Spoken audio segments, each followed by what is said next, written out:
will chase away the clouds of the morning. We don't need any more than we are. We don't have to be afraid.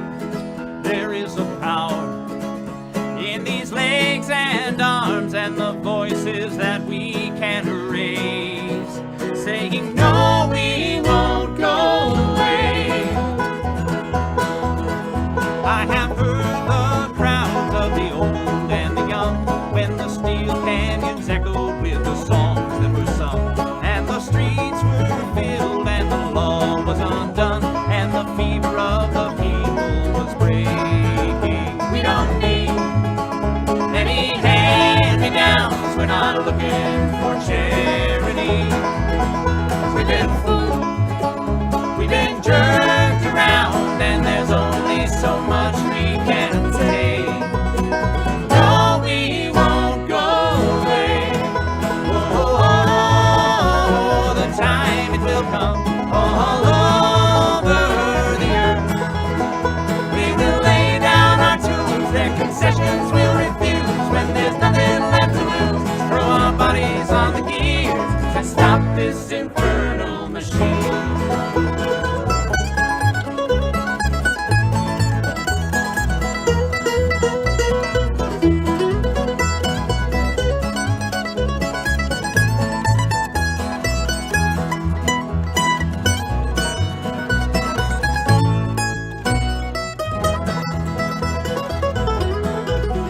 There's another day just about to unfold, when another world will rise from the ashes of the old, and the meek will follow in the footsteps of the bold, when we realize what's ours for the taking. We don't need any weapons of war, not a drop of blood will fall away. They are many, but we are many more, and the sky will echo our refrain. No, we won't go away. Oh, oh, oh, oh,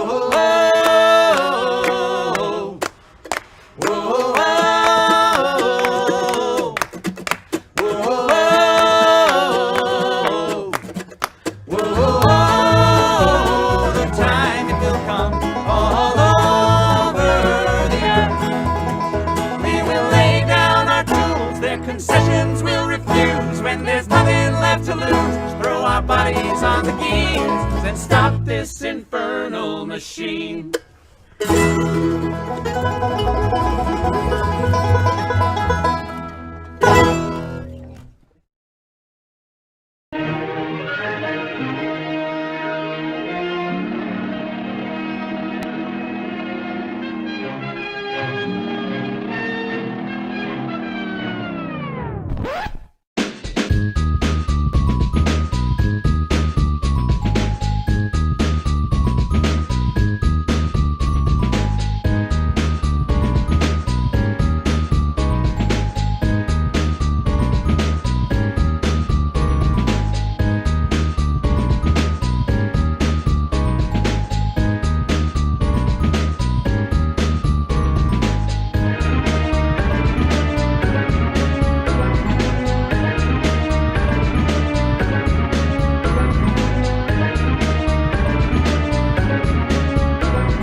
Swishy streams, all that content is bursting the seams. Politics daily, flame more. Your sense of fashion, you'll adore. So grab your stuff and hop aboard. We're going straight to Jack's Discord. Viva Bojack, Viva Bojack, Viva Bojack, Viva Bojack, Viva Bojack, Viva Bojack, Viva Bojack, Viva Bojack. That's what I'm talking about. First time singing the songs for Riverboat Jack. Shout out. I don't know what I'm doing really, but I got passion. That's what it's about. It's all about passion.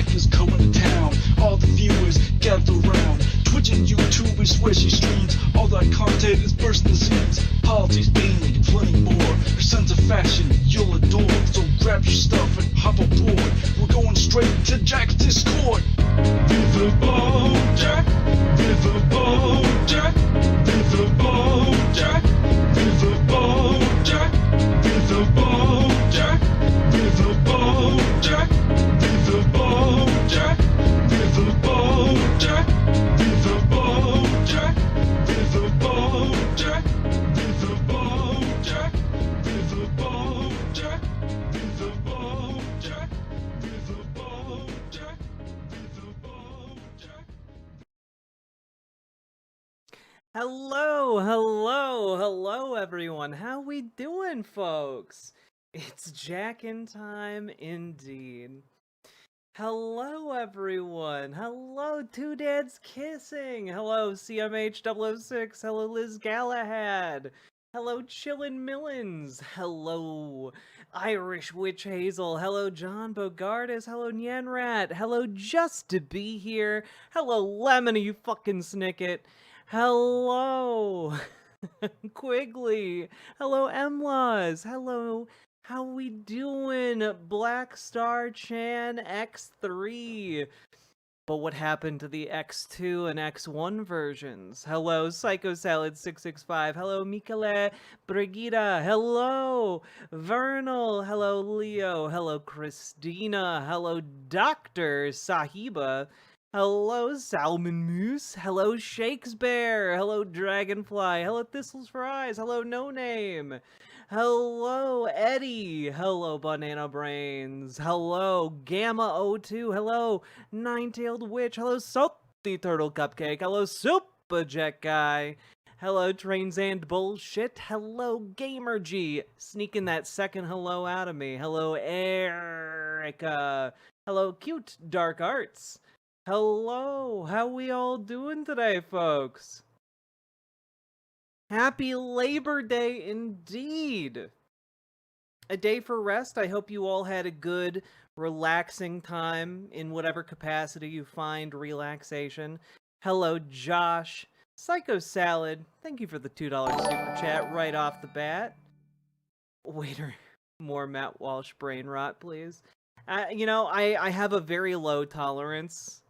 And part of the problem right now is that usually, to get back into kind of like my routine, right, I would hit up like all of the like conservative content creators out there. But right now, they're all just being virulently transphobic about the Minneapolis shooter. And again, just talking, and I've said everything about that story that I feel like I want to. So it gets really repetitive when they're all talking about the same fucking thing, you know? And they're all wrong about it in the same fucking ways. Did Rudy Giuliani get hit by a car? Look, I don't know exactly what went on with the Rudy Giuliani stuff.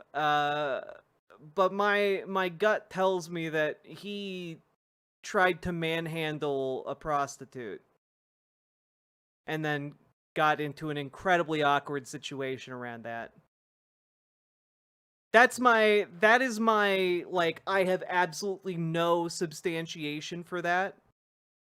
Hello, Samantha Serrano. And, it's only going to be made more awkward by the fact that he's now apparently going to get the Medal of Honor for it. It's all so fucking bizarre. I don't have the spoons to talk about it or go over it today, but like it's such a fucking wild series of events. Do I buy a cappuccino? If you have to ask, the answer is yes. Hello, Secretary of Transtifa. Hello, Daminid Sputnik. Not the Medal of Honor, like the Medal of Freedom, the one that a president can give. Hello, Von 400. After seeing Rudy's hotel room video with the girl he thought was underage, I'm not shocked. Fuck, after seeing, like, Rudy Giuliani in the Borat 2 movie, I'm not, like, it shouldn't be shocking, you know? Dude was in the process of unbuckling his pants. Did we all forget about Borat 2? Because I didn't. Hello, Spectral Pyre. Do they heat up the metal before they give it to him? Ah, like the Nazi from Raiders of the Lost Ark. I don't know. The same video. Ah, yes. Not a Medal of Honor, a Medal of Freedom. No, because, like, the official story, guys, is weirder than, like, oh, he was in a car accident. Because the official story that they're trying to go with is that, like, he pulled over to help, like, a damsel in distress. And the cops were arriving because of a call about domestic violence. And then he got rear-ended while the cops were there and saw it happen. It's very, very bizarre. We'll talk more about it, like, tomorrow, because I'm sure more details are going to come out about that.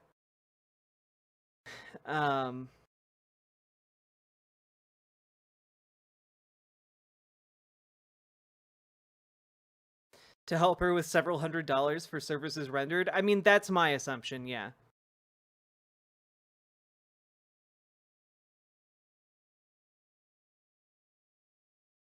No, like, Liz Galahad, like, the store... What I think happened is that he hired a prostitute. And this, again, I'm speculating. This is all speculation. I'm speculating that he hired a prostitute. Got handsy in the violent kind of way. She called police on him. And then, like, shit went weirder than intended. And it became a publicized news story. Like, that's my assumption is something along those lines.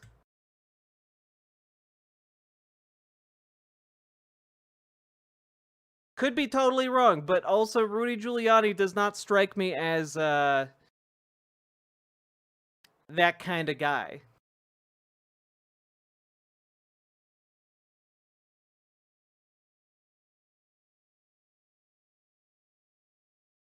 I think that the police would have a quote-unquote official story. They do, and the quote-unquote official story already kind of flies in the face of Rudy Giuliani's lawyer's story. So it's already very bizarre, you know?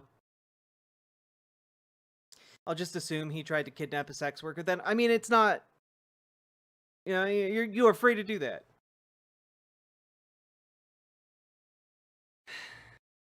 Hello, Killed by Magikarp. I want to see all the traffic cams. My understanding is that it is in the middle of nowhere. I don't know. I'll look more into it tomorrow so I can speak with more knowledge about the claims being made. I healed a bit of my soul today by watching the Miss Rachel interview on Democracy Now! Hell yeah, Stadman. He didn't die in that car wreck? Well, he's not out of the hospital yet, Lady Raincloud. But one can hope. I'm doing alright, Killed by Magikarp. Had a small moving-related mental breakdown. I cried because I didn't know where to find my pants. But, you know, like, we'll figure that one out, one step at a time.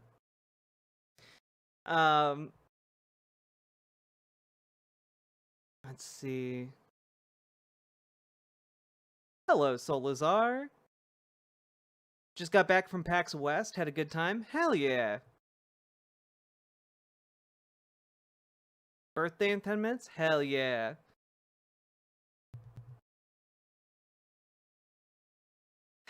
Well, I wasn't sad about the pants. I was panicking because my mental, like, map of, like, routines that would have been complete in my old place is now disrupted, and so when something isn't in that first place that I know things usually are, I don't know where the secondary, tertiary places might be where they could end up, which is a problem for my brain. But you know, I'll figure it out. It's not an like unachievable or unsolvable problem. Like I can do this. I am an adult, but also like it's just hard to like change and learn and grow and learn new things, even if those things are as simple as, if this thing isn't where you think it's supposed to be, where would the second place it might be? You know?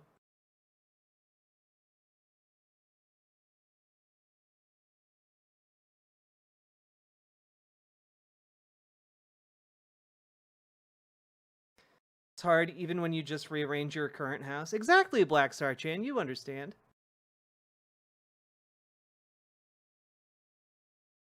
I still have to learn how to wear pants. Wait, why would you wear pants? You're a banana.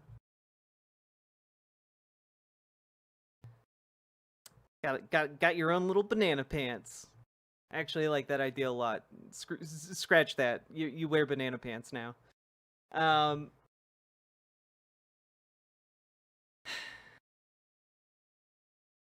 Always learning. Indeed.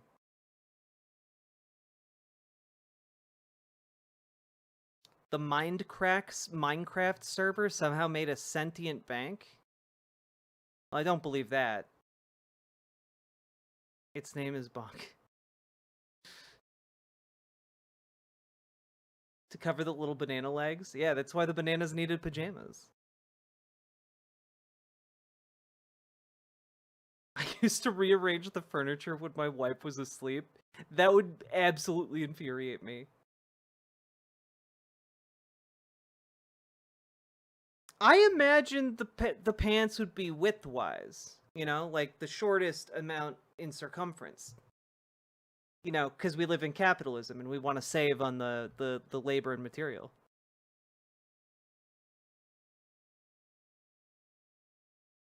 Anyway, we're we're so off the beaten track today.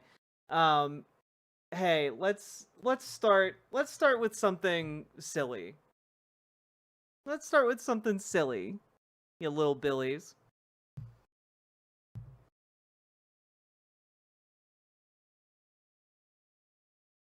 So, folks, I don't really know how to say this. I don't think the Daily Wire is recovering as some might believe or thought might occur. It's not happening.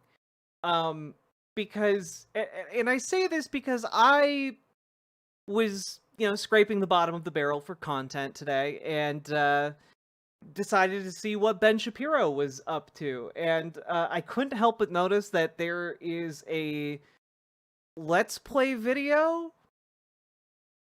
by Ben Shapiro on his official channel for Battlefield 6 and Star Wars Battlefront 2. And I don't know why this exists, and I'm morbidly fascinated, and now I'm going to force you all to join me on this journey into whatever the hell this is. Let's take a look. And today, Jacob is going to guide me through playing several video games. Now, as you may know, I'm not a gamer, so he's going to introduce me to Battlefield and what's the Star Wars one? Battlefront 2. Battlefront 2. So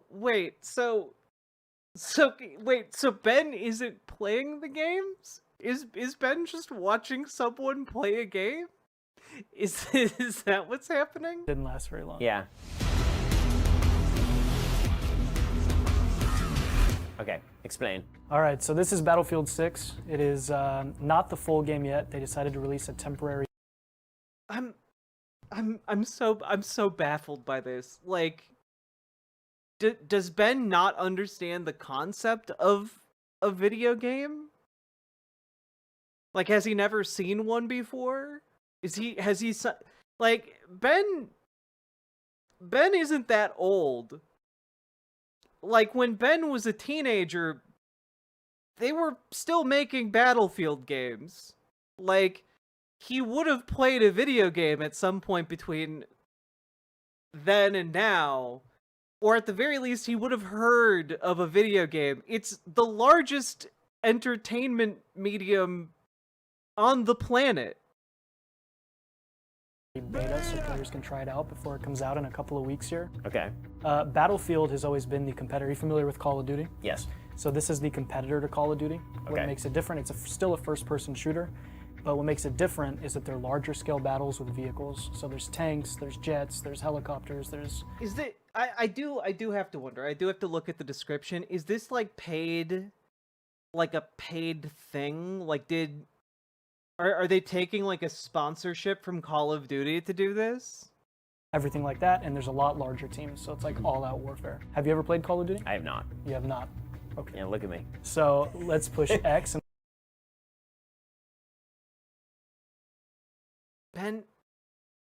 Ben, you've never played a single Call of Duty game, Ben? Your entire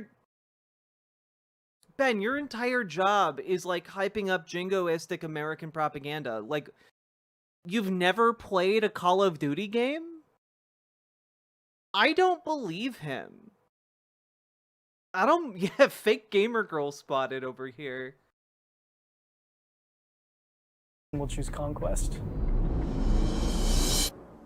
Okay, he is actually playing the game. So from what I remember, I believe it is NATO versus a cluster of nations that left NATO, and they're like in a war. I think that's the context of it. It says Russia, but we're not allowed to say Russia. Yeah, we're not allowed to say Russia at all. Exactly. Yeah, it's like where it's clearly Iran, because the only nation on planet Earth that flies F-14s is Iran. The entire internet is just giving it all the glory it deserves. I mean, it's so immersive. Buildings fall around you, helicopters get shot out of the air and can land on you. See, I like peace. This is Peace is good. this is the opposite. There's no game called Peace, This is the opposite. where you basically are just like an American. Yeah. There. Ben, there's an entire fucking genre of video game based there. I'm sorry, not even one genre. There's like 12 genres of video games based on that premise. Like City Builders, for example, or Animal Crossing, or Stardew Valley, Ben. Though, let's be real here, if Benjamin Shapiro played Stardew Valley, he would immediately align himself with Jojo Mart, because he's a monster, and that's exactly... You all know I'm right. He would be the only player in history to start playing Stardew Valley and immediately, like, throw up the entire, like, town in the garbage to be a slave at Jojo Mart. Alright?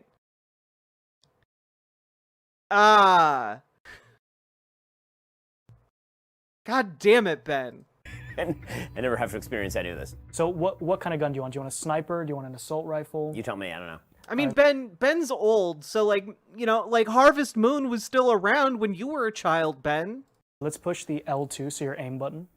Now push X. Now you're in the fight. Oh, okay. Okay, and who am I? It's just open warfare. Okay, and who am I? Now, if you look around the map, do you see, like, it says is it the red or the green? Who am I shooting at? You're shooting at anyone that doesn't have green or blue above their head. Okay, So green is, oh, that's an enemy tank, and you're about to get blown up right in front of you. that seems bad. That is really What if bad. I, like, move back? Well, that lasted for a second. Now you have like 20 seconds where somebody can revive you, or you can just skip the revive and hold I'm gonna X. skip. Yeah, hold it down. There you go. Okay, well, that was... That didn't last very long. Yeah. Cool, can I go home?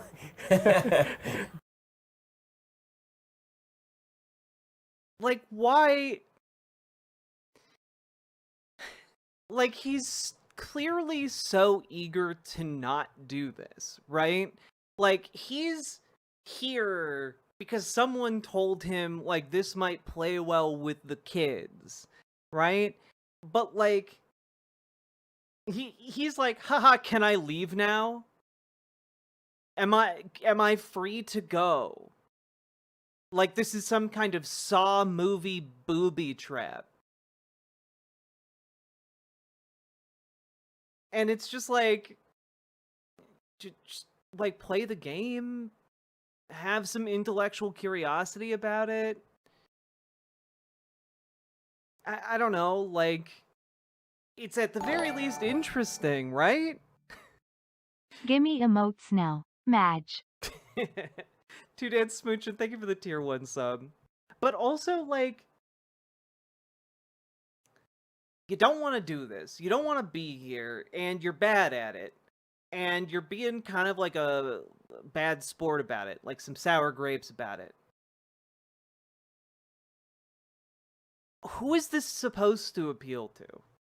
Like, if you're a younger person watching this, you don't want to watch somebody who hates video games play video games. Although, I guess that is the premise of a lot of Let's Play channels. You know, you just yell angrily at the video game. But, like, Ben isn't being entertainingly grumpy about video games. He's just being, like, a curmudgeon about it for no reason. Like, have some curiosity about it. Paladin Lost, hello. Push X again. There you go. Oh, that same tank is right there in front of you. I would turn around and run. Okay, that seems like a good idea. Based on my prior experience here, that seems like a better. Oh God. Ben, run. I don't know how that didn't kill you. Okay, I'm trying. Oh my gosh. Yes, hold This it, is hold going X. really poorly. It's going very poorly. Okay, how do I?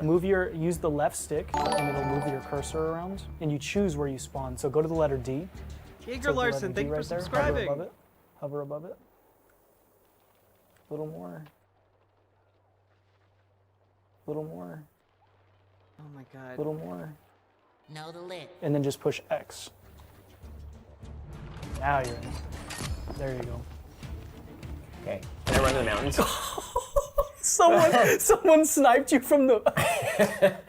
As soon as you got I tried in. to run to the mountains. That's It did not work. Crazy. Wow. Okay, so now you got some teammates next to you, so that Cool. they might help you a little bit. That tank is a friendly tank because it's highlighted so in I shouldn't blue. shoot at that. Okay. No, you shouldn't shoot at that. So basically, oh my goodness. So do you see that glowing red C? Yeah. Your team is trying to take that objective, so they're trying to push all the enemies off of it. Got it. Okay. So what you should do is go and help them. Yeah, but I would prefer not to die. Oh, so you see so sometimes you see the enemy I right see it, there I see by it, the okay. rock. I think he's laying down. There you go. All right, let's push square and reload because you're low on ammo. There you go. You should go closer. Like it literally says that on the screen, Ben. Did you need someone sitting next to you to figure this out?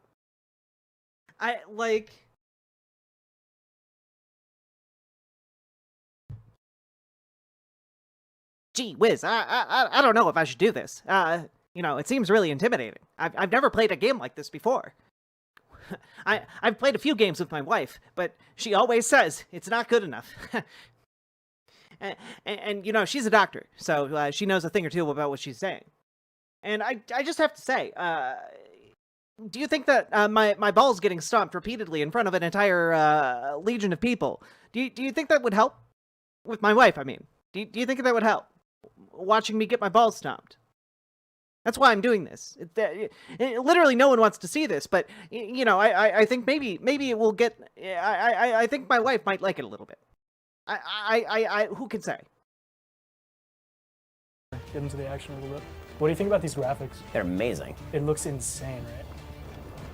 Just follow the guy with the blue over his head. That's what I'm gonna do. See where he goes. Oh, you're getting shot. Yeah, I'm noticing that. It hurts. I don't like it. I would get behind cover. Yep. I'm just gonna look up at the sky until it's over. Then a jet might just come and blow you up. Oh, that's an enemy tank. I would run. Okay. Well, I won't run anywhere. I'm dead. So. You want to play Star Wars?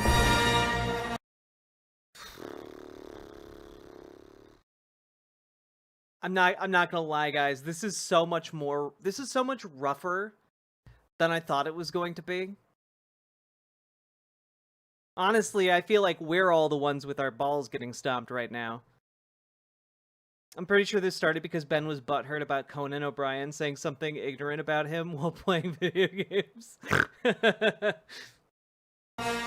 This one's more my jam. Here we go. This is Battlefront 2. It's a game that came out in 2017, going kind of viral right now because people are like having to Stop playing the Star Wars music. put you in, so push X on there. And then you're gonna go to Heroes and Villains, so go to the right, X. And as we all know, the real heroes of Star Wars are the Empire. They're only trying to impose order and get people into high-paying jobs, i.e. better jobs than what they had before. That's why they have to do the Empire. It's totally justifiable if you just look at their whole infrastructure and development plan.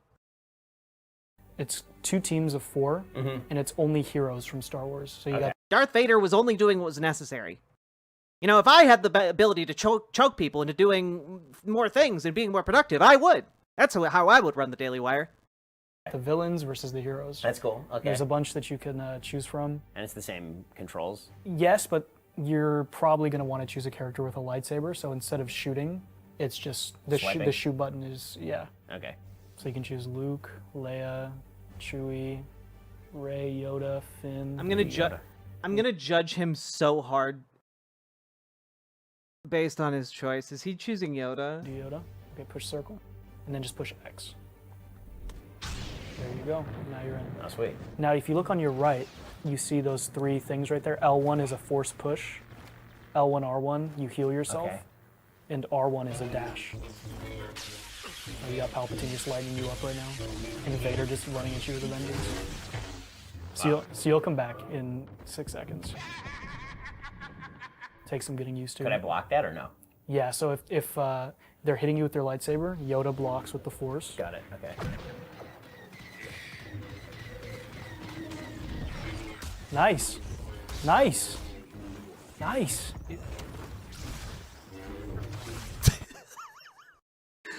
Nice. You're totally hitting buttons right now. Good job. Nice.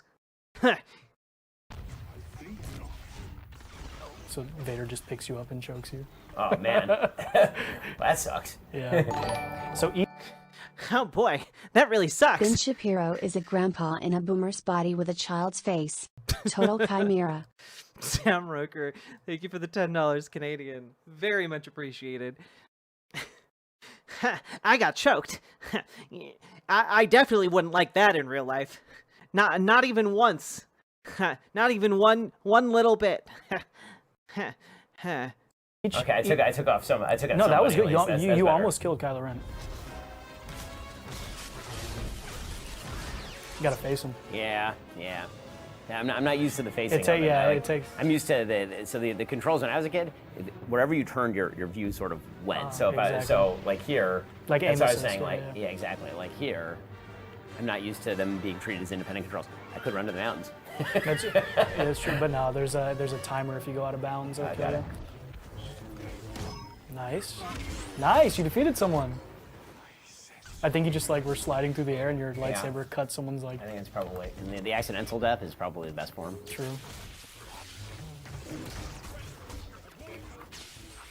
Nice, Maul 2. Let's go. There's something so lifeless and hollow about all of this. You know, he's not talking about the game or intellectually curious about it at all. He just vaguely mentions being nostalgic for tank controls on PlayStation games from the PlayStation N64 era, and it's I don't know. I think it's so weird, right? I don't know. If somebody introduced you to an entirely new artistic medium, wouldn't you guys have some questions about it?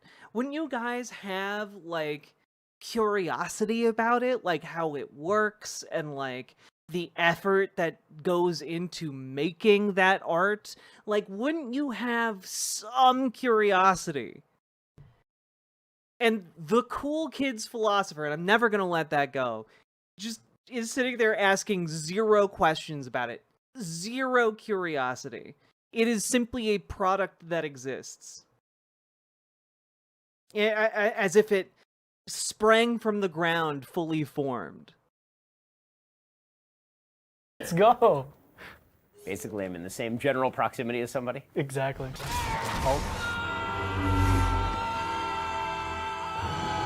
Wow, Kylo Ren. And then he ran away. He has Disney plot armor, so it doesn't count.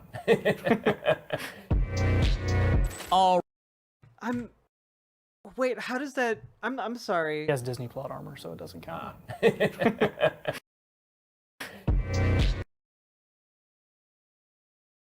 Now, spoilers, doesn't Kylo Ren die?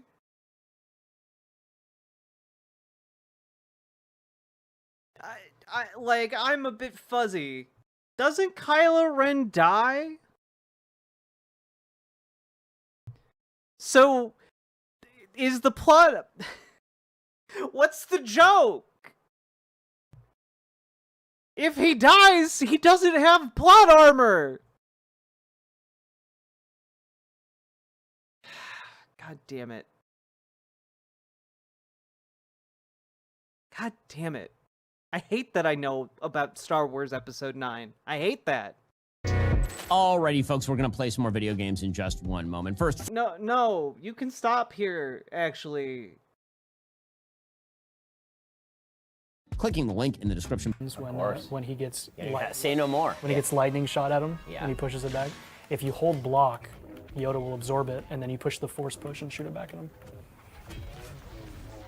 Yeah, so block is lightning, and then Maul has to ruin it. So much heroic sacrificing. Yeah, the thing. Can I just say, like,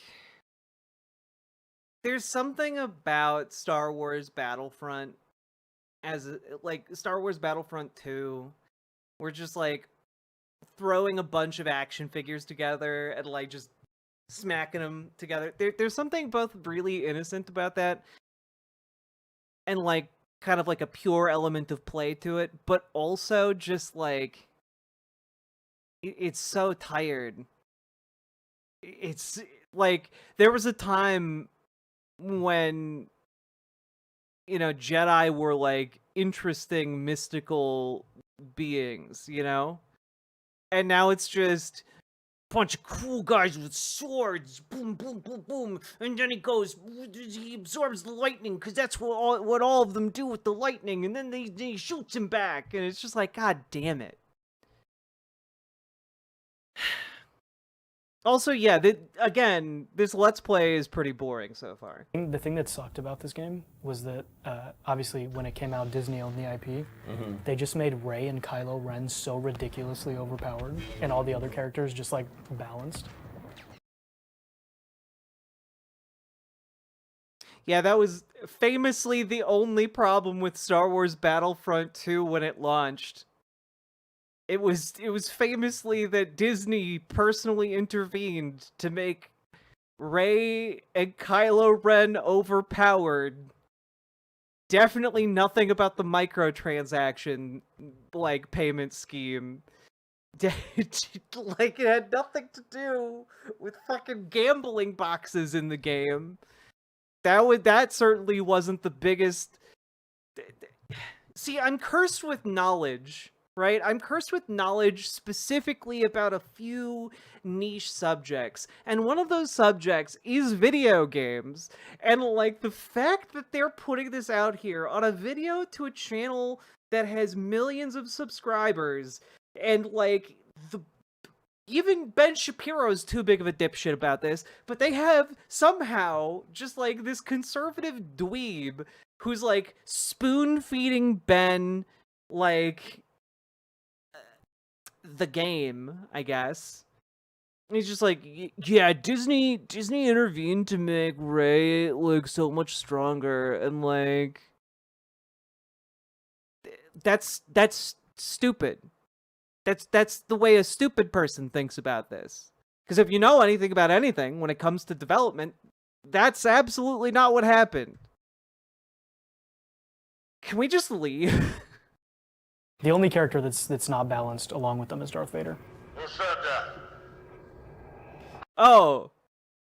So there were multiple characters that weren't balanced at the beginning.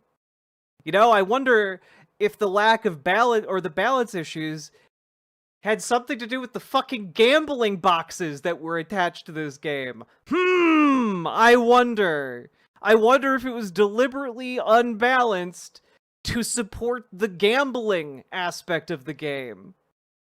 Kylo Ren has like a grudge against you. He's Yeah, been the he's one just killing you like every destroying single me. time.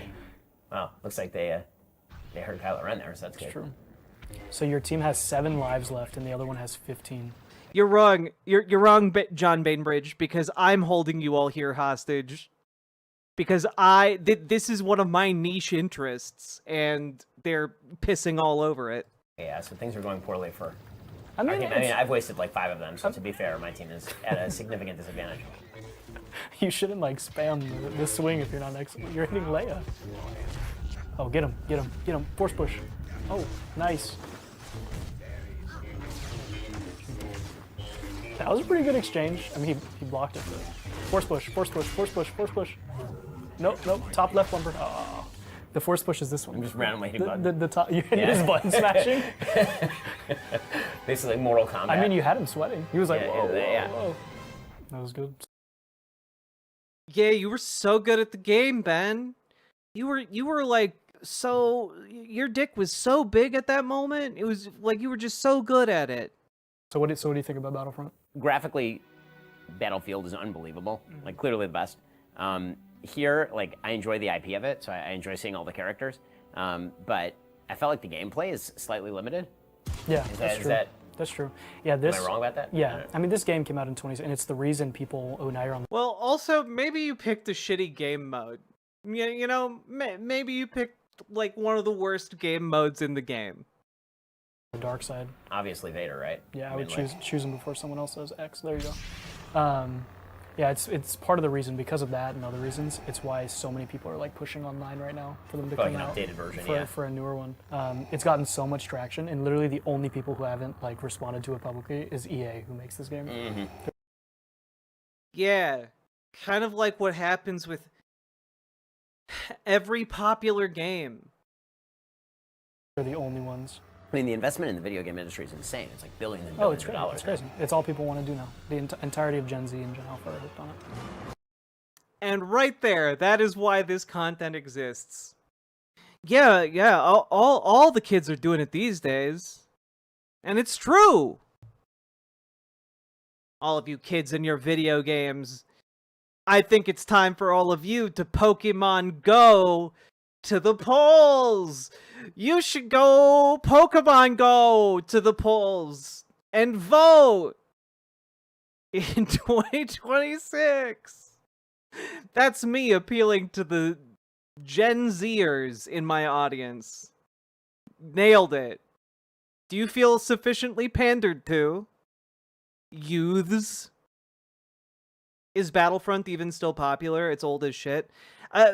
Battlefront 2 like had a resurgence in popularity recently. I think because they started just like doing free updates to it, and yeah, it got a resurgence in popularity.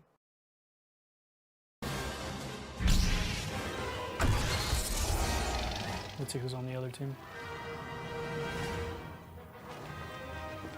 They have Ray. They won. Yeah, Andor like sparked the resurgence in people wanting to, you know, shoot the Empire. I'm sorry, they won. It's over. God, this sucks. Too late. No! Stop it. Yell in this game though is crazy, because if you run for too long, he starts having that like struggle. Oh, you choked him. Yeah, that I did on purpose. Behind you. This time, I'm the one doing the choking. Yeah, not like I'd be able to do that at home. Behind you, Luke. Block. Yeah, I think in all of the games, I think if you master like looking. Yes. In the Hey, you know what this game mode makes me think of? Do any of you remember the end of Return of the Jedi? Where, like, the entire premise of the finale was that Luke Skywalker refuses to fight, and that's ultimately how they triumph over the Emperor. Does anyone remember that? Does anyone remember old movies? Anyway, it's just so sick these days how Luke Skywalker can finally put just a lightsaber slice at a hole through his father, just like the movie's intended. Just so theatrically coherent. Right direction, because you're aiming and your striking aren't bad in all of them. It's just the looking. I'm so confused by, yeah. That's what everybody struggles with. Your team's winning right now.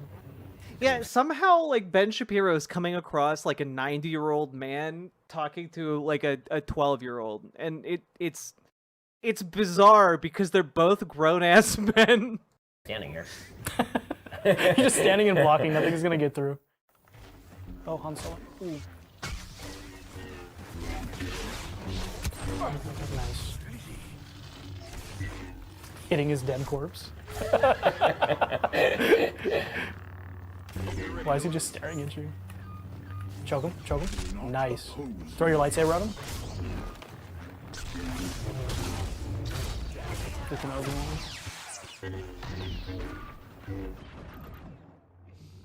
You're sweating. It was really cool too how they take the movesets of the characters out. Yeah, of the yeah. movies. No, that is definitely cool. How many hours could you spend playing this? If you go to my home screen, don't, because I'm gonna be embarrassed. But if you look, it tells you how many total hours you've played on this game. I'm like on the global leaderboard, so I think I have like 800 or 900 hours on this game.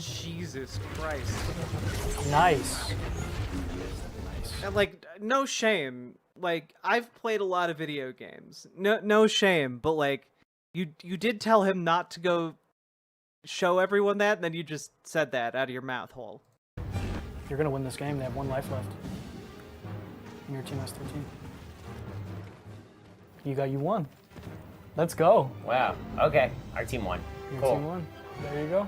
You mastered Star Wars Battlefront. It's true. We unleashed our rage. Can we get a public endorsement of you saying to make a new one? They definitely should You make a should new one. pretty der be ready to go vote for all the Democrats in 2026. I understood that reference, Paladin Lost. Thank you for the $10 and for the reference to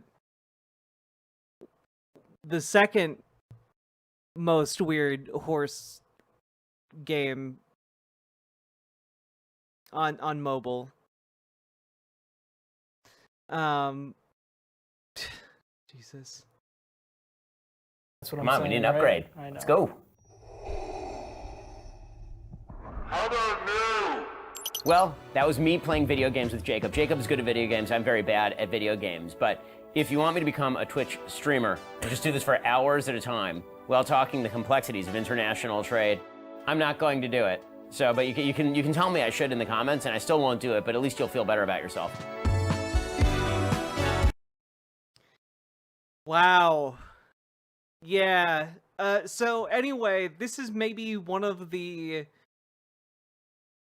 most testing the waters ass videos the Daily Wire's been putting out on their various channels, right? Like, there has been a slew of just like directionless Daily Wire content lately, and again, this is kind of like the epitome of that, right? Like, Alrighty, folks, so today it's basically asking folks to like, hey, did you like this? Tell us if you liked this. We definitely won't do it, but tell us if you liked it.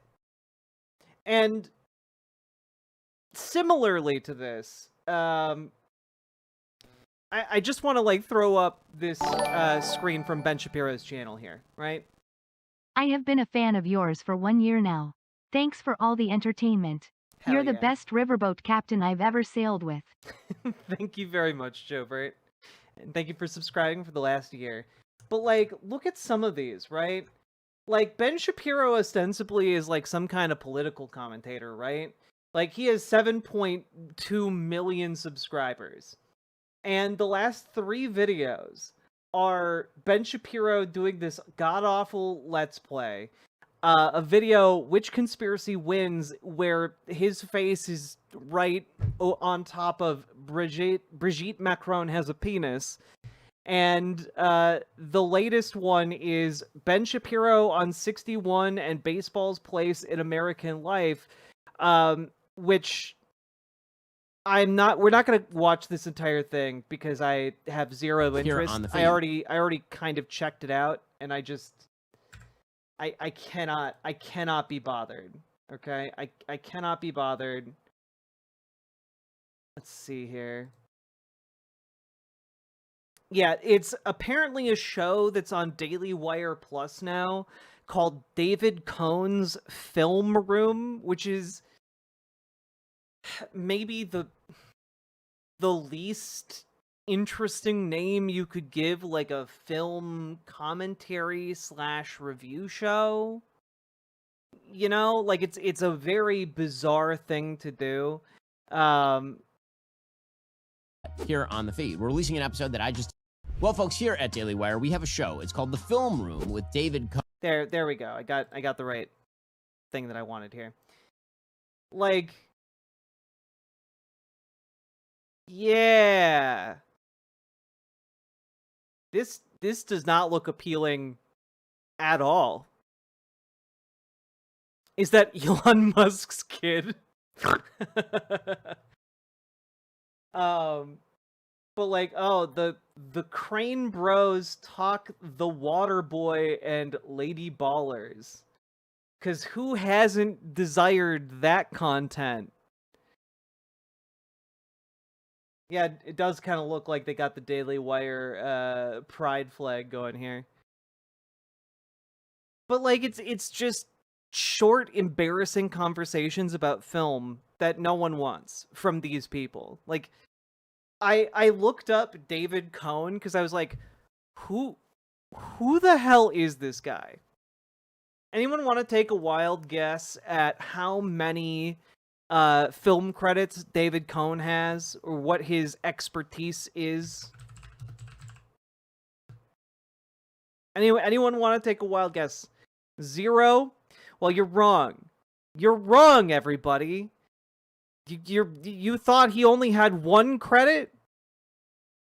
Incorrect. He has 2. Crane and Co. and also Lady Ballers,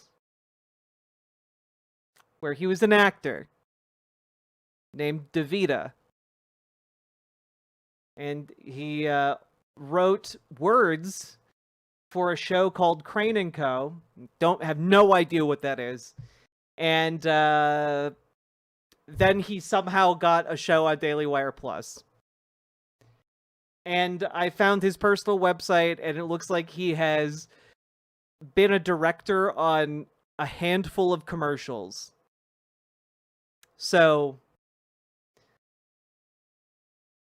everyone wants his opinion on movies. Nothing like getting film analysis from somebody who doesn't know anything about film analysis. I mean, like, to be fair, that can sometimes be really great, but let's be honest, someone has to have, like, a desire to know someone's analysis, right? Like, this might be a bit of a deep cut, right? God.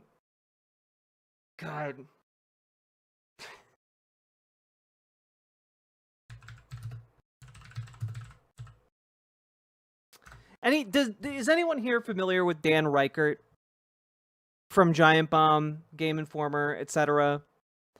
Right? Occasionally Dan Reichert's dad would like call in or like make an appearance on a podcast, and people were genuinely interested to know what his dad thought about movies and things, right? Like, that was a thing people were interested in because, like, Dan Reichert's a funny man, and his dad is also a funny man. And so, like, people care if they care to know more about that person, right? But none of that is true about a man named David Cohn. Not a single bit. So anyway, all I'm saying is the Daily Wire is going through some shit right now, and I don't know. I think it's funny to watch them flail around. I think it's funny to watch them waste their donor money. I think it's funny to watch like the fact that they're currently very poorly positioned in the modern conservative propaganda sphere to like continue operations. I think that's funny. I like it. Because their struggle is something that, frankly, is good for us. It's good for people on the left. Because the more that they fight amongst themselves, the more that they are listless in the sea of content, I think the better off we are. Oh, Crane & Co. seems to be a short-lived video sports podcast starring the Daily Wire B team. Damn, that's even more, like, grim than I thought it would be, because I thought it was like a short-form sitcom, just from, like, seeing it. And the fact that it was a genuine attempt at a sports podcast is really sad. The Daily Wire is just like Trump's health. Indeed. Indeed, indeed. With that, I think it's fair to say case closed on this one. Oh God, I'm never doing this again. I'm never watching Ben Shapiro play a video game again, unless he has something actual to say about it. Like, let's watch Ben Shapiro play BioShock. I will dedicate 12 hours of my live stream to watching Ben Shapiro poorly interpret BioShock. I would watch the entire thing, and I'd force all of you to watch it too. But until that happens, I think we've had our fill. Force Ben Shapiro to play Disco Elysium, he'd fucking rage quit.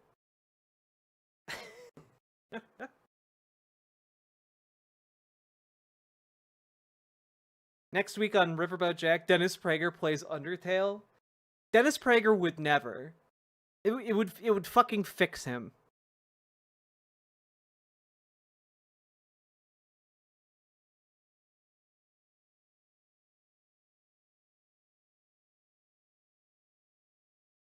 Anyway, folks, we've been going for about an hour now. I can see 69 people are watching us over on Twitch. Nice.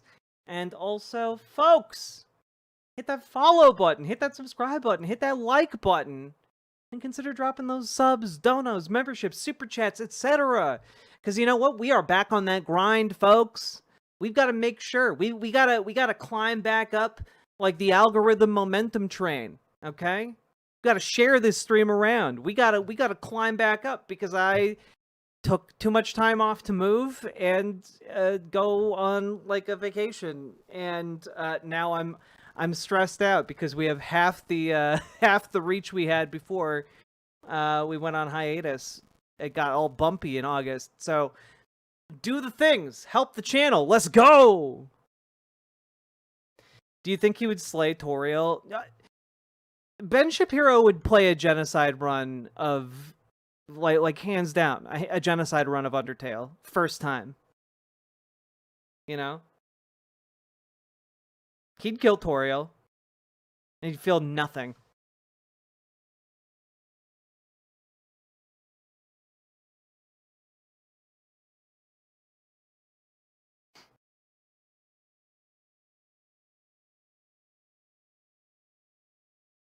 Click the buttons, click the buttons.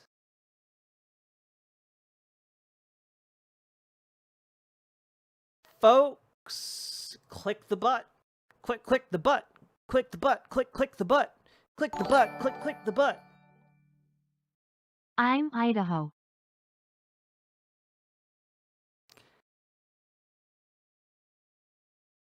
Duncan, Idaho. I gotta be honest, I'm lost. Salmon Moose, thank you for the 5 tier 1 subs. Appreciate you. Thank you for supporting the show. Folks, you guys make this show possible with your subs and your donos. We don't gotta worry about dark money on this podcast because you guys support the show. You guys make this content possible. Benjamin Netanyahu plays Undertale. doesn't realize there's any route other than genocide. I mean, it's true. It's true. Yeah, Ben would play Spec Ops The Line and not think that Ben would play Spec Ops The Line and just think it's normal to deploy phosphorus.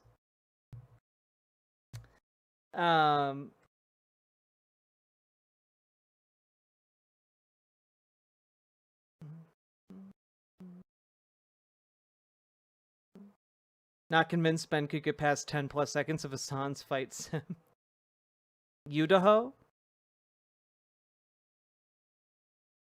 Okay, can I make a confession, Salmon Moose? I wasn't allowed to watch The Simpsons growing up because they said swear words. Like I again raised a Christian fundamentalist home, so The Simpsons I wasn't allowed to watch, but Take King my of the Hill money was fine. in exchange for the things do it. Trains and bullshit. Thank you for the $5 dono. So I wasn't allowed to watch The Simpsons. I was allowed to watch King of the Hill. But I have seen a fair number of Simpsons, but at some point I do want to go and like watch every episode. Are these people even human or are they all clankers? Yeah, Brianna Huffman, I was raised by those people. I was lucky that I was able to read like, you know, young adult fantasy novels with like magic and stuff. Or like play Pokemon. We do a Kickstarter to raise money to offer any charity of Ben's choice to complete Disco Elysium. No, see, that's the issue. That's the issue, Mac Attack. You're like, oh well, any charity of Ben's choice. Ben would choose like the worst charity. Like it would be painful.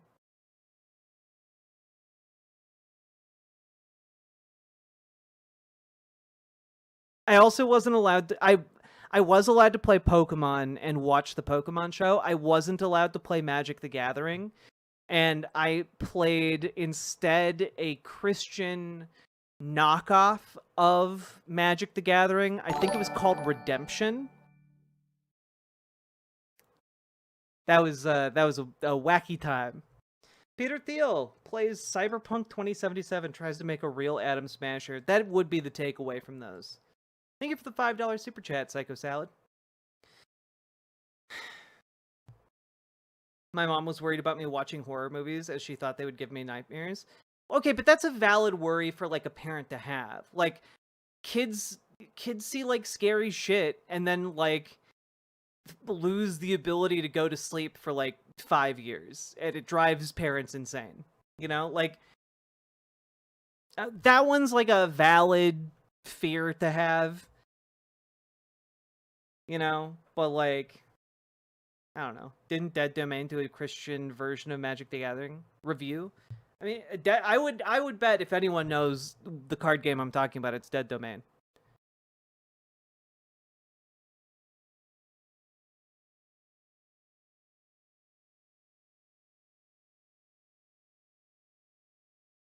What made them okay with Pokemon?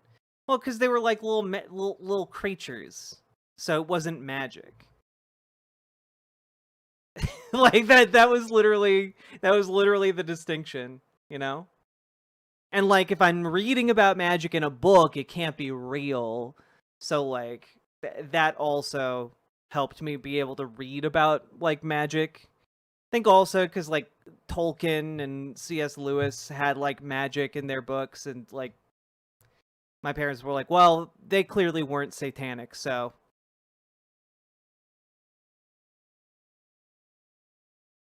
but aren't there Pokemon that are magic? I don't fucking know. I don't know. There's a Pokemon that's a goddamn mime. Okay, like who the fuck knows?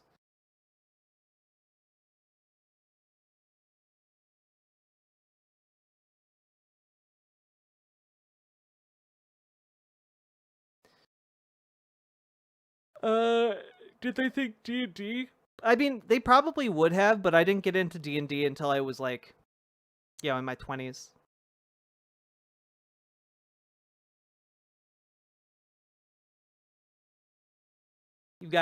You silly little billies. All right. Hit the follow button, hit the subscribe button, do the things.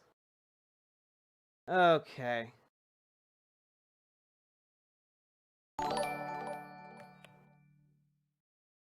Yo, I am Greg, real American. Due to issues in my home country, Texas, I have started the 1631 Fund to give non-binding stipends to creators like you. Hello, Greg, real American. Thank you for founding and starting the 1631 Fund. I really appreciate the stipend you're offering me of $15. Thank you very much. No strings attached. Greg, real American. Mac Attack 3000, thank you for subscribing with Prime. Appreciate you as well. Oh, by the way, just a small update before we get into this next story here. I got to the part in Tales of Arise where they start talking about religion being the opiate of the masses, and like, damn, does that game go fucking hard? It's crazy. Tales of Arise is not pulling any punches, and honestly, I think it's really great. It continues to be top tier.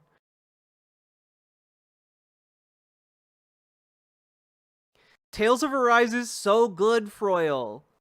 I'm just getting to it now. I do think at some point in the future I'm gonna play it again on stream, because like it's crazy. Is it on Steam? Yeah, it's on Steam. But like, Hero, the game is not, at least so far, it's not about attacking and dethroning God. It's just like, so far each region has kind of had different methods of control over like the population. And the latest region I got to has religion, and it does not pull punches.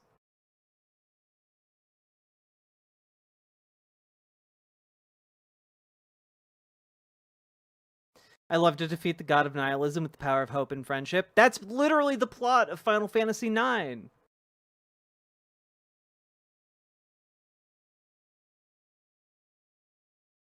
The music is top tier, and my darling Kisara. Kisara is literally the... I've only added one... I've added 2 cosmetics in the game so far. One is a little flower on Law's head because he's just a little guy, and I think he looks cute in it. But the other one, and the main one, is a halo above Kisara because she's a precious cinnamon roll who must be protected at all costs.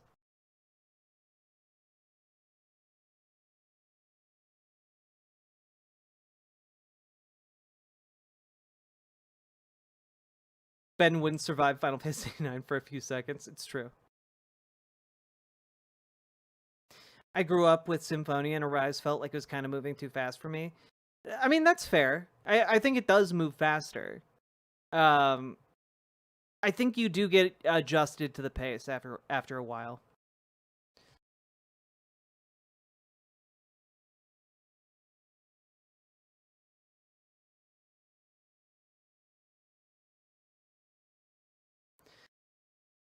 Okay. Anyway, let's move on, shall we?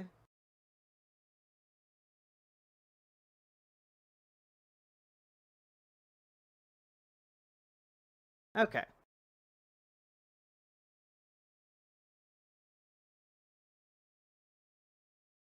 Ooh, Metaphor Refantasia is great as well.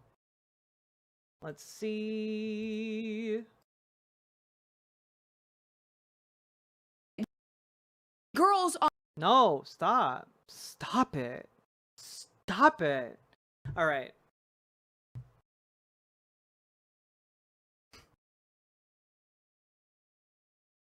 Okay, you guys ready for the next segment? Are you guys ready for the next segment? I'm ready for the next segment. Beer Bash Johnson, thank you very much for the raid. Folks, go follow Beer Bash Johnson over on Twitch. Shunyi Snow Pedal, thank you for subscribing Hey with Prime. Jack, hope you are doing well. I'm doing my best to do well. Foxy Cheshire, I hope you had a fun time at your first drag show ever.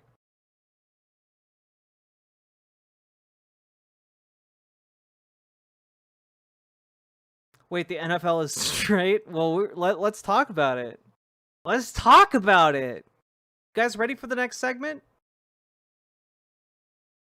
Anna has gone full Nazi. The way she talked about 9/11 is was so gross. I have literally no basis or concept of what you're talking about.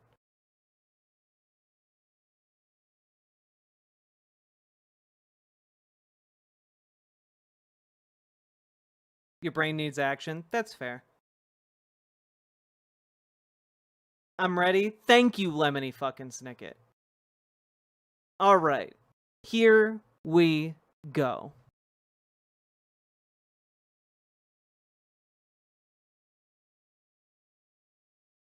So, folks, we have to talk about Brett Cooper.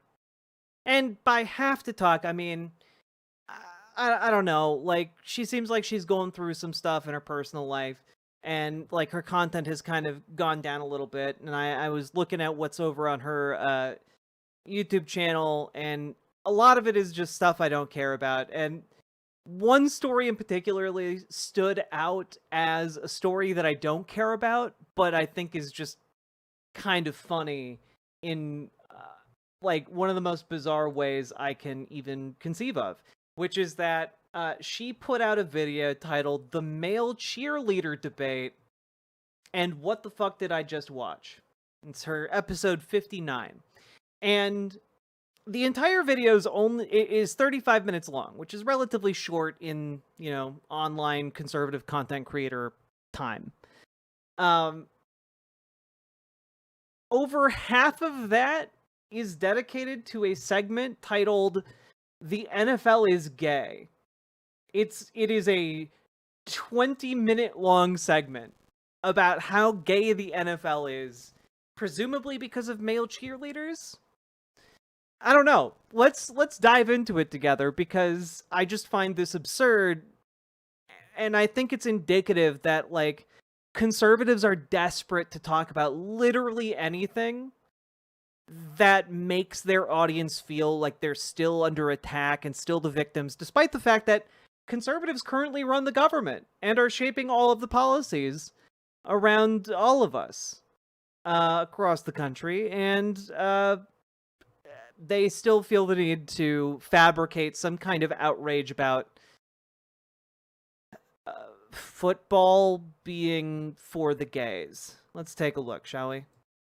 The internet is in a full-fledged meltdown over some of the new NFL cheerleaders, and unsurprisingly, per usual, I have a lot of thoughts. Okay, but like, is the internet in meltdown about this? Because this is literally the first I've heard about this.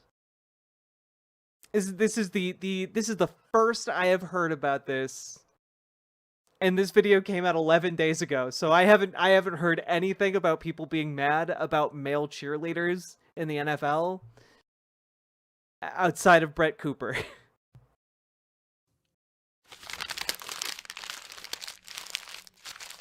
So here you have it. Here is one of the newest cheerleaders on the Patriots. This is a man swinging that thing around with his pom-poms. We also have one here. Swanging. Okay, so usually I understand the context of this. When Brett Cooper says swanging that thing around with the pom-poms, so the thing that she's talking about is not the pom-poms.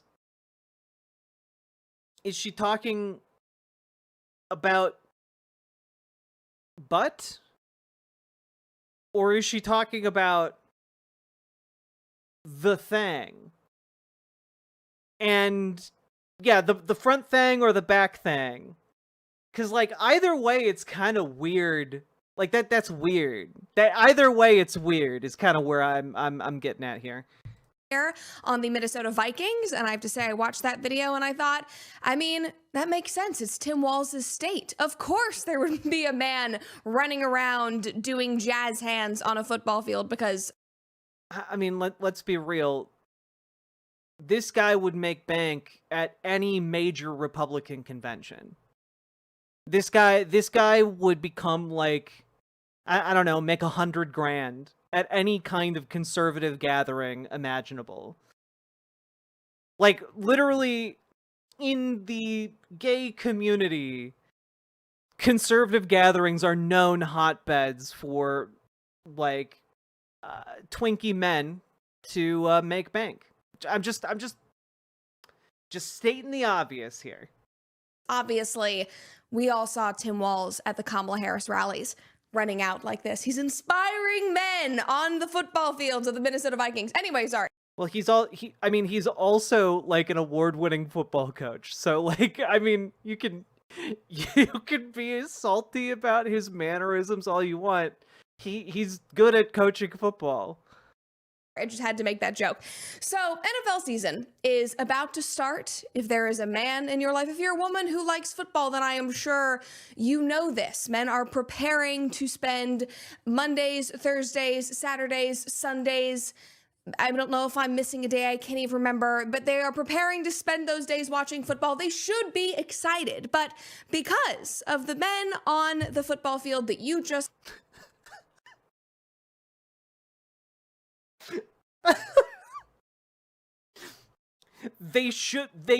men should be excited. Your man should be so excited, just rock hard at the prospect of watching a bunch of jack dudes bash into each other repeatedly. But they can't, but your man suddenly can't get rock hard anymore because suddenly there's a different kind of athletic twink on the field. And it's not the quarterback. And it's not the kicker.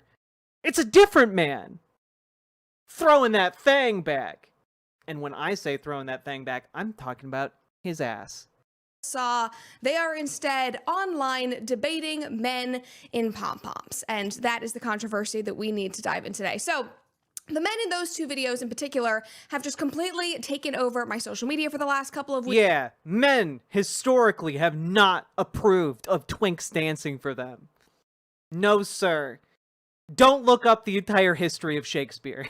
And have caused this huge male cheerleading. A lot of people are outraged over the fact that we now have male cheerleading dancers. I always get confused because I know that they are cheerleaders, but like when I was watching the Dallas Cowboys documentary, the series that is on Netflix, which by the way is excellent. If you have not watched it, you should watch it. It's very fun. There are no male dancers, but they call themselves like dancers instead of cheerleaders. So anyway, that was just an aside that I had there. Maybe that's just pregnancy brain talking. Anyway, people are outraged over the fact that there are now men taking these spots that they are. Are they though? Are there people who are outraged about male cheerleaders? Do these people exist? Why? Like what? Like, oh, like the argument here is like, oh, they're trying to take spots away from the cheerleaders, and it's like, I don't know. I think you guys might need to look a little bit more into how like cheerleaders are paid, because like they're not making a lot of money. Yes, Jack, I am outraged. In fact, I'm so outraged I need to know where they are right now and go watch. Yeah, that'll show them. Acting as cheerleaders. And a huge debate has broken out online with people saying this is completely inappropriate. But the other side is pointing out the fact that there have always been male cheerleaders. However, the other side's point is, well, they haven't always been this gay.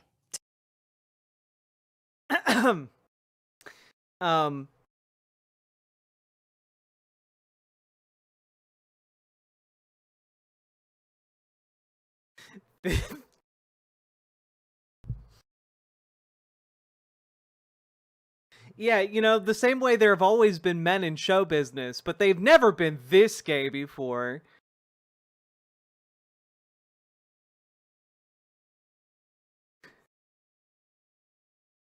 who wants to tell her they've been gay the whole time, Brett.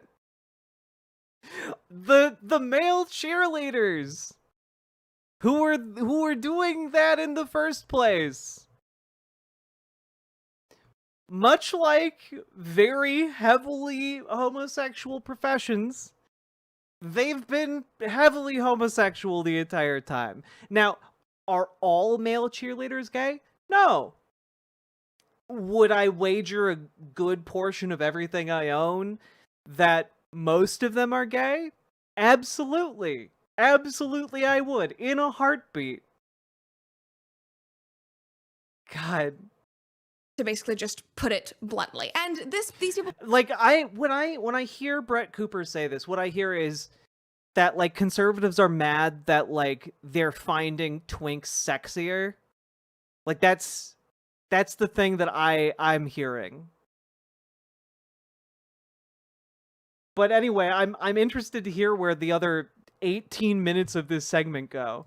are not wrong, because male cheerleaders have been part of the sport, have been part of this activity for basically as long as it has existed. And in fact, men being on NFL teams is nothing new. I have it written down here.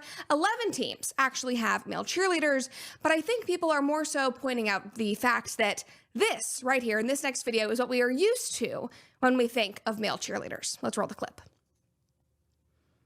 So it is big, strong men lifting, twirling, throwing girls in the air, being the support systems. Like, that is what we think of when we visualize male cheerleaders or men on a cheerleading team. Yeah, and as we all know, being big and strong means that you're straight. Being big and strong, that's no gay man would ever be big and strong. No, sir. You know, they've been totally misunderstanding the man versus bear dynamic. We do not visualize men running around twerking and shaking their butts on a football. So the problem is with the way conservatives visualize, because, like, obviously twinks have existed for a while. Field, and so yes, compared to those men, the new male cheerleaders in the NFL are very gay. But what I want to talk about is again, and I feel like this really needs to be emphasized, big, strong men are also homosexuals sometimes. Like, this Brett Cooper right now is speaking to the cohort of, like, conservatives that have never ever been to, like, the Midwest and met gay men here. Because I can tell you guys, gay men in the Midwest, they dress like lumberjacks. And oftentimes they're yoked like lumberjacks, and very rarely Gay they're men don't actual go to the gym. lumberjacks. How dare you? And they certainly would never set foot in a Christian gym like the YMCA. Yeah, like... yeah, like... I just... The disconnect here with, like, the reality of gay men and, like, the various permutations of how gay men present themselves and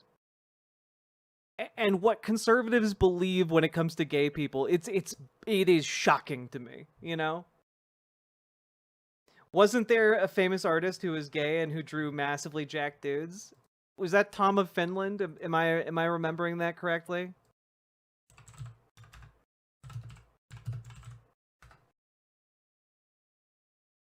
Yeah, it's okay. I can't show these illustrations, but yeah, it's definitely Tom of Finland. Muscly leather daddies for sure.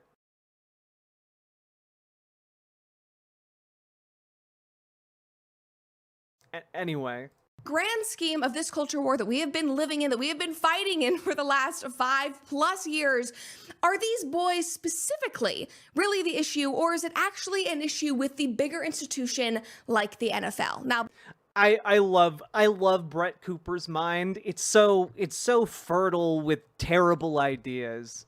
You know, like you know, she's pioneering new ways to have terrible ideas in a conservative Jack, way. don't tell the conservatives about Bara.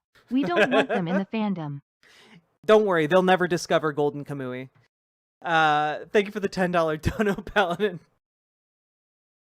But like, no, so she's like, oh, is the cheerleading gayer? No. The NFL is gayer. It's the entirety of American football that's gayer these days. before we dive into that, make sure that you like this video and subscribe to our channel if you've not already. Make sure to like this video and subscribe to my channel. Bitch. That's not me calling Brett Cooper a bitch. That's me calling each one of you individually a bitch.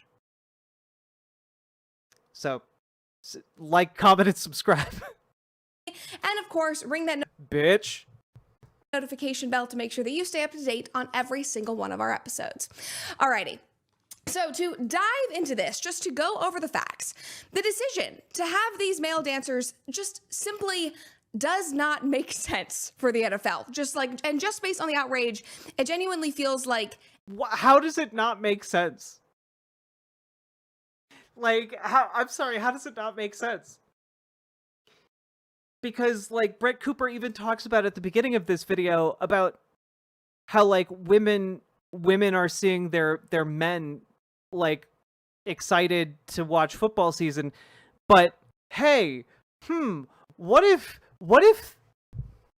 I'm just throwing this out here. What if there were also, like, attractive men on the cheer line? Would that not maybe appeal to the straight women who also watch football? Maybe this could be a way to broaden the appeal of football because that's what a company wants to do. a bad business decision. In order to make more money. I don't know if this is as bad of a oh my god, I can't even speak. Now, I don't know if this is as bad of a business decision as, say, Dylan Mulvaney and Bud Light. I don't know if it is as bad as completely rebranding and destroying Cracker Barrel, if you've spent any time on social media. So, if you're wondering what she's talking about, are the Cracker Barrels destroyed? Don't worry. Don't you worry.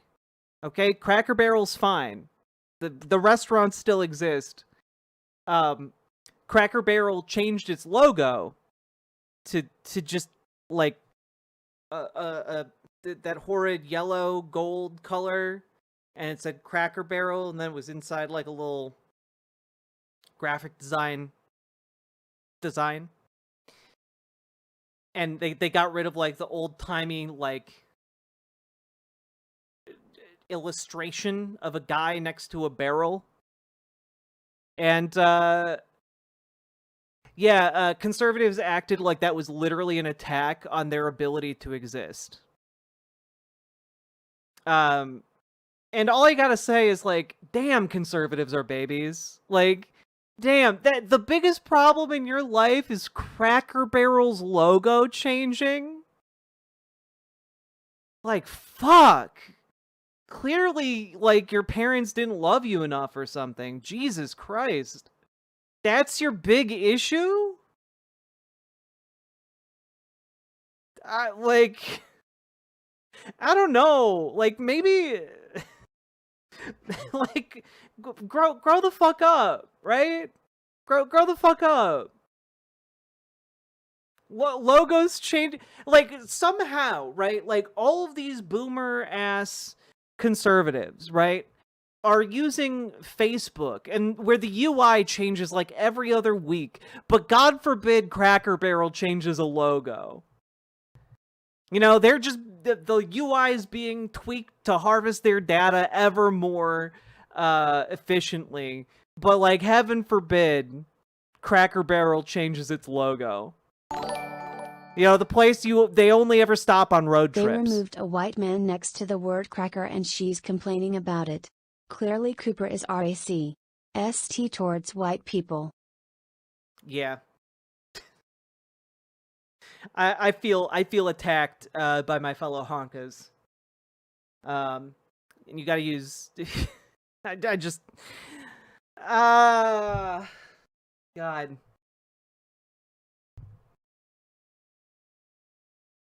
It's truly embarrassing.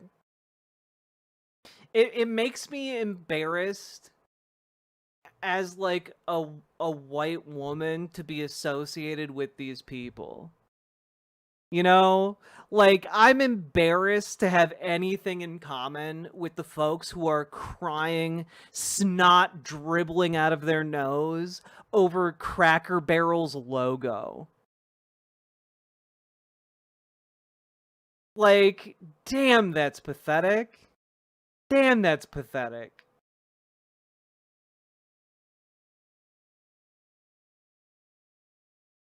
Over the last couple of days, I'm sure that you've seen the outrage over that, which is Oh, no. If anyone was confused there, back when Hassan got banned off of Twitch for saying honky or cracker, I can't remember which, as a bit of a jest, I started saying like it's okay if I say it and I use the soft A, you know, for cracker or honky. You just gotta, you know, honka. I think honka is a delightful phrase. It makes me think of a clown. Yeah. I think it's fine. Honka S? Exactly. You guys get it. Sorry, I had to explain some of the lore, chat. also very understandable and is certifiably insane. Anyway, I don't know if this business decision is as bad as those, but it's certainly It was fucking stupid that he got banned. Just to be clear, in case anyone was wondering where I landed on that. Seems misguided. Now, the NFL and their teams might argue that, you know, by hiring these men, by hiring everybody's cute little gay best friends, they're just trying to be inclusive. Wait, they're not everybody's gay best friends. They're skilled craftsmen. They are skilled like athletes. It's like, I'm sorry, you watched an entire documentary about the Dallas Cowboys cheerleading team and your takeaway was that like, oh, they're just like I don't know, like the friends of like the team owners' wives or something. Like they aren't actually like athletes. They aren't actually like incredibly trained when it comes to like their bodily movements and balance and such. Like, understand that Brett Cooper demeans women in her effort to like bash gay people.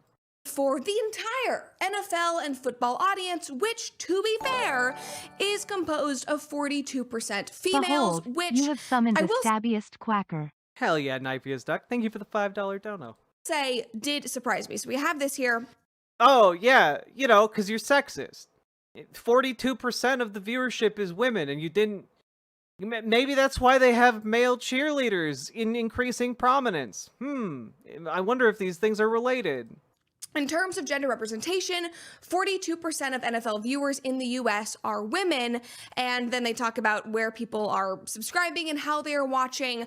But in my mind, I think of the NFL as being like completely male dominated, like men would blow women out of the water, but it almost is 50-50. However, when you then get into the stats, you go even deeper, casual viewers aside, women like me who probably, like if I was polled, I would say, yeah, I watch football. Yeah, I watch NFL. Do I know anything about it? Not at all. Do I? I'm sorry, you watch How do you not know? How do you not know about the game you're spending hours watching? It's not even like she's a fake fan. It's like if you watch one football game, that's like 4 hours of your life. how in the span of like 4 hours do you not learn about the game? But you watch more than one game, you should know about football. Like, just from the osmosis of like seeing it and seeking to understand it. Again, fascism and the current conservative moment are antithetical. They are in complete opposition to intellectual curiosity. I particularly care? No, but I'm married to a man who does, and therefore during football season, I would say, yes, I do watch football. So viewers like me aside, casual viewers aside, the core... Oh, that's true. Zetetic? Absolutely true. My friend was a male cheerleader in high school and did quite well with the ladies. Who knew that being the only guy on a team full of girls would help you meet girls? Yeah. Because that is absolutely true. Some male cheerleaders are gay. The ones that aren't, though, they clean up. Audience. People like my husband Alex and all of his friends are straight adult males. 73% of the Score fan base, by the way, are men. Wait, I'm sorry. My husband Alex and all of his friends are straight adult males. How do you know that? I said how do you know that? Have you tested them? Have you tested their straightness? How straight are they? I just want to know, how did you go about assessing their straightness? Did you break out a level? Did you check their like app download history and see that they hadn't downloaded Grindr? Did you look in their medicine cabinets and see how much hair products they had? I'm just asking the questions. 73% of the Score fan base, by the way, are men that are 50 years and older. Fans engaged with the most intensity skew older and male. Of the 58% of Americans that do engage on a weekly basis, 73% are male aged 50 plus. So, my point in bringing all of this up is that the girls who... Wait. 73% of the 60% are over the age of 50.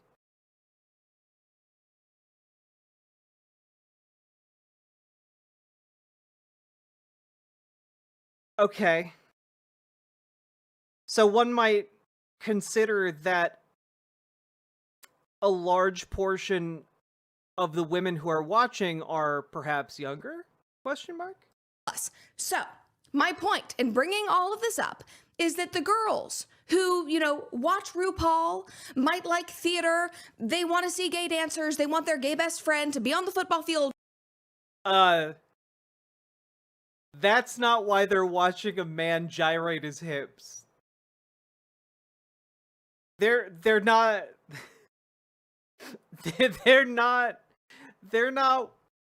they're not watching that guy being like, look, it's my gay best friend that I don't have.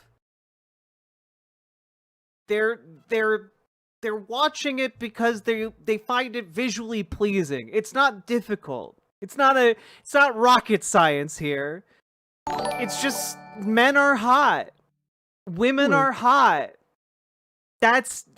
People like seeing hot people. Like, it's not difficult to figure out. Like, they're hot and they're talented at using their bodies. Like, this is not difficult. Yeah, like, Lily Love Stuff, boys, BL would blow Brett's mind.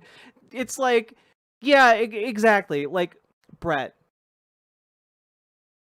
Women aren't reading the smutty manga novels about, men being in love because they just like seeing their two gay besties make out. That's not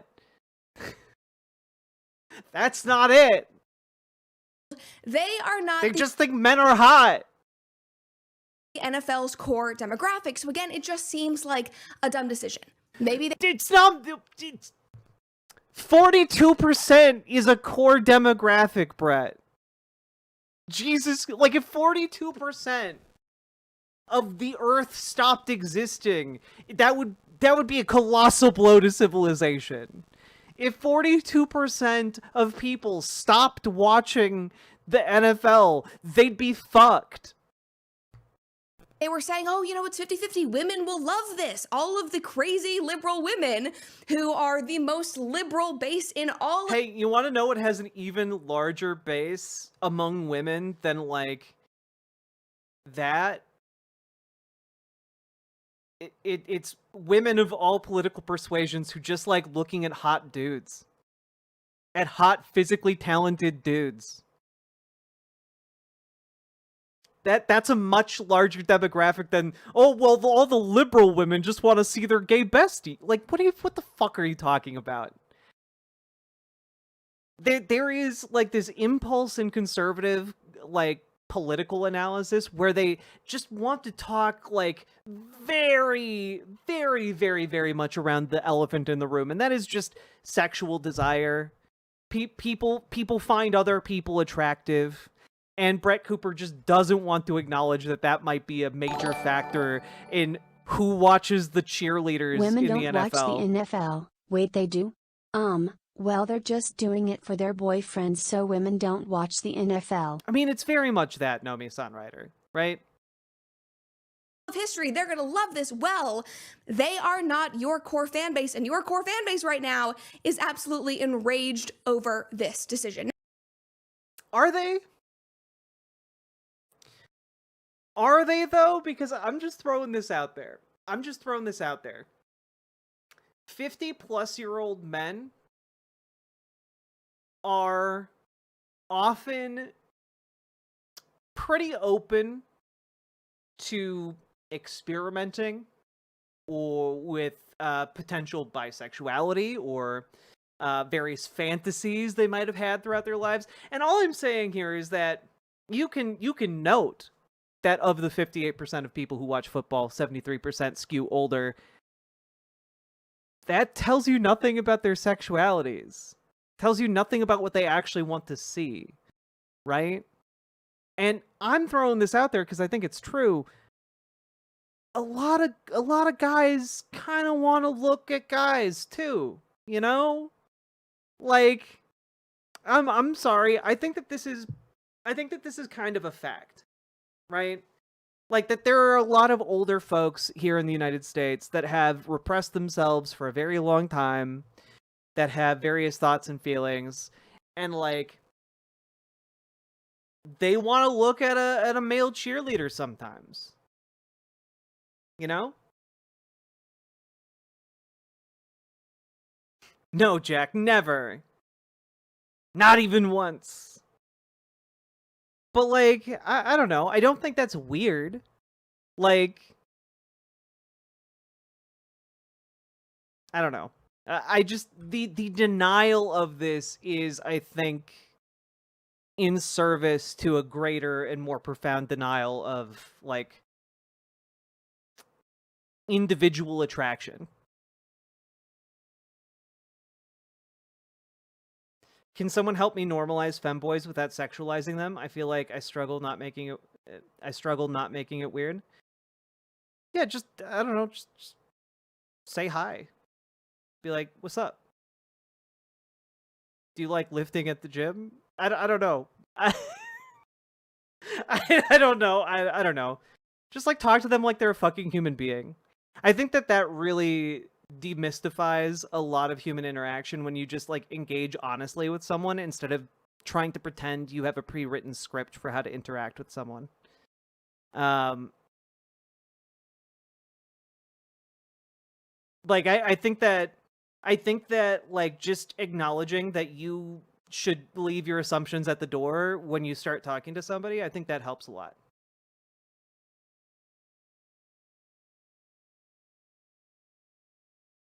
Guess that demystification helps. Yeah, I mean, like, ultimately, at the end of the day, it helps to recognize that human beings are human beings just like you're a human being.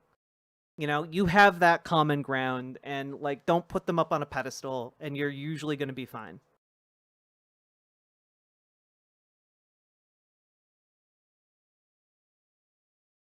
Hi, do you like Star Wars Battlefield 2?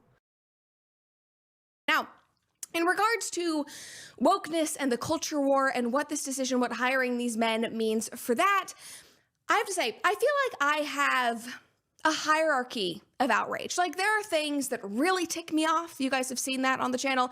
There are also things that I'll just kind of be like, oh, like, I really don't care about that.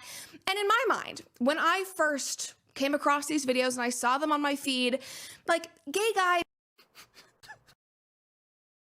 When I first came across these videos, let me tell you something. You aren't just coming across videos of male cheerleaders twerking up a storm. That is not something you are just coming across. You are either seeking those out, or you are just like absolutely like, I don't know, brain toasted, I guess, on conservative propaganda. Like, there's really no other option. If you're a normal person, you don't just come across male cheerleading videos.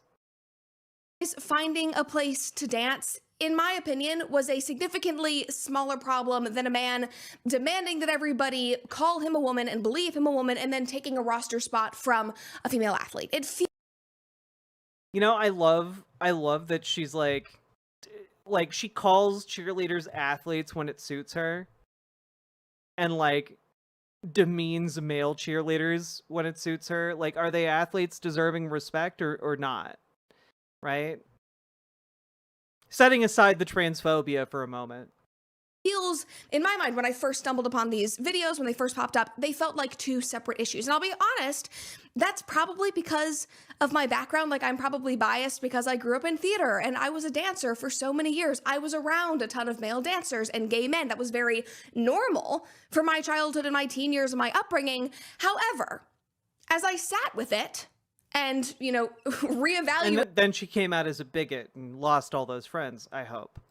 My biases, I did see that there still is a deeper problem. And Alex and I actually got into a huge debate over this because I was saying, you know, what does it matter? Like, there have always been male cheerleaders. I was arguing on that side. I was like, I really don't care. He's not in a wig. He's not trying to be in a dress. He's not. Yeah, you know. Like, oh God. Brett Cooper is so weird to me because, like, she's a theater kid. But, like, she's an evil theater kid in, like, a very different way than I'm used to seeing, right? Like, I'm sorry, how do you grow up as a theater kid and you're, like, cool with the gays, but if the gays start putting on wigs or dressing up or wanting you to use different pronouns, you're suddenly not okay with that. Like, that seems weird, right? Like, that just seems like, yeah, she's a fake friend. She's untrustworthy. She was around a bunch of people who were discriminated against for being received actual discrimination, and her takeaway from that was, I should be the one discriminating against them. That's crazy, right? That's crazy. Chopping off his genitals, and Alex was like, no, it is the principle of the thing. And he's the one who brought up, you know, the male audience and the core demographic, saying, who is this actually for? And so, well, because some men like looking at men dancing well, and some women like looking at men who are dancing well. It's not a difficult calculation to make, actually. You know, like, oh, who is this actually for? Who would even like to watch this? I'm so angry. I'm so angry. Like that. I'm sorry, Brett. I'm sorry to tell you this. Men don't get virulently angry about, like, men dancing well on camera unless they are feeling threatened by that. And that feeling of threat might be that they wish they could be like that. They wish they could be dancing like that. Or it could be that they like what they see and they feel scared about that. Because in conservative circles, when that happens, right, the tendency is to lash out very angrily or to feign not understanding. Feign a lack of understanding. That's a more succinct way of saying that. But, like, I don't know. I think it's kind of telling. So that debate with him made me really reevaluate everything. So I'm grateful for him. That's one of the reasons why I love him, because he always makes me It's one of the reasons I love him. He really made me see how it's actually totally fine to be bigoted against homosexuals in cheerleading. evaluate things and think through everything. And when I got down to the issue, I realized that in a lot of ways he was right. Because while, yes, this is not a trans woman making everybody call him a girl and taking a spot, this still is a man invading historically women's spaces. And this girl... You've already pointed out that historically men have been cheerleaders. So you've already invalidated that specific point that you're now trying to champion. You brought it up like 2 minutes in. This TikTok sums up everything perfectly. Just watch. The historic purpose of male cheerleaders has been to throw and catch flyers so they don't brain themselves on the floor. These guys couldn't throw a water balloon. These are guys posing as girls. These are dudes who are shaking curves that they don't...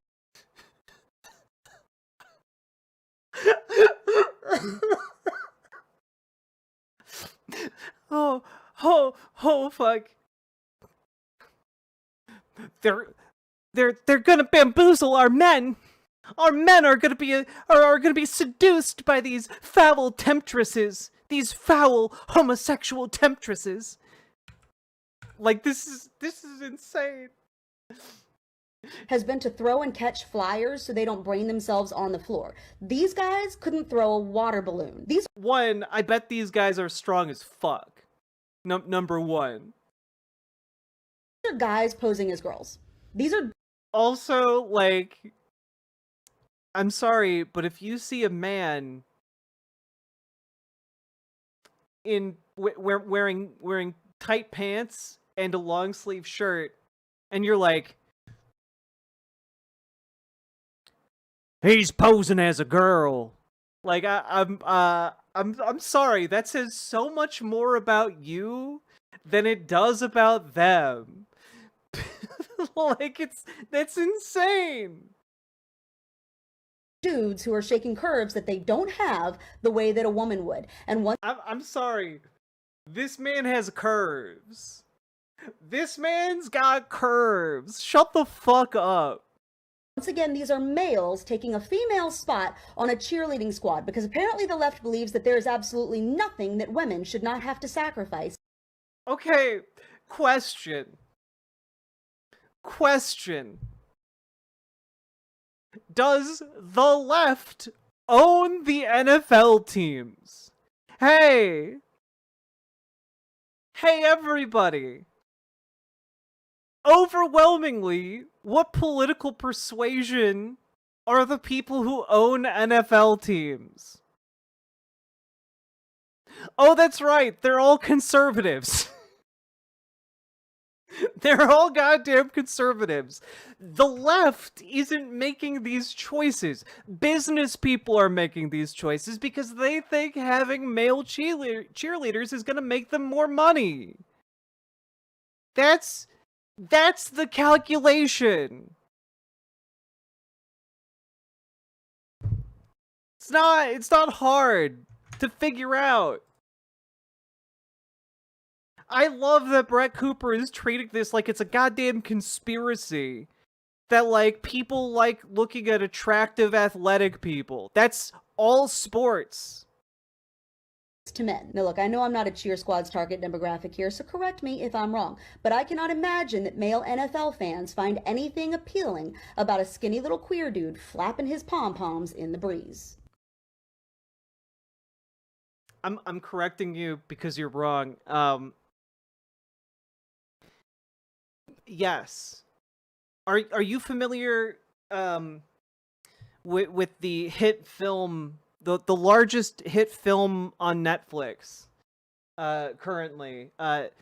TikTok user at Desert Drifters. Desert_Drifters. A name that fills me with so much confidence that you know about what you're talking about.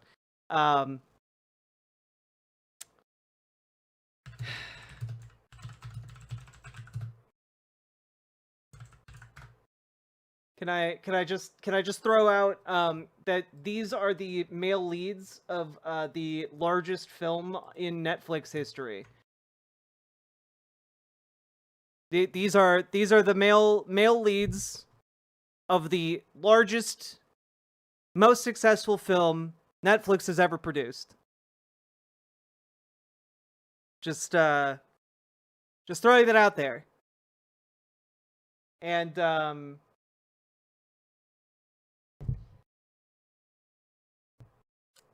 it's a good movie. You should all watch K-pop Demon Hunters.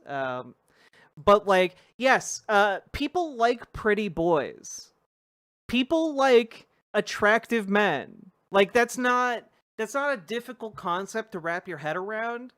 But like, understand that what Desert_Drifters is trying to put out there is like, huh, you mean to tell me that people enjoy watching attractive people? Huh, in what world? And it's like in like all of them, in all of them. In like all of them.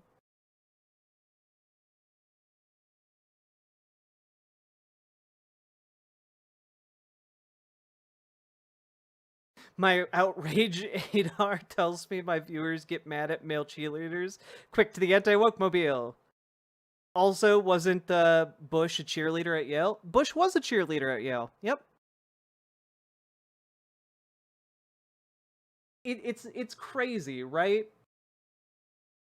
Here, also, look, maybe some full body shots are necessary. Here, they're literally a bunch of Twinkie dudes. Leads of the male leads of the most successful movie in Netflix history.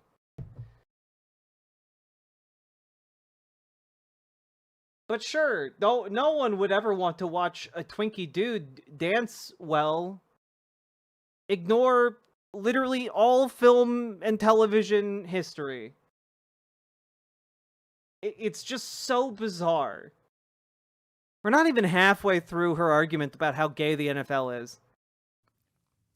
Exactly. I think that she completely hit the nail on the head here, because the left genuinely believes that there is nothing that women should not have to sacrifice to men. And women... There's no sacrifice being made here. It's a financial decision by the people who run this business. And they're doing it because they think they can make more money. There isn't like a woke left council that was like, and now we will have more male cheerleaders. We will make their shorts a 1/4 inch shorter. And make their asses a full inch bigger. Like there's no leftist council that's doing that. Around the country, around the world, and Western cultures have convinced themselves that allowing men into their spaces is peak feminism. That actually is a quality that everything we have fought for. Getting ourselves private spaces, having safe spaces just for women, having gendered spaces, that we can throw all of that out of the water because there is somebody else who is more of a victim than we are. By the way, literally the same arguments were deployed about, integration against like black people and white people using the same bathrooms. Literally the same arguments. Like it's just nuts. Oh no. How will women ever recover from not being forced into traumatic injuries at age 15 because padding would make them less sexy? I mean, yeah.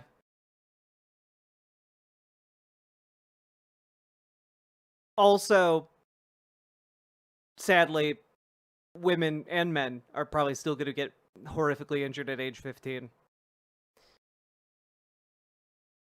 We live in a truly disgusting society. Also, to roller of eyes, K-pop Demon Hunters is literally the most watched film in Netflix history. And it's been out for like a couple months. Has about 250 million views as a film. It's, I don't know, it's a pretty big deal. I was just talking about my outrage hierarchy, but on the left, there is a victim. Also, one of the first movies to put K-pop at the top of the charts in the United States, so that's pretty cool. Hierarchy. And this is what we are seeing in action. Now, that could be, slots on a sports roster, spots on a women's dance team, private locker. I would, by the way, highly recommend K-pop Demon Hunters. I know it's completely beside the point, but I really like the movie, and the soundtrack is genuine. You know what? I'm just gonna throw up. We're just taking a slight detour because I really fucking like this movie.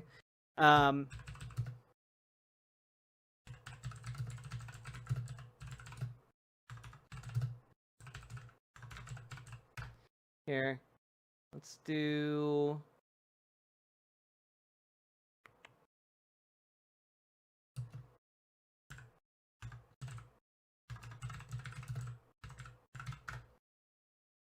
Here, can we do this guy? I think this guy's good. Yeah. Okay. So this guy does like reviews vocals in songs, and right here, I think. No, was it right here?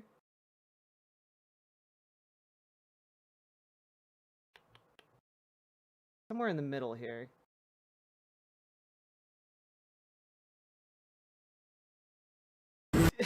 Golden is such a perfect K-pop song. It's so fucking good. But like, dude breaks down really well like how what they are doing with their vocals is like technically just superb. Like it's crazy impressive. And I'm not gonna play the rest of this, but like I did like this guy breaking down the I did watch him break down all the entire soundtrack of this movie, so shout out to this guy, and I don't know, anti shout out to Brett Cooper. Go, if you are subscribed to Brett Cooper, unsubscribe and go subscribe to this man instead. Dude's just kind of delightful breaking down like musical bits. Let's take a look here. Go back. Cool.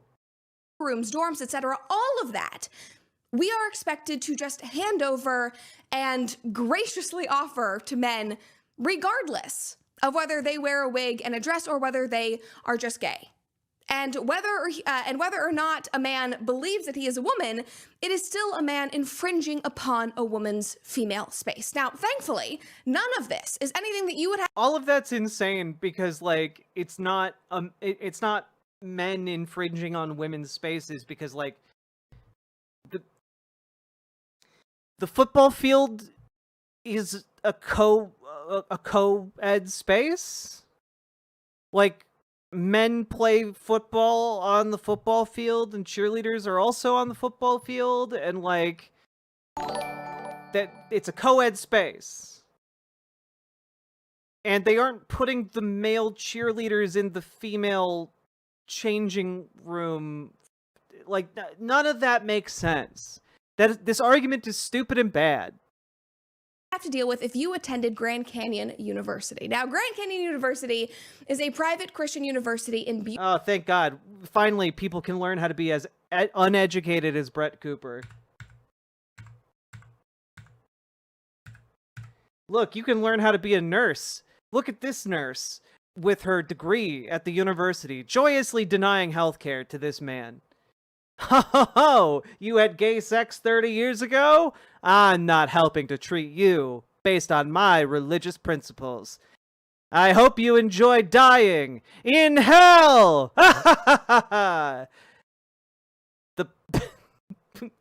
That's what your degree is good for. Have you ever wanted to be someone who could mansplain things to an entire room full of people? Look no further than Grand Canyon University. Look at that! They're all pointing and laughing, looking at a real university, because they've been educated wrong. At Grand Canyon University. Brett just wants turf capitalism, with the biggest lean toward anti-gay capitalism. Why are toilets so woke? Also, here is $5. Logan Hill, thank you for the $5. And also, I am waiting for the inevitable Brett Cooper segment where she rails against the wokeness of, like, bidets or something. Like the... like she's gonna discover, like, a decade-old ad for the Squatty Potty, and she's gonna make a 30-minute long segment talking about how, like, everyone's upset about the Squatty Potty. All of my friends are angry and upset. And I talked to my husband, and he said, you know, who is this even for? Who's squatting while also pottying? Why, just wipe your ass with your hand like a real man. And then don't wash your hand, because that would make it too gay. As of September 2024 dreams. The Grand Canyon visit doing ads for GCU because I can just slide them in wherever, because there is so much insanity when it comes to young people and education, and GCU cuts through all of it, so I always appreciate being able to add them in. What are you saying? Brett, what are you saying? Like, oh, the world's just so insane that I can just nonsensically slide in my ads anywhere because nothing matters anyway? Like, what are you talking about? You were talking about male cheerleaders. That has nothing to do with Grand Canyon University. Anyway, this idea that has been printed on modern women's brains that we have to give everything up to men, it has completely turned our culture upside down. I mean, like just yesterday, Riley, she posted a screenshot from a sorority Instagram page. I believe that this is from Loyola. And they are now calling the sisterhood round of rush, that's a part of rushing for a sorority, they are now calling it the siblinghood. You can see sister/siblinghood Hi round. and welcome to Grand Canyon University Medical Treatment 101. Repeat after me. I refuse to treat this patient based on my firmly held religious beliefs. Paladin, thank you for the $5 dono. And also, like, unironically, could someone be a registered nurse who just refuses to treat all patients based on firmly held religious beliefs? Is that... could someone do that? Like, that sounds like something a Nathan For You, like, business would be based on. Like, get trained as a registered nurse, but then receive a paycheck by doing nothing, citing your firmly held religious beliefs at every opportunity. Sorry, that's against my religious beliefs. Paycheck, please. Paige Larson, thank you for the Prime. Appreciate you folks. Also, are we... Brett, are you really calling out, like, one sorority talking about siblinghood? Cause, like, we're talking about a fucking group of adults, man. Like, Jesus. Imagine being butthurt about the goings-on in a sorority you were never a part of. Imagine giving a single shit about that. Now, the only reason they're doing that is because sororities around the country aren't just for women anymore. No, they can't be offensive by calling it the sisterhood, because what if... They absolutely can still call it the sisterhood?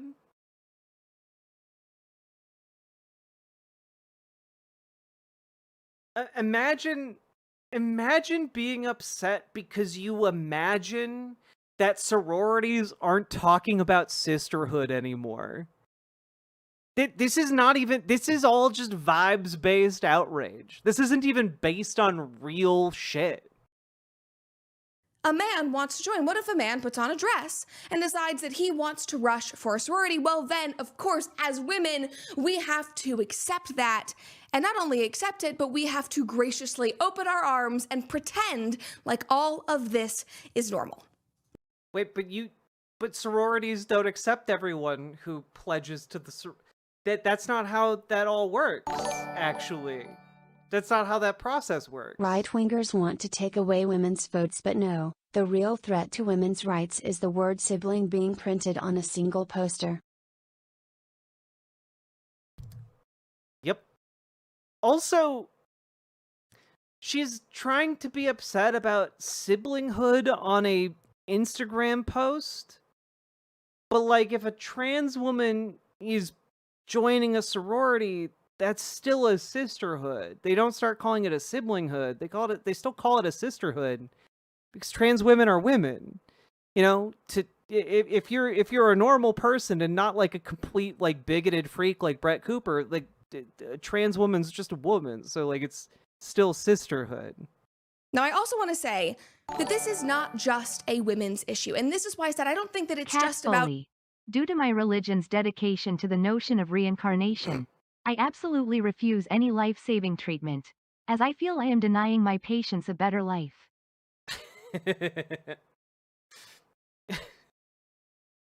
Thank you for the $5 dono, Salmon Moose. I appreciate you. These boys that are on the cheerleading teams, I think that this is a much broader issue because men's spaces have been invaded too, and I never want to... Oh my god. Don't forget the men's spaces being invaded. All of those men's spaces being invaded. Thanks for watching, Brett Cooper. Today's topic: the Snuggie promotes gay agenda. The bio male on the box is wearing one, and snuggling is a female role.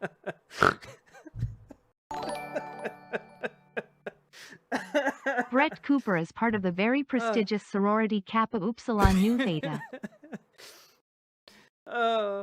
Paladin, thank you for the $5 dono, and just an excellent joke. Knifeus Duck, thank you for the $5 dono and another excellent joke. I really appreciate it. Also, I just want to point out, I know that there is a certain percentage of you that whenever I go over like Brett Cooper content, you're just like, oh my god, why? Why the fuck do you spend time talking about this lady? And part of the reason is because, well, she has like 1.6 million subscribers, and she regularly posts content of this caliber that is just as bad, and very rarely is she getting any pushback on it because she covers a lot more pop culture topics, right? And part of the problem I have with that is, well, she gets views. You know, like Ben Shapiro these days is not doing so hot when it comes to views and engagement. Brett Cooper has actual attention from people who regularly engage with her content.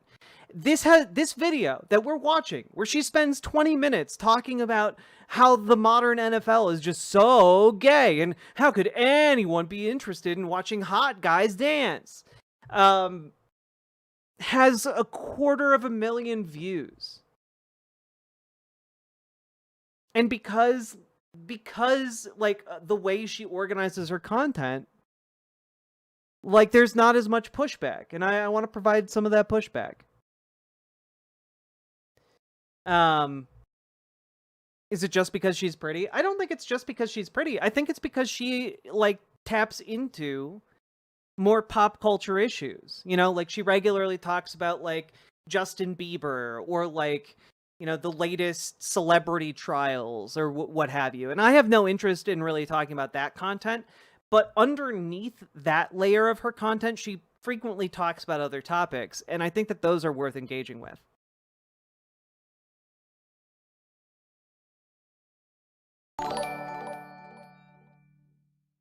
Why isn't ICE, the National Guard, defending women's spaces? Thank you for attention to this matter. It's the most pressing matter of our day. Also, Logan Hill, thank you for the $5 dono. How many views? How? Why? Again, this is why I want to provide some pushback and just be like, hey, this is a load of horse shit.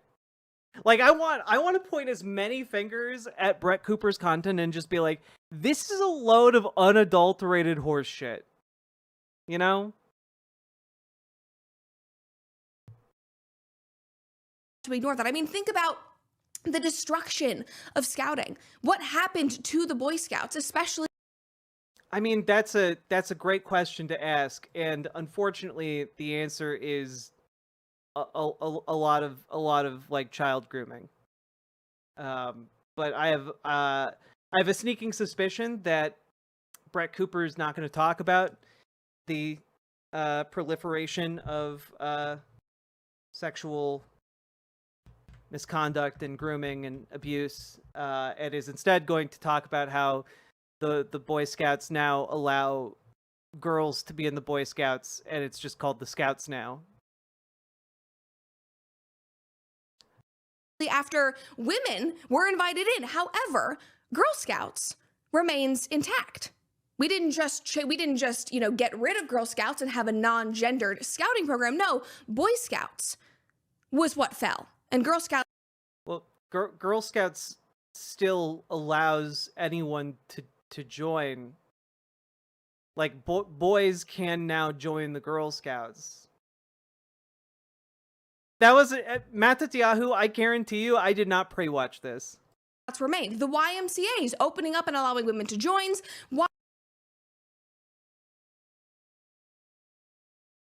Yeah, the YMCA should have been kept a place for the strong, masculine men, where they could be themselves around other strong, masculine men. While the YWCA still exists around the country and only accept women. Well, I say they only accept women, however, maybe not in 2025, you show up as a man in a dress, maybe they will let you in if you really want to be in the YWCA.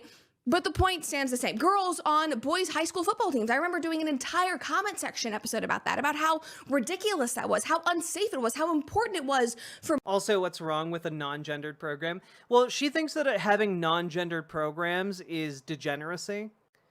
And I'm not exaggerating. Like, she thinks like having like one program for boys and girls is like a sign of cultural degradation, and that's bad, and it's weakening our society to have boys and girls do activities together. Also, Mr. Malachite, you are very correct. Girl Scouts and the Scouts both do very different activities. Men to have their own spaces. There's also something happening in Australia right now. I saw a lot of commenters pointing towards this in Australia, where there's a huge push to make the few remaining all-boys private schools into co-ed schools for equality. And I believe that in... Oh no. The horror.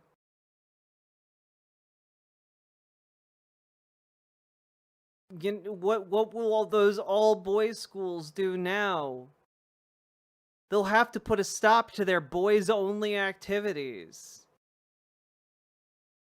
Like... No. Realistically, I want Brett Cooper to like sit for a moment and think, like, what is being lost when boys and girls have to learn subjects together? What is being lost?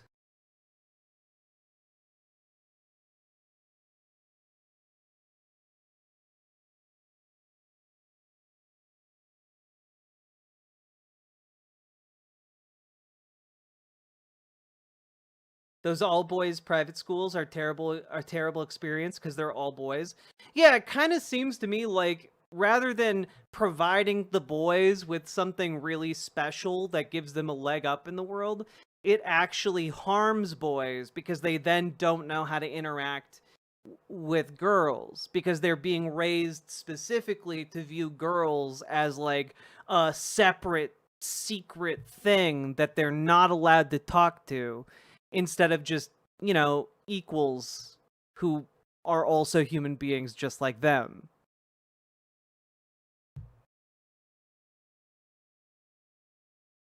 Yeah, I am a firm believer that learning to interact with other people is a really important quality to learn. In fact, maybe one of the most important qualities to learn as you're growing up. In the entire country of Australia, there are only, I think it's fewer than 300 all-boys schools remaining, and all of the Oh no, the horror. The thing neither she nor any conservative will ever admit is that the vast majority of same-gender assault comes from straight people. That's true. That is true. other ones have been turned into co-ed schools. Like, this is ridiculous. This is not just a women. Why is it ridiculous? Wait, why is it ridiculous to ensure that, like, boys and girls can go to the same schools? This seems like such a non-issue to me. This seems like such a, like, obviously they should go to the same schools. Like, if you have a private school and boys can go there, girls should also be able to go there. If you have a private school, like, boys and girls should both be able to attend. This isn't rocket science. This isn't like wild. And if you think that it's really important to have them separate, I want to hear why you think that. Because Brett Cooper just keeps saying it's ridiculous, it's ridiculous, it's ridiculous. But why do you think it's ridiculous? Women's issue. I think we often talk about it as just a women's issue because obviously there is a safety element there for women. We talk about Title IX a lot. That becomes, very amplified when you look at women's sports and the women that are being, actively hurt by all of this. But this also hurts men in a completely different way. Men and women both need gendered spaces. They need spaces where they can just go. But, like, even if you accept that premise for, like, bathrooms, for example, why would someone accept that for a school? Like, at what point does it stop being beneficial, right? Like, in Brett Cooper's world, should there be boys' towns and girls' towns? Like, no girls allowed in one city, and the next city over, only boys? Or no boys allowed? Like, this, I'm taking it to another level, but that's to emphasize how stupid this idea is. Right? Like, at what point does this separation of spaces in her mind stop having utility? And what exactly is the utility? Be with other men and other women and do female and male things like being on an all-girls cheerleading team. But you can do that amongst yourselves. Like, that's your decision on who to be friends with. That's your decision on, like, who to associate with. Like, that's different than, like, a team that is being run as a business or a non-profit that needs to have services available to the public. The entire reason these spaces are being integrated is because, like, these are places of essentially public accommodation where people should be able to go if they want to make use of those services. Like, that's it. If you don't want to associate with, like, a bunch of dudes, you don't have to. You can choose to just associate with girls. You can choose to just associate with boys. But, like, this idea that, like, oh, well, these private organizations and, businesses should also capitulate to your preference of association, that's ridiculous. Just fucking leave. God, these conservatives tell me to get out of the country all the time. Oh, you hate it so much? Why don't you fucking leave? Go to Cuba or something. Like, but, like, they can't even conceive of just, like, oh, okay, have an all-girl friend group and do your girl activities in there. Instead, they're like, no, you all have to do girl activities in your groups that you all run that I have nothing to do with. This is nuts. It's not just for safety or privacy, but it's for healthy socialization and development and just societal normalcy of having those gendered spaces. Now, to go back to the NFL after that entire... Also, these kinds of spaces that you're talking about are a relatively modern invention. Like, up until like the early 1900s, bathrooms were just fucking bathrooms. Like, anyone would piss and shit in. There was an era in like the 1800s where there were like monetized bathrooms where you had to pay to go in and use them. But like, the idea of like gendered spaces like this is a very new invention and not rooted in like historical historicity, I guess. rant. My point of bringing that up, like I said, was that I definitely had a bias going into this story, and I had to reevaluate that, which I think is really important, especially after I remembered that I had done that entire episode about a high school football team where a girl was on there, and I was so outraged over that. And I was like, why am I not keeping the same energy with this? Which you did an entire episode about being angry at a high school girl for being on the football team. Oh my god. This is a grown adult person. Brett Cooper's a grown adult person who spends her days screaming about children playing high school sports. And not even like, like a girl playing high school football. That was your full episode front page dedication. That's insane. These people are weird losers. Do you guys understand? Like, when I talk about like Brett Cooper, when I talk about like Donald Trump, when I talk about Matt Walsh being fucking weird antisocial losers, this is what I mean. Normal people who have normal thoughts and feelings and who like go about their day-to-day business, caring about their neighbors and like looking to make ends meet, they are not spending their time giving one single shit about whether or not there's a girl on the local football team. They don't give a shit. And to the extent that if any of them do, they're weird. If you met someone in your neighborhood and they were going on and on and on about one high schooler on the football team, you would think that that's freak behavior. Last one. How about we care about assaults in any space? Nope. It's a Title IX problem. This shit is just gun rights directed elsewhere.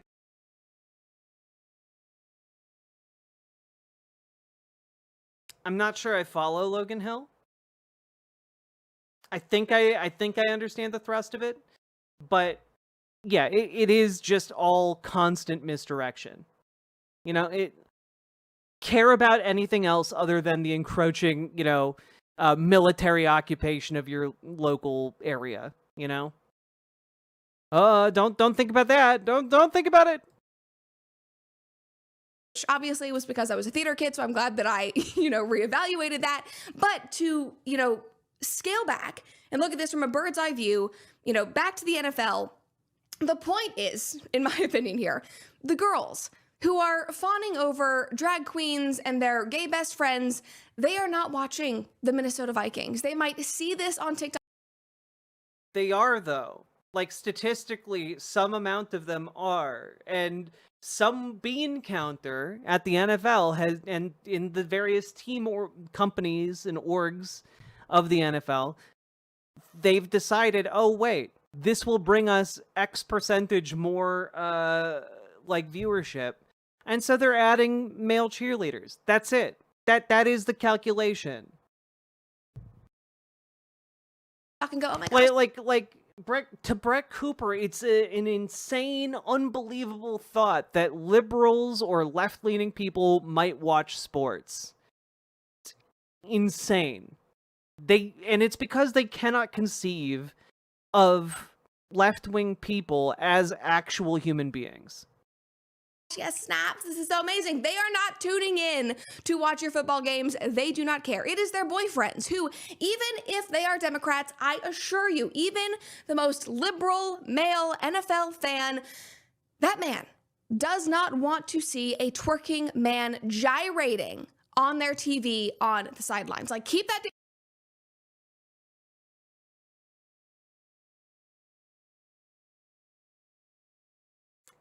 Yeah. No men on the left would ever want to see a man dance provocatively. No, sir.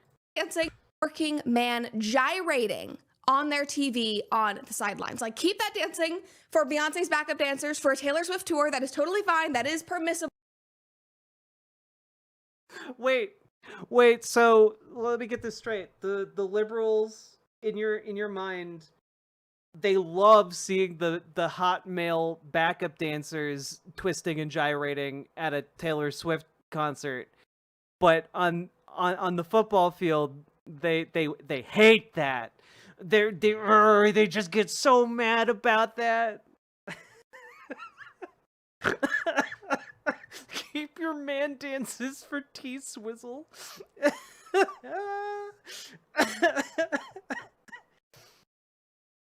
Oh god, this really feels like the stupid sexy Flanders bit.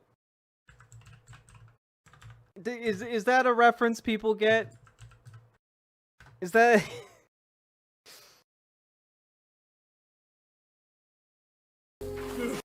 just yeah, here we go. Okay, don't panic. Remember what the instructor said.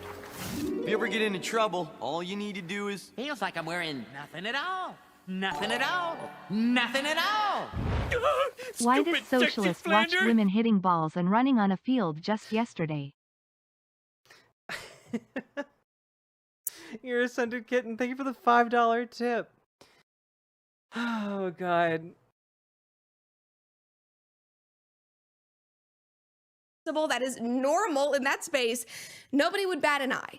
But bringing it into a male-dominated space, onto a women's team, that is where things change. Now, in my opinion, while we're talking about the NFL... But that's the point that is being made with the it's not a women's team. It's a co-ed team. That's the point. If there are male cheerleaders on the cheerleading team alongside the female cheerleaders, it's just one team. It's a co-ed cheerleading team. That's it. It's not a women's space if it's fucking co-ed. That's fine. It's also not a space. It's a fucking football field. I feel like I need to bring this up. What is gayer than all of this is the fact that the NFL this year is now forcing teams to put social justice warrior taglines in their end zones. And that is why I think... What are you talking about? Who gives a shit? I think that this is a bigger institutional problem with the NFL, and it's not just about these individual guys. Now, just read this tweet here. This is from Breaking 911. All 32 NFL teams will again this year be forced to stencil a social justice message in their end zones. Oh no. Oh no. It's so horrible to see. Oh no, not end racism. Ah, damn it. We can't be racist at football games anymore. Stop hate. Aw, damn it. We were all gonna bring a bunch of hate to the football game. Choose love? No! I won't let your socialist ways be forced upon me. Inspire change. Inspire change in my ass. It takes all of us? Oh, to do what, you bastards? You commie scum bastards? Like, who's mad about this? Like, I'm sorry, who the only people who are mad about a sign that says end racism are the racists. That's it. Those are the only people who are upset about that.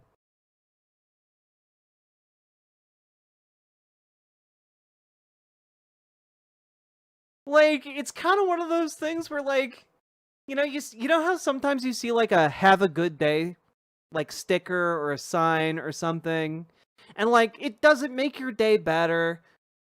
Not particularly, but, like, it's kind of better than the alternative.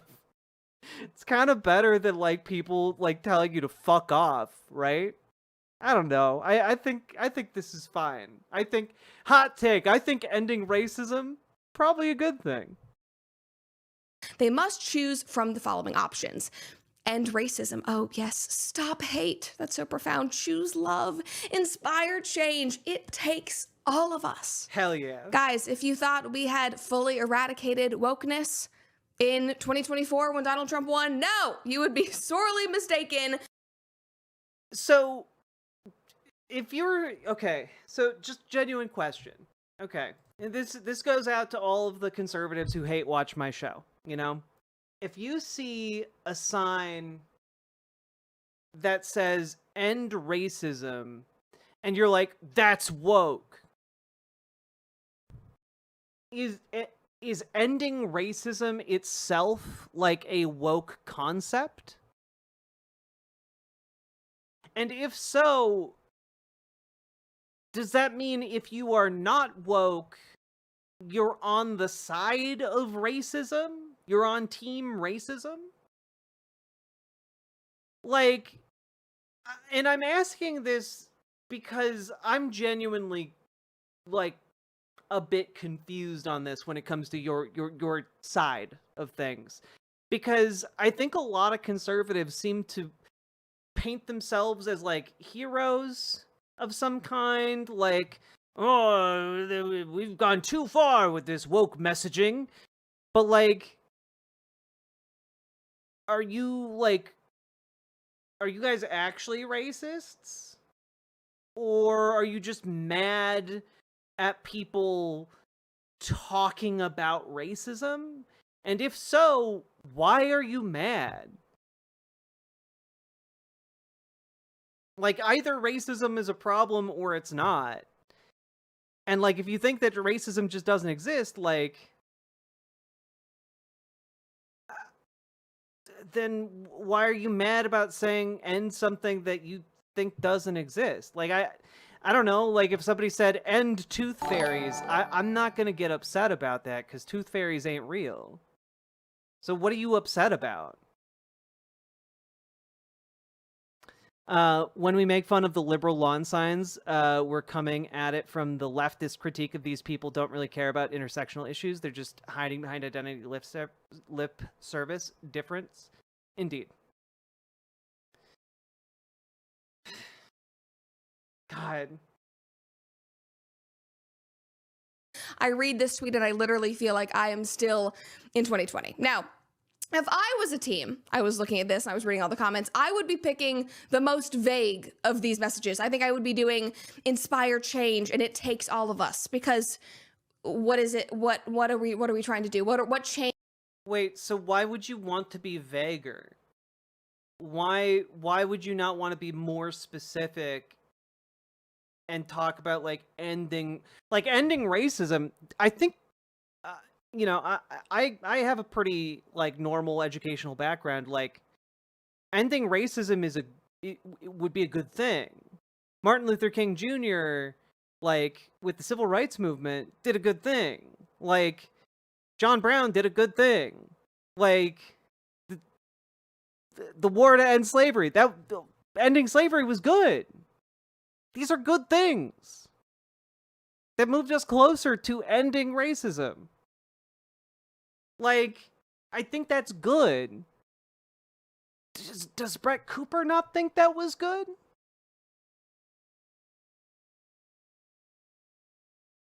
I don't know. Dowrimba, thank you so much for the raid. Welcome, Boy Meets Mini. Hello, Alex Rivas. Hello, Dowrimba.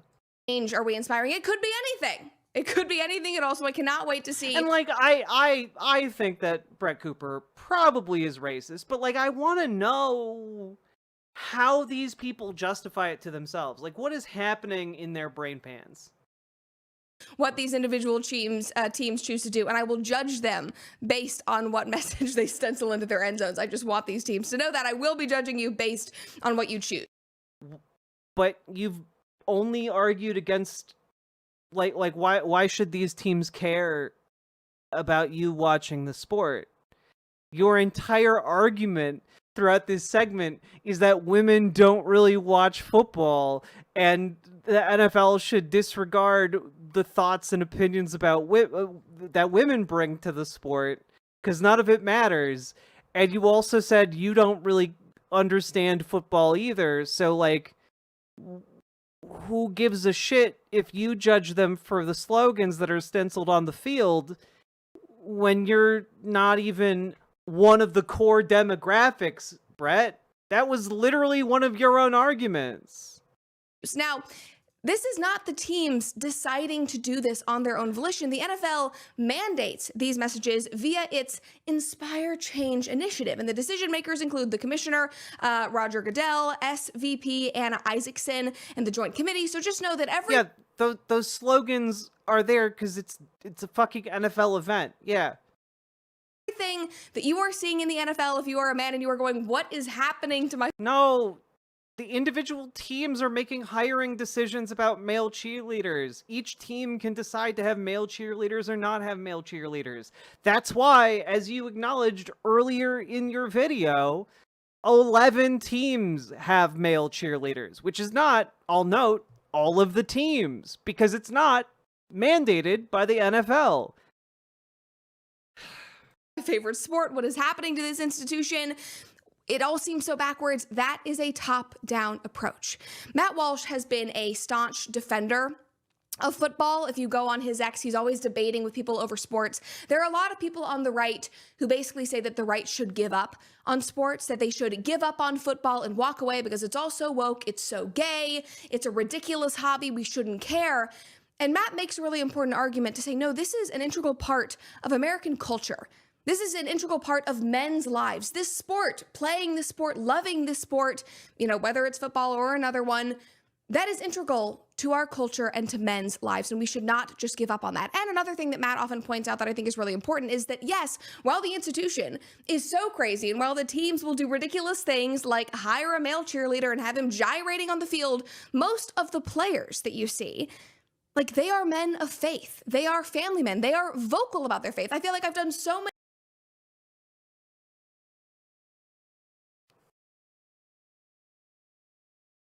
Yeah, they're all men of faith, which is why it's totally fine for women to dance and gyrate promiscuously on the field. Wait.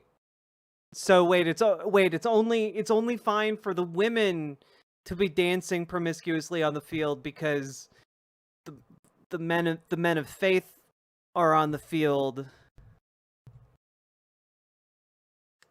But I guess the men of faith might be more uniquely vulnerable to the gyrating of a male ass. I guess is the argument here somehow? I don't know. It seems like a bad one. She's so wrong all the time. How? But that's like my point. That's why I like going over these, because it's just constantly wrong. Just constant, like a drivel coming out constantly. Jack, men don't need an unsafe sport where CTE is super common. They need critical racing theory, raise hell, praise Dale. Hell yeah. Hell yeah, Boy Meets Minnie.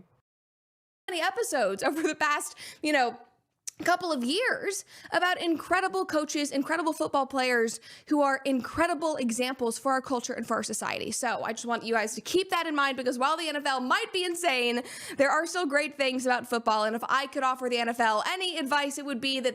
Again, why would the NFL take your advice, considering you have just spent the last 20 minutes talking about how women literally know nothing about football and should not be taken into account when making football-related decisions.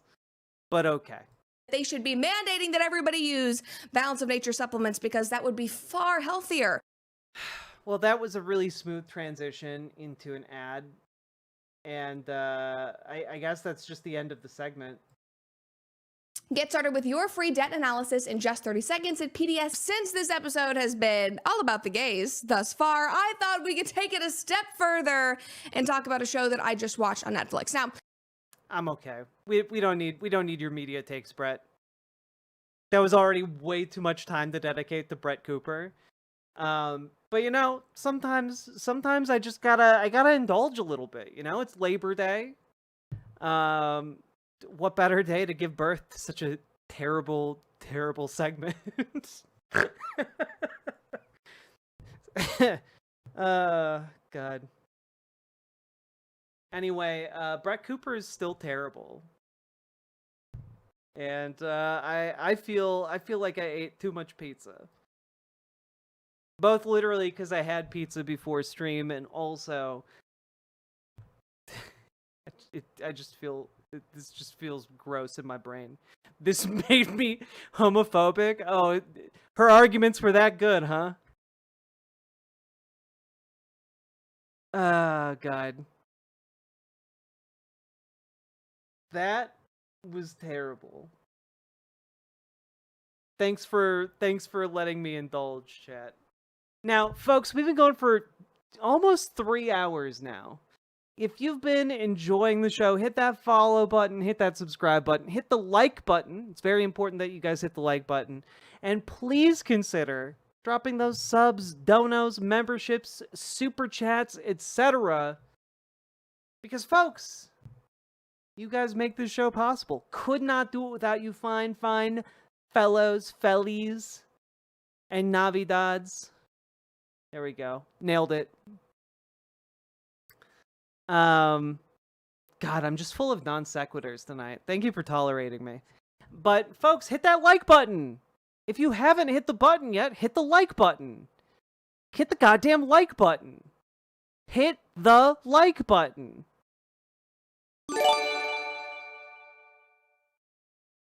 Also, Zetetic, thank you for the gifted sub over on Twitch. Appreciate you. And folks, also consider supporting the stream financially because you guys make this show possible. Could not do it without you fine folks. So glad we made Brett Cooper's shit list. We don't get enough of these people in their podcasts. Blessings unto her and her cattle. Indeed.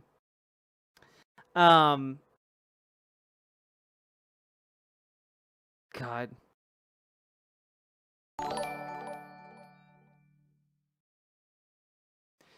Damn, Irascended Kitten, thank you for the $10 dono. Very much appreciated. Thank you so goddamn much. Feels so good to finally be getting settled into my new place. I'm really hoping. I'm really hoping that my new studio gets finished soon. I need the guys that we're working with. I think that they're gonna have to redo like the built-in, like the floor, like the artificial built-up floor that they had to put in. They have to redo it because they did it wrong and poorly, and then they have to put down the floorboards and like seal it in all right. But after that step is done, we should be done. Should be done. I want to hear the Dono Ghost song. Is there a VOD? I'm sure there's a VOD somewhere. I don't have the Dono Ghost song handy at the moment, but when I get set up in the new studio, I'll have my sound box and I can just click the button. Click the goddamn button. Where are you broadcasting from now? Girlfriend's place? I'm actually in a small corner of my partner's workshop for like where she like designs the Imogene Olivia like lingerie, which you guys should all check out if you haven't yet. ImogeneOlivia.com. Trans femme lingerie. We call it gender euphoric lingerie. It is built for people of non-conventional body types, and it fits wonderfully. It's very becoming and attractive, and it is sold in comfort as well as a smoothing fit.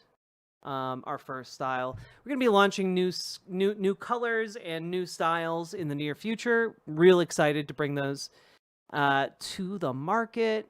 It's real exciting, and I hope you'll check it out. ImogeneOlivia.com. Not an ad, but kind of an ad, I guess.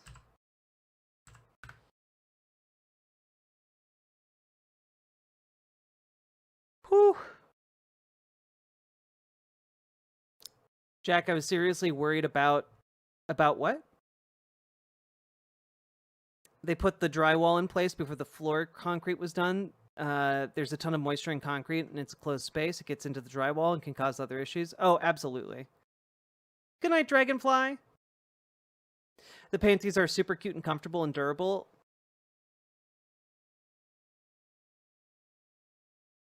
Put mine to the test, machine wash and all. They hold up. Hell yeah. Shilling for your partner? Absolutely, Harold.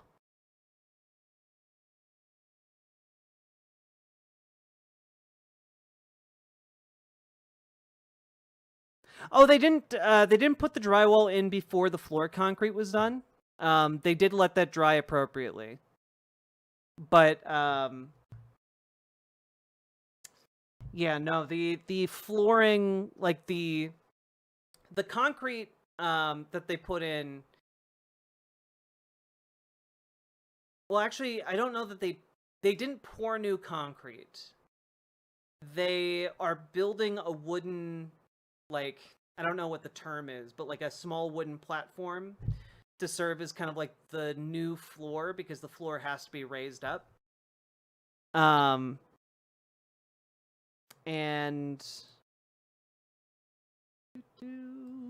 yeah, K-Fox.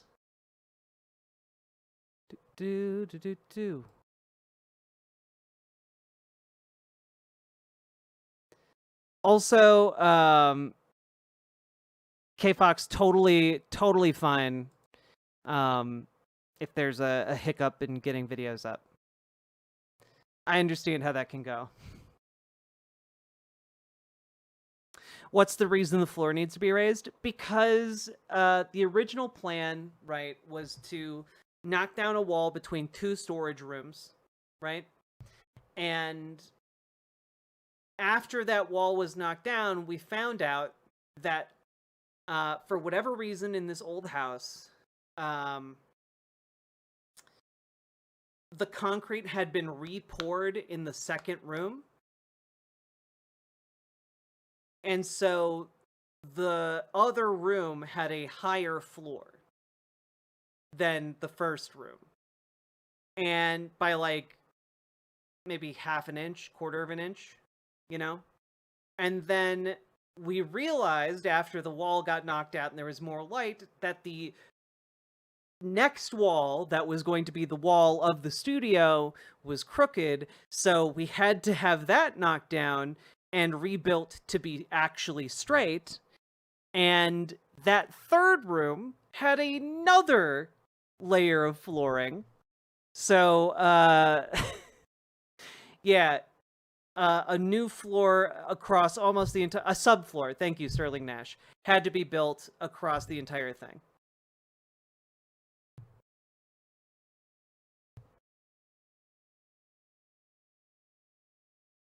So you can hide bodies under the false floor. The subfloor isn't deep enough to hide bodies.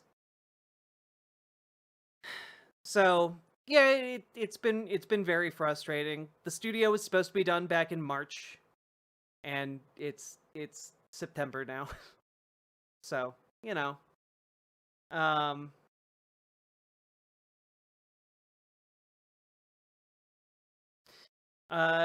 don't worry, Amber Brains. My partner's dad, who knows about like construction, is gonna talk to them tomorrow and hopefully get things sorted out.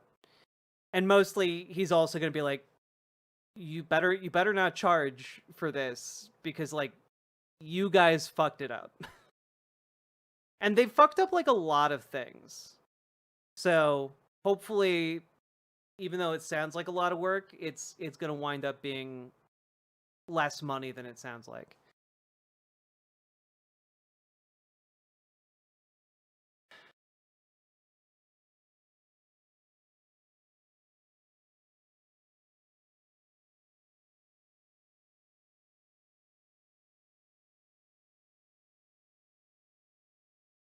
I'm a hardwood flooring contractor. Subfloor crap is crappy.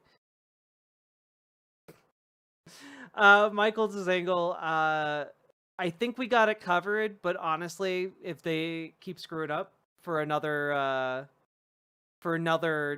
job, maybe. We'll see. Van Briggs. Yeah.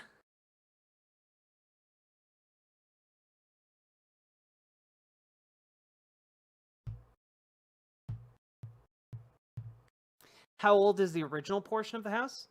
Oh, like over a century. It's like a really good house. I'm doing Van Briggs. I'm really fucking tired. Tonight is taking a lot of mental energy.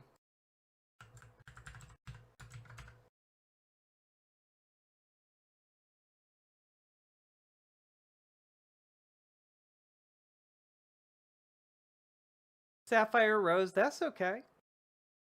Always good to chat a little bit. Now let's see here, folks. Boo. Also, we got a solid, like, almost 400 people here at 1:30 in the morning. Thanks for being here, folks. We can skip that. I think we can skip that. Okay. I don't know. Okay. I don't know how much I have of this in me, folks. But I did want to talk about it because Matt Walsh really seems like he's going to bat for the lady who said the N-word in Minnesota.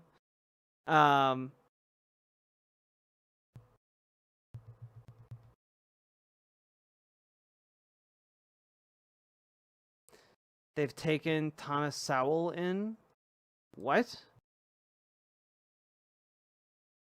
Oh, not Thomas Sowell, Thomas Sewell. Gotcha. Boy howdy, I was shocked when I clicked on an article link thinking I was going to learn about Thomas Sowell, and instead this man was a very different complexion than I was expecting.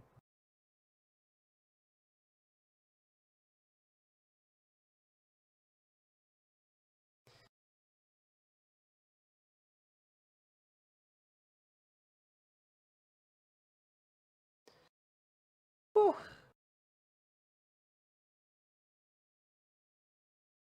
All right, I'm gonna try and recover my sauce, my juice.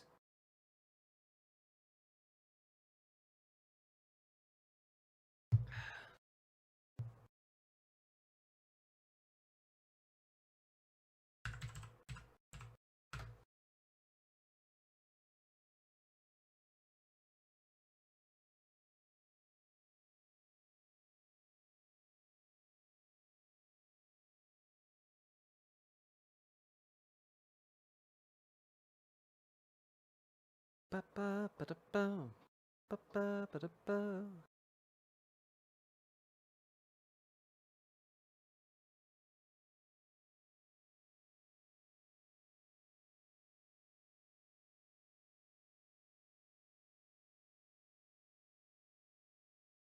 Let me bring this up.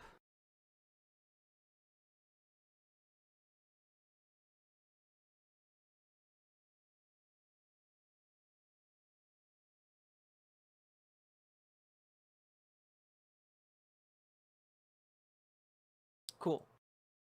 All right. So, folks, there is a man named Matt Walsh, and he is absolutely shocked and flabbergasted. Shocked and flabbergasted, I tell you, that someone might receive consequences for the words that they choose to use towards others in public, specifically children. And, well, let's take a look.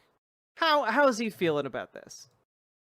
Rochester is going to imprison Shiloh Hendricks for saying nasty things to some Somalis in a park. They saw the words offensive language and thought they had a case. Preposterous. If you can bring yourself to think back to the Obama years, you'll remember that the so-called religious right was relentlessly mocked for making various predictions that, in the eyes of enlightened liberals, couldn't possibly come to pass. The religious right said that Roe v. Wade was not an infallible decision and that it could be overturned. They said gay marriage was an abomination that would pave the way for various forms of child abuse, including the evil of transgenderism.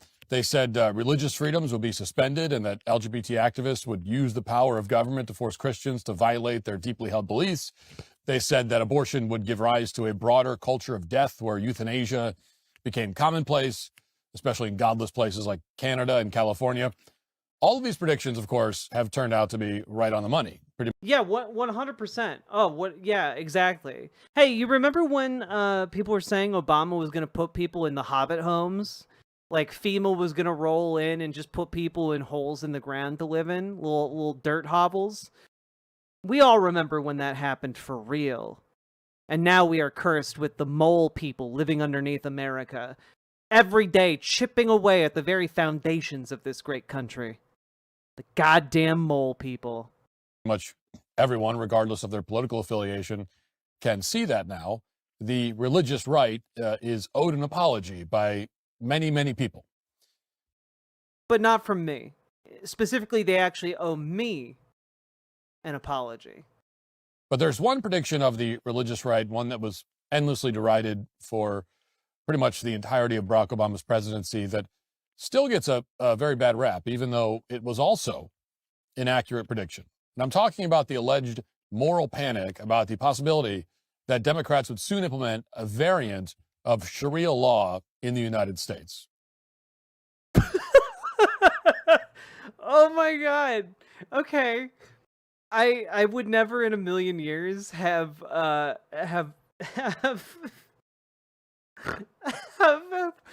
predicted that this is where he was going to take this. This is so comically silly. Now, surely we were told thousands of times this was a classic example of bigotry and Islamophobia. Barack Obama is supposedly a Christian, after all. How could he or anyone else possibly transform America's legal system into something resembling the Islamic legal code? Oh, yeah. That was a conspiracy theory, the fact checkers told us. It was a lie concocted by Fox News to brainwash older voters who don't know any better. Mm-hmm. Even today, many conservatives still hold this view. For many self-described members of the right, it's still unthinkable that America's legal system, easily the most durable and functional system in the West, could one day look a lot like the Sharia courts in, say, Mogadishu. Uh-huh. Just out of curiosity.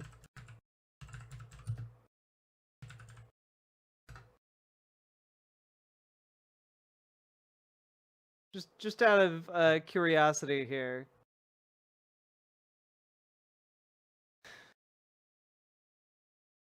God.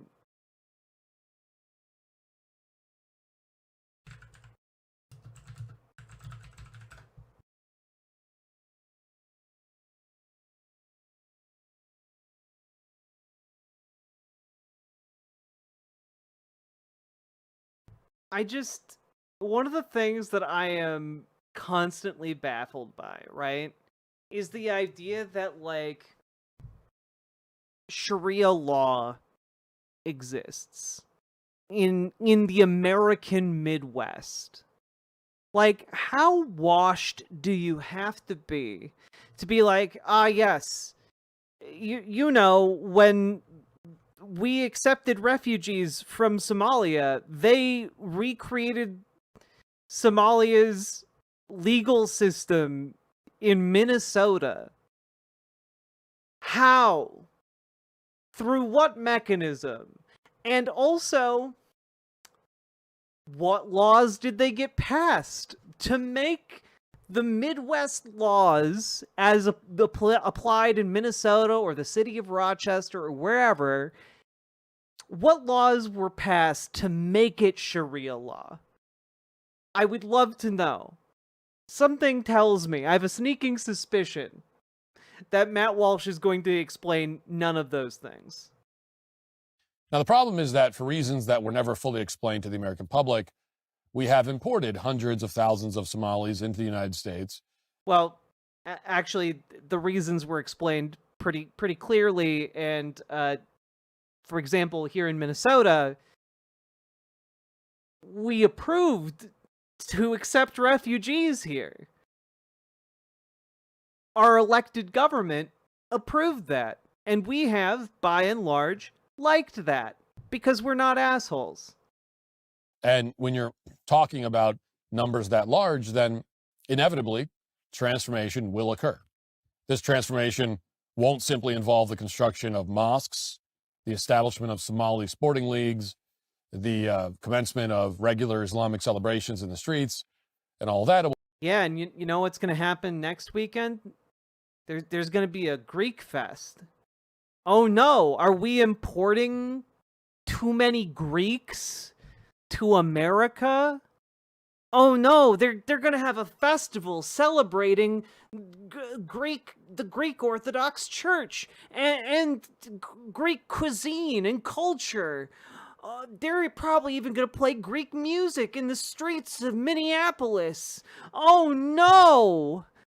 The Greek invasion. They're going to take over our entire legal system with their Hellenistic values. Oh no. But somehow, like, Matt Walsh never talks about that. You know? No, he doesn't talk about that. I wonder why. It's because he's a racist. Will also involve the implementation of a new legal system, one that has absolutely nothing in common with any Western tradition. Hey, how is that imported, Matt? How exactly would one go about importing that? I'm very curious how one would overturn the entirety of US jurisprudence in order to implement an entirely different legal system. I'm just curious. Less our own. And indeed, that's exactly what is taking. Again, Matt Walsh's content only appeals to morons who aren't going to actually ask questions. Place in Minnesota, one of America's largest states. In Minnesota, America's system of laws is now effectively defunct. It has been replaced, as the religious right had warned, with a primitive and oppressive legal code that is far more in common with Sharia law than anything the founders put in writing. Okay, and are you going to use any specifics here whatsoever?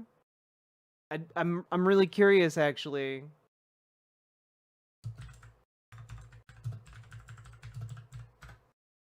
And if that sounds like hyperbole, well, ask yourself this. When you saw the story of Shiloh Hendricks a few months ago, what did you think would happen to her? Now, in case you've forgotten, in April, shortly after 6 p.m., Shiloh Hendricks was at a park in Rochester, Minnesota with her 18-month-old son. That's when another boy around the age of 8 went rummaging through her diaper bag and removed an applesauce pouch from it. Eventually, Shiloh Hendricks chased the boy down, retrieved her property.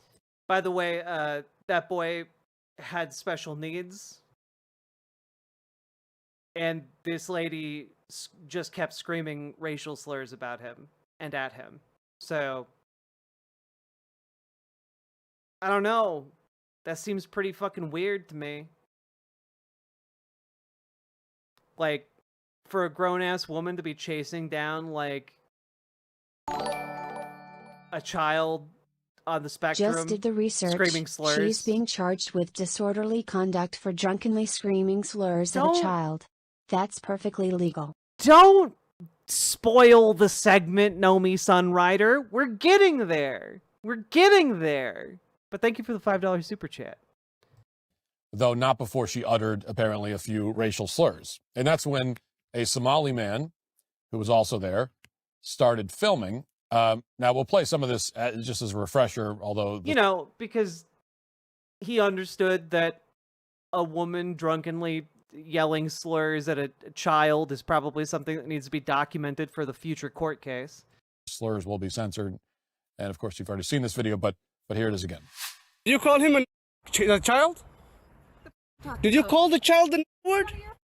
It is my own business. You call him a... Okay, why don't you have the boss to say it right now again? All right, that's... Nobody digging into your... A little kid just did, you dumbass. That little kid, you call him... Yeah. The little child? What if he acts like one, he's gonna... Are you about to hit him? You chase him here? He took my son's stuff. So that gives you the right to call the child 5-year-old an N-word? If that's what he's gonna act That's like. what you're gonna call him? That's what he's gonna act like. You know, that's a hate speech. And you can be for that. I don't give... Huh. Okay, we'll see about that, what the internet has to say about you. Again, when you saw this story back in April, what did you think would happen to Shiloh Hendricks? There were really only two options that anybody considered. The first possibility was that Shiloh would be canceled. Well, obviously, I assumed that she was going to be tried in the Sharia court of Rochester, Minnesota. As we all know, here in Minnesota, if you go down to Rochester, you better be expecting some Sharia law, or as we like to call it here in Minnesota, some Sharia justice.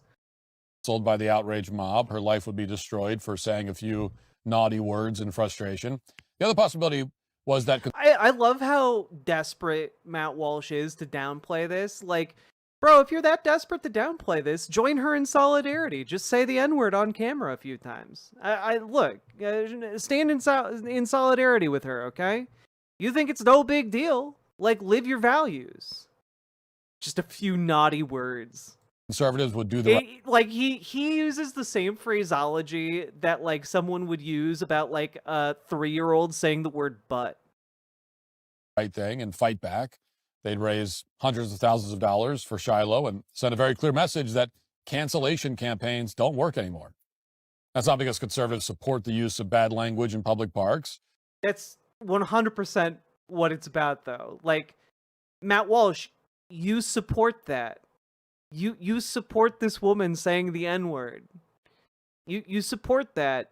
And you support it even harder because she used it against someone who you view as a valid target of vitriol. Right? Like, that's why he's he's like this. Right? And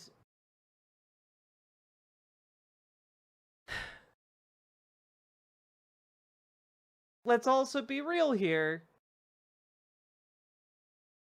He likes it. Or they support using racial slurs. It's because the right to freedom of speech is paramount. And also people are tired of these cancellation mobs. And the only way to take power away from them is to respond in that way. What no one seriously expected, because it would be too preposterous, is that government officials in Minnesota would attempt to throw Shiloh in prison. I mean, after all, in the United States, we have something that Somalia doesn't have. We have a First Amendment, and the First Amendment prevents the government from arresting American citizens for saying bad words. And that includes racial slurs. It includes speech that most people find highly offensive. We aren't Canada. We're not North Korea. So unless you're threatening... Yeah, it's not like there would be any laws against, say, following and screaming racial slurs at a child in a public park. That's totally legal, and no one can do anything about it in Matt Walsh's world. To murder someone or assault them, which Shiloh wasn't doing, then you won't be prosecuted.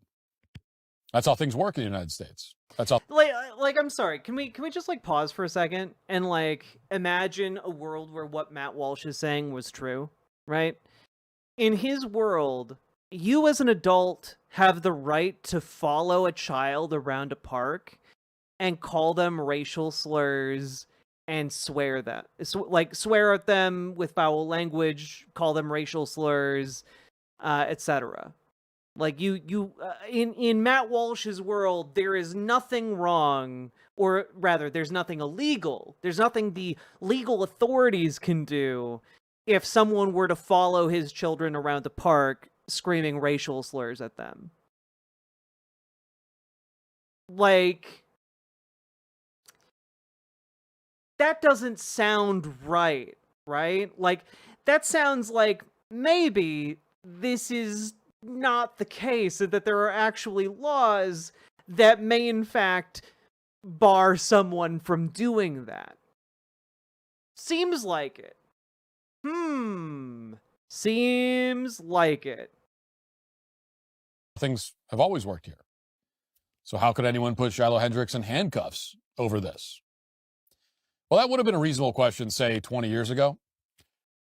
Oh, damn. You know, I'm thinking 20 years ago would have been 2005. Now, why is that important? Well, I'm going to ask you all to keep the year 2005 in your head. Keep the year 2005 in your head. Keep it in mind. We're going to come back to that year in a hot minute. Quick thought experiment. What do you think Matt Walsh would think if, say, a black woman used her freedom of speech to tell a kid to off? I mean, I think Matt Walsh would also say that's a fine use of freedom of speech, but I think he would feel very differently if that black woman were like following his kids and screaming at them. But you know. But a lot has changed since then, and most notably, large portions of the state of Minnesota, practically speaking, are no longer part of the United States. More than 100,000 residents of Minnesota speak Somali. Damn, that's crazy. And like, surely there are only like 200,000 people who live in Minnesota, right? Like, surely there are like, you know, more than 50% of Minnesota is now Somali, right? Oh wait. Oh, it's actually 100,000 people would actually be 1/58th of the state. So that is like that's less than 2% of the state population. And in his mind, huge swaths of the country of Minnesota are dominated by the Somali immigrants, the Somali scourge. And it's just like, yeah, it's like 1.7% of the Minnesota population. The city of Rochester is 70% white. And he's trying to talk about it like it's some kind of like enclave of Mogadishu. It's crazy, dog. The amount of racism coursing through this man's veins would kill your average human being. There's so many Somalis in Minnesota that they hold their own Independence Day celebrations. Hey, fun fact. There are so many of all kinds of different groups in Minnesota that they all hold their own Independence Day celebrations as well. You know, like the Greeks, or the Polish, or the Norwegians, or the Swedish, or the Germans, or the Irish, or the Scottish. There are so many fucking different groups of people who just have little street festivals and street fairs, and it's delightful. They're electing public officials who explicitly promise to work on behalf of Somalia rather than Americans. And now, citation needed. They're carrying over the great Somali legal tradition as well, which means, among other things, no freedom of speech. Okay. If you upset Somalis in Minnesota, then they're going to try to put you in jail. Uh-huh. And that is why yesterday the city of... And Rochester's legal system is all controlled by Somali agents working on behalf of Mogadishu? In Matt Walsh's world? Like, in Matt Walsh's world, that's how this works?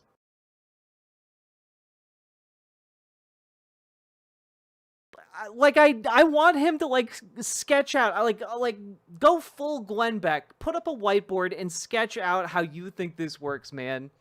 Rochester, Minnesota, announced that it plans to bring criminal charges against Shiloh Hendricks. Uh-huh. This is directly from the city's website. Quote, the Rochester City Attorney's Office is filing a complaint summons stemming from the April 28th, 2025 incident that occurred at Roy Sutherland Park playground at Soldiers Field Park. The draft complaint charges Shiloh Hendricks with 3 counts of disorderly conduct under Minnesota statute 609.72, a misdemeanor level charge with a maximum of 90 days in jail and or a $1,000 fine. Yes, the city of Rochester is going to attempt to imprison Shiloh Hendricks for saying nasty things to some Somalis in a park, including a child who stole her property and a Somali man who began harassing her afterwards and putting her on camera. Wait, so he was harassing her for her screaming racial slurs at people in a park? Like, I'm sorry, if you don't get to say someone's harassing the person who went to a park to scream racial slurs at people. Like, they're they're not being harassed for being, like, this is honestly a crazy inversion that makes no sense to me. Yeah, if you're in a park screaming obscenities at children and someone pulls out a phone to, like, record you, they are not harassing you. You're the one disrupting the peace. Having conduct that might be considered disorderly, even. Because of that, Shiloh is supposedly guilty of disorderly conduct. Well, see, that's another interesting thing that gives an insight into the conservative mind right here. Because, number one, innocent until proven guilty, right? Like, Matt Walsh here is saying, they're saying she's guilty, and like, yeah, they're charging her with disorderly conduct. 3 counts of disorderly conduct. And they will have to prove that in a court of law, because that's how our system works. So, I'm just kind of like sitting here like, this is like a complete misunderstanding of how the American legal system works. This is a complete like bastardization of like the actual facts on the ground of these stories. Like, it is bizarre. It is bizarre, and if you know anything about anything he's talking about, utterly deranged. And in an attempt to explain these charges, the mayor of Rochester, Kim Norton, put out the following statement. And as I read this, we'll put an image of this mayor up on the screen. If you're a podcast listener, if you're listening to the audio, well, it's you know, she looks exactly as you would imagine. Wait a minute. Matt, Matthew Walsh, you were telling us that the city of Rochester is living under the thumb of Sharia law. Now, I don't know about you, but Matt, this does not look like the kind of woman who's enforcing Sharia law. Matthew.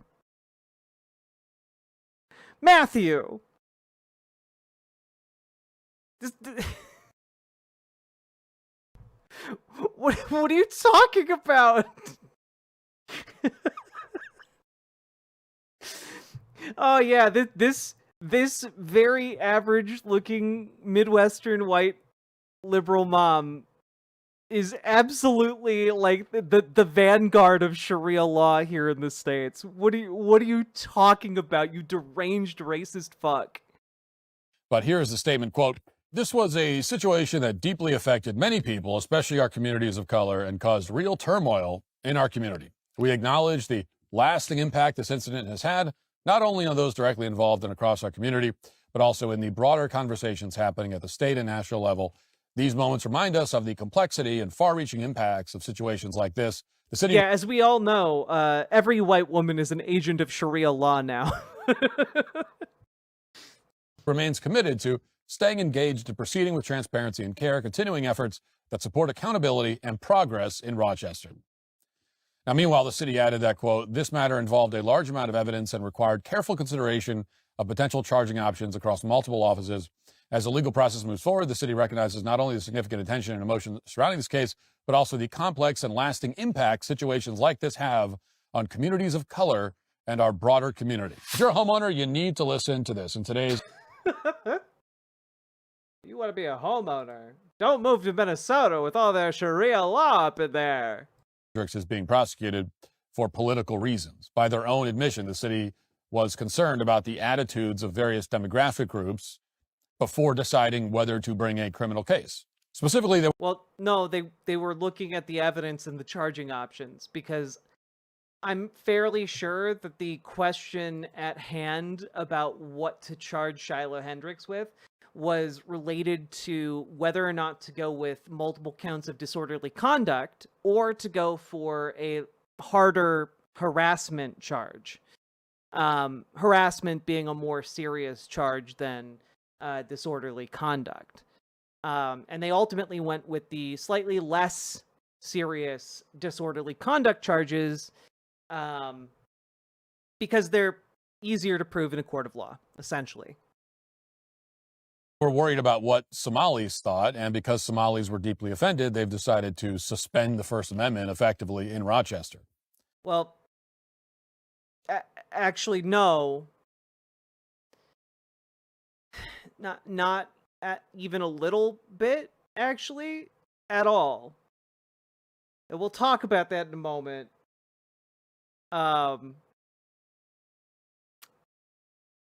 Now, before we get into the specifics of the criminal complaint, which is even more of a farce than you're already imagining, it needs to be said that as quickly as possible, Shiloh Hendricks should file a federal civil rights lawsuit against the city of Rochester. The mayor, Kim Norton, should be arrested in the same way that Douglas Mackey was jailed by the Biden administration. You remember that case? They charged Douglas Mackey with committing a conspiracy against rights, meaning that he supposedly conspired to infringe on the right to vote by making a meme.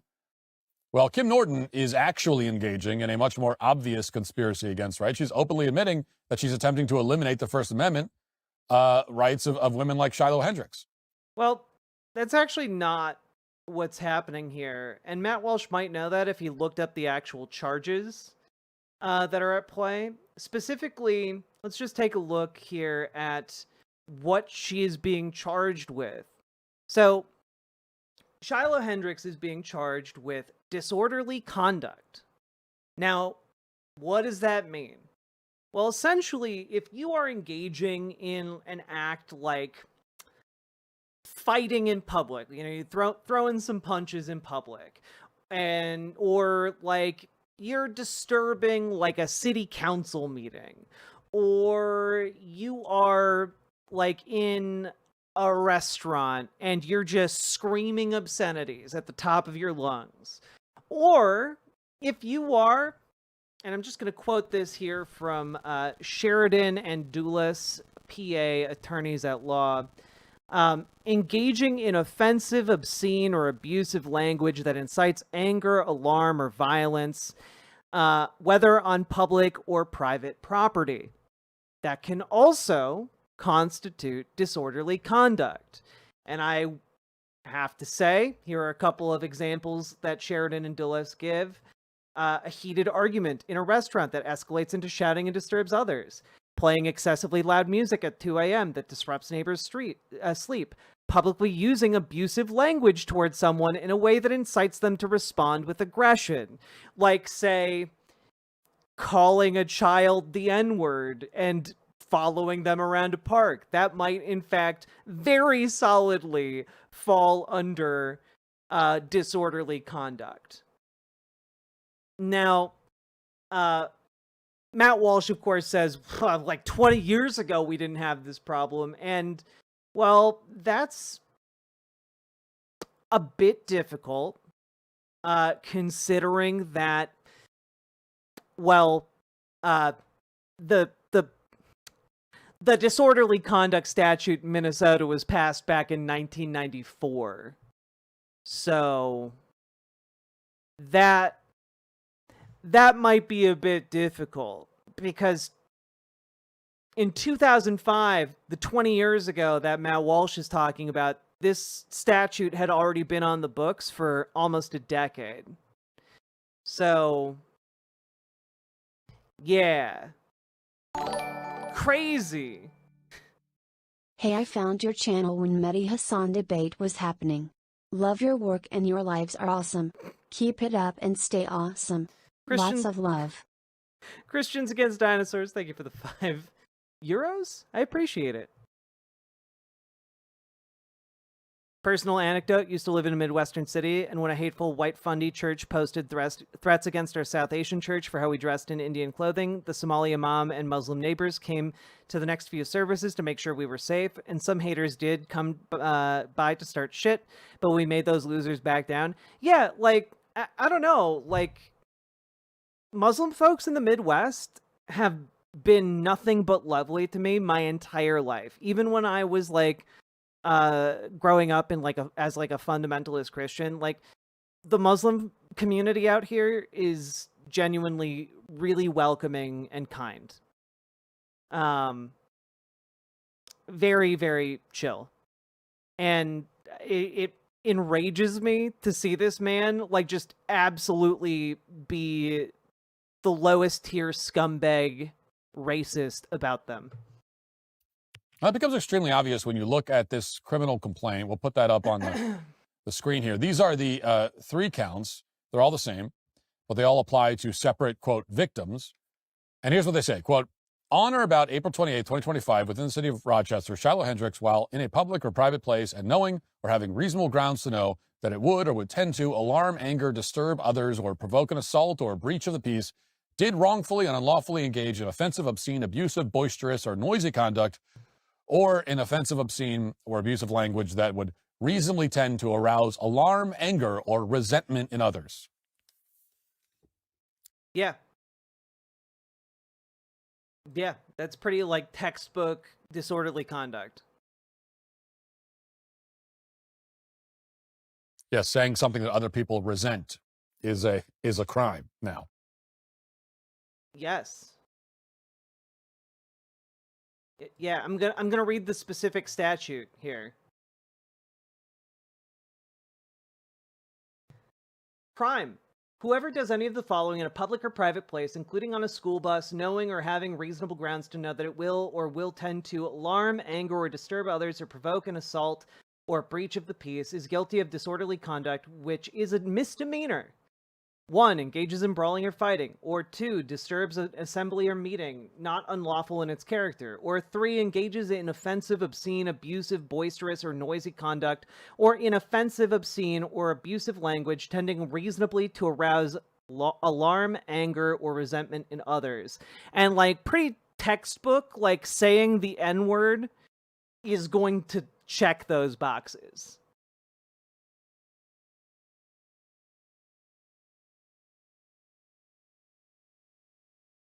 Also, caregiver, penalty for disorderly conduct. A caregiver, as defined in section 609.232, who violates the provisions of subdivision 1 against a vulnerable adult, as defined, must be sentenced to imprisonment for not more than 364 days, or to payment of a fine of not more than $3,000, or both. And understand that, like, Matt Walsh is complaining about the fact that, like, being charged with this crime, right? Being charged with disorderly conduct. Like, I'm sorry, if you're in a park and you scream the N-word at a child, like, that's textbook disorderly conduct. But also, when you're charged with that, it's not a guarantee that you're going to get all 90 days in prison or in jail or, you know, the full $1,000 fine. But when you are an unrepentant asshole about it, yeah, I hope she spends half a year in jail. I hope she spends like the full, how much is it? 270 days in jail between the three charges. Because like that's nuts. That is an obscene level of like disregard for a child's well-being. And absolutely disregards the fact that other people were around as well. Now, already you've probably noticed the problem here.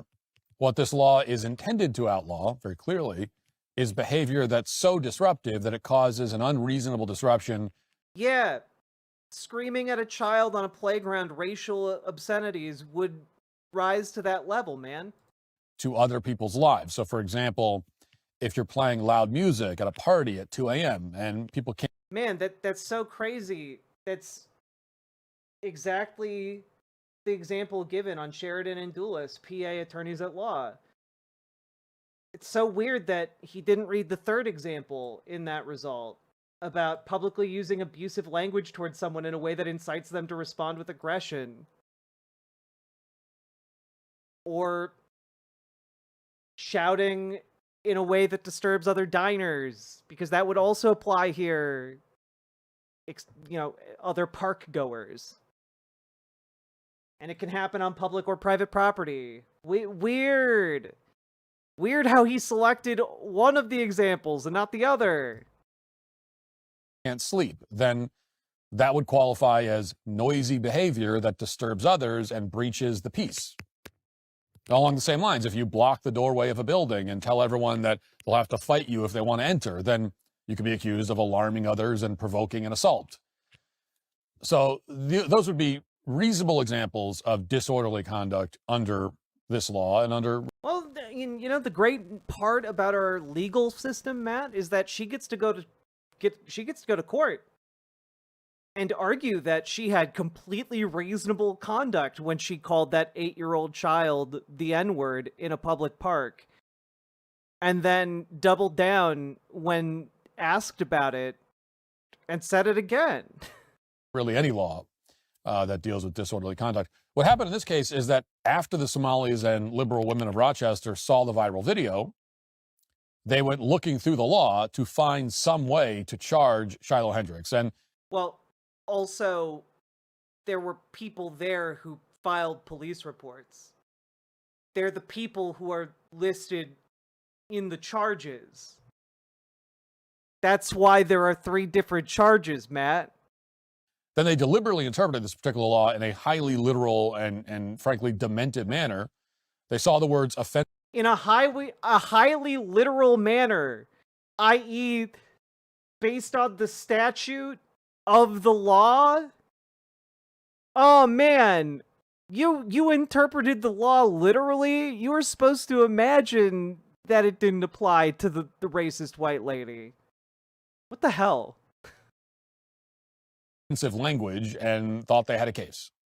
But the problem is that this law, like every other law, is subordinate to the U.S. Constitution. You cannot read any law in such a way as to conflict with the Constitution.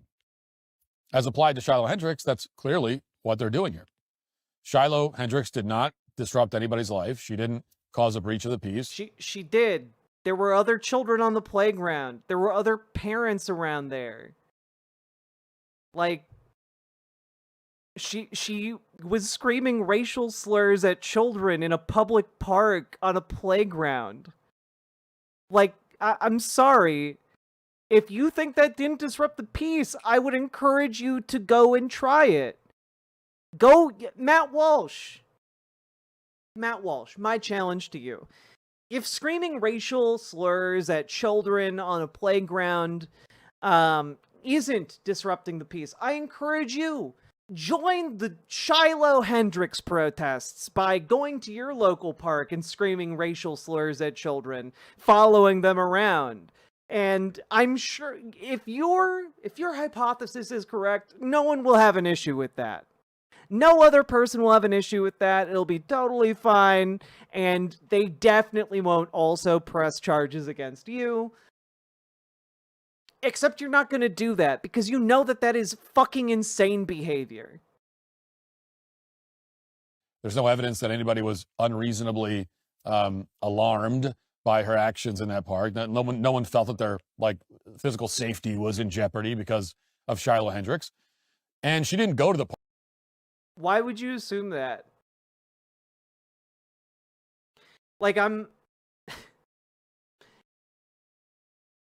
If I see someone chasing a child in a park and calling them a racial slur, I'm absolutely going to assume that they are a threat to public safety. Like if I'm packing, if I have like a weapon, I'm clutching that weapon and keeping a really close eye on what they're doing, because they are being extraordinarily unsafe around children. Is he claiming freedom of speech yet? He's claimed it so many times. Park, with the intention of causing any kind of disruption, she responded to the fact that a Somali child had stolen her property and then ran away with it. And she may have responded in a way verbally that was offensive to people, but you're allowed to do that. Free speech. Yeah. But also, there are conduct laws for being in public. For example, I'm sure Matt Walsh is fine with there being like public decency standards for, like, I don't know, mandating people have clothing on when they like go outside in their public parks. I'm sure Matt Walsh agrees with public decency standards that would be upheld by the law to some degree, you know? Where that line is, I'm not sure where he would put it, but I don't think, I'm just saying, Matt Walsh absolutely agrees with controlling speech via the law. He just thinks it's okay to say the N-word. You know what? Literally speech. She was saying something. She was expressing a point of view that you might not agree with and you find offensive, but if that's not free speech, then free speech doesn't exist. I mean, really. Well, I mean, Matt Walsh, the same argument would apply, right, to playing your music very loudly at 2 o'clock in the morning, right? That's speech. It's loud speech, but it's speech. Why the government is allowed to intervene and impose a punishment on that?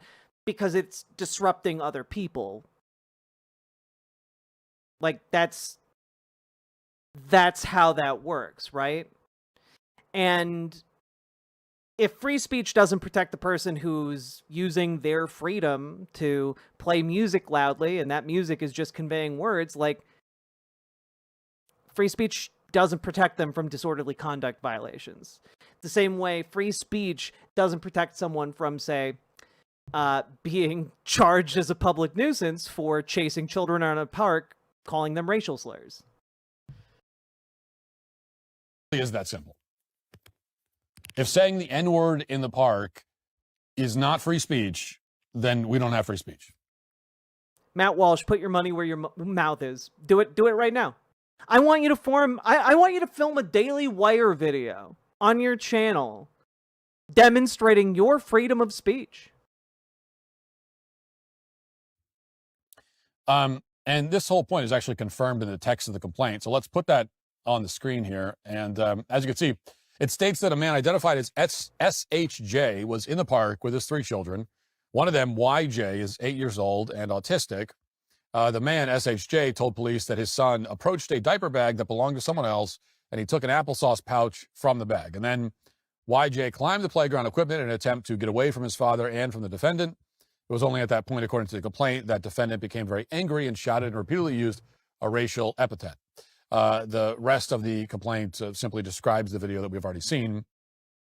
I think we can end it here. There's like 5 more minutes of this, and frankly, I expect all of it to just be the same racist, dog shit we've already debunked.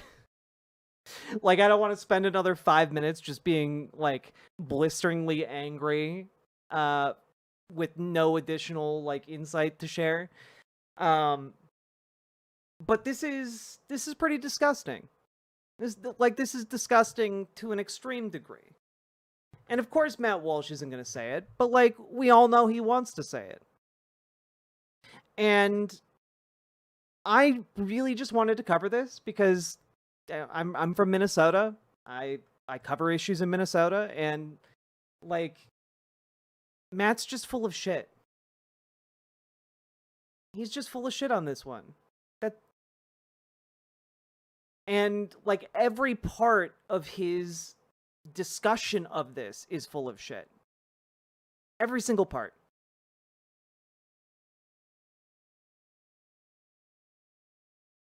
And like, genuinely, I don't know why people give this man the time of day.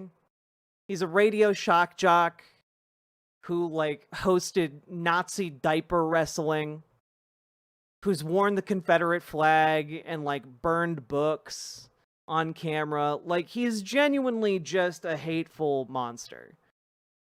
And I think we did a good enough job mocking and belittling his insane positions that I think we can call it quits here. Matt Walsh's comment section is overflowing with Hitler particles, and I want to go and comment in there. Don't do that. Don't do that to yourself. Value yourself more than that.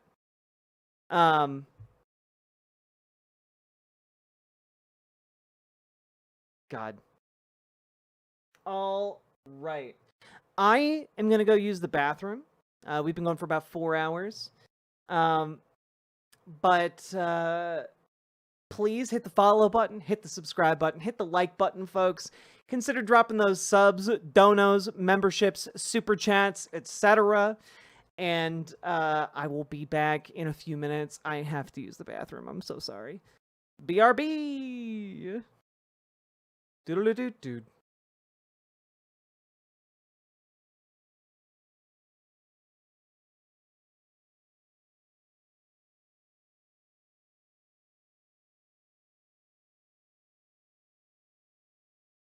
So this is a song that we wrote, that I wrote with my friend Mike Richardson, who's from southern West Virginia, and it's about the coal mining wars in West Virginia in the 1920s, called the Battle of Blair Mountain. 2, 3, 4.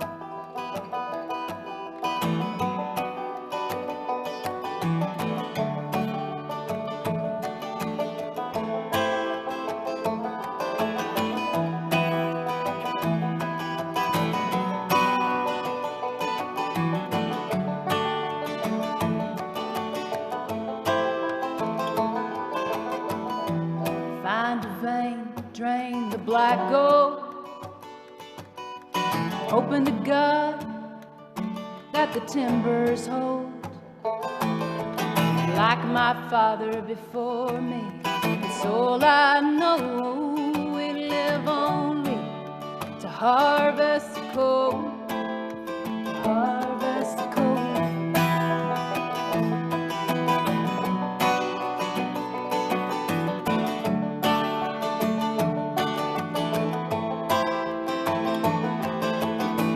Mine owner's mercy, about as shallow as a grave. We're living in shanty towns, we ain't got no say.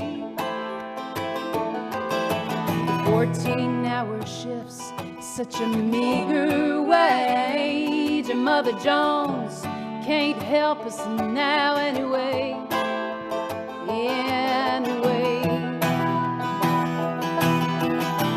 we'll take the roads, we'll take the trains by force. Oh, deliver us alone from the gathering stores.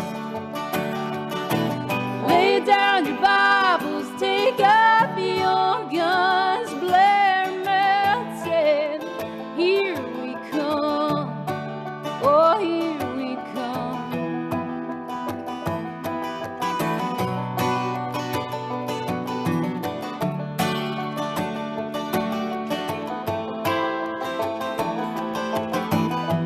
Red bandanas that tell us what side you're on.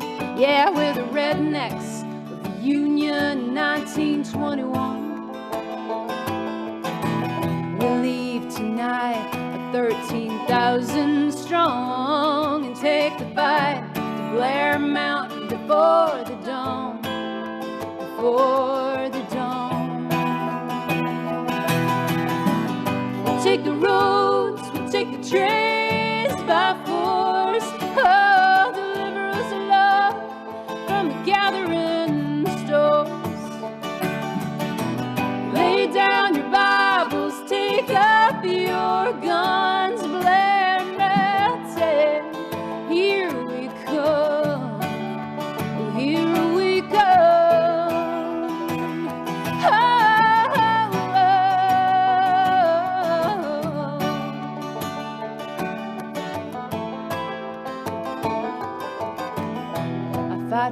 my father still buried in the mine. I fight for my son so he'll have a better life. We're soldiers of a great war, and it don't seem right to treat a man like a dog just to make a dime, just to make a dime. We'll take the roads, we'll take the trains by force. Oh, deliver us, love, from the gathering stones. Lay down your Bibles, take up your guns, blare Manson. Here we come, oh, here we come. Here we come.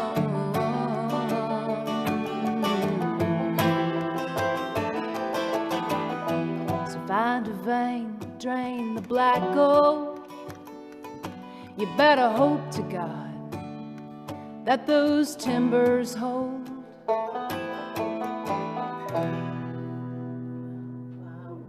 Yeah, wonderful. Wonderful. I'm not a coal miner, as you well know, but I'm as close as I could be not to be one. My father was a coal miner who was killed in the mines, and my husband is slowly dying with black lung.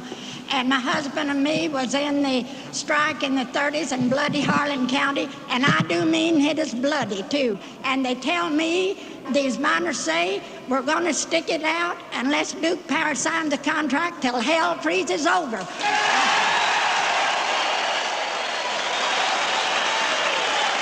And the men knows they've got nothing to lose but their chains and their union to gain. So I say, hang in there.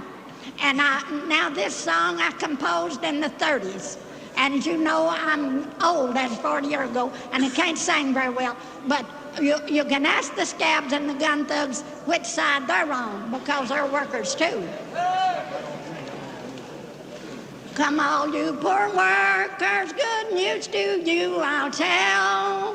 How the good old Union has come in here to dwell. Which side are you on? Which side are you on? If you go to Harlan County, there is no neutral there.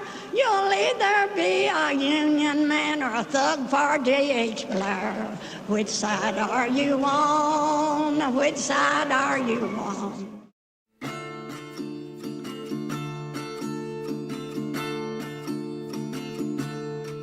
Oh, which side are you on? Which side are you on? Oh, which side are you on? Which side are you on? Come all of you good workers, good news to you I'll tell of how the good old Union has come in here to dwell.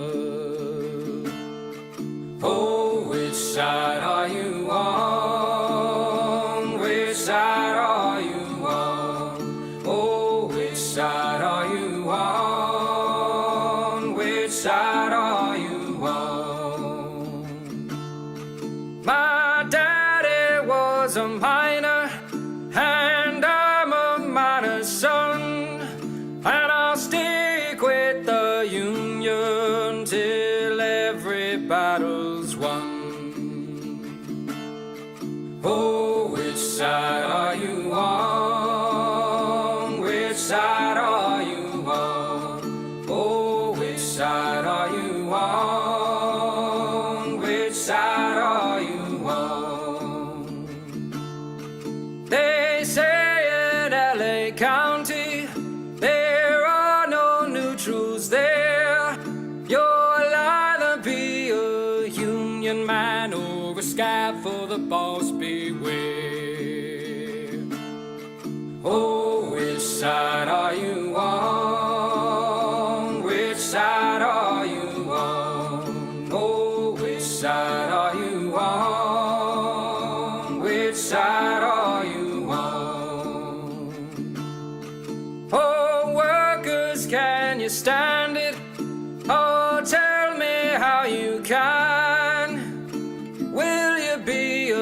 lousy scab, oh, will you be a man? Oh, which side are you on? Which side are you on? Oh, which side are you on? Which side are you on? Don't scare for the bosses, don't listen to their lies. Us poor folks haven't got a chance unless we organize.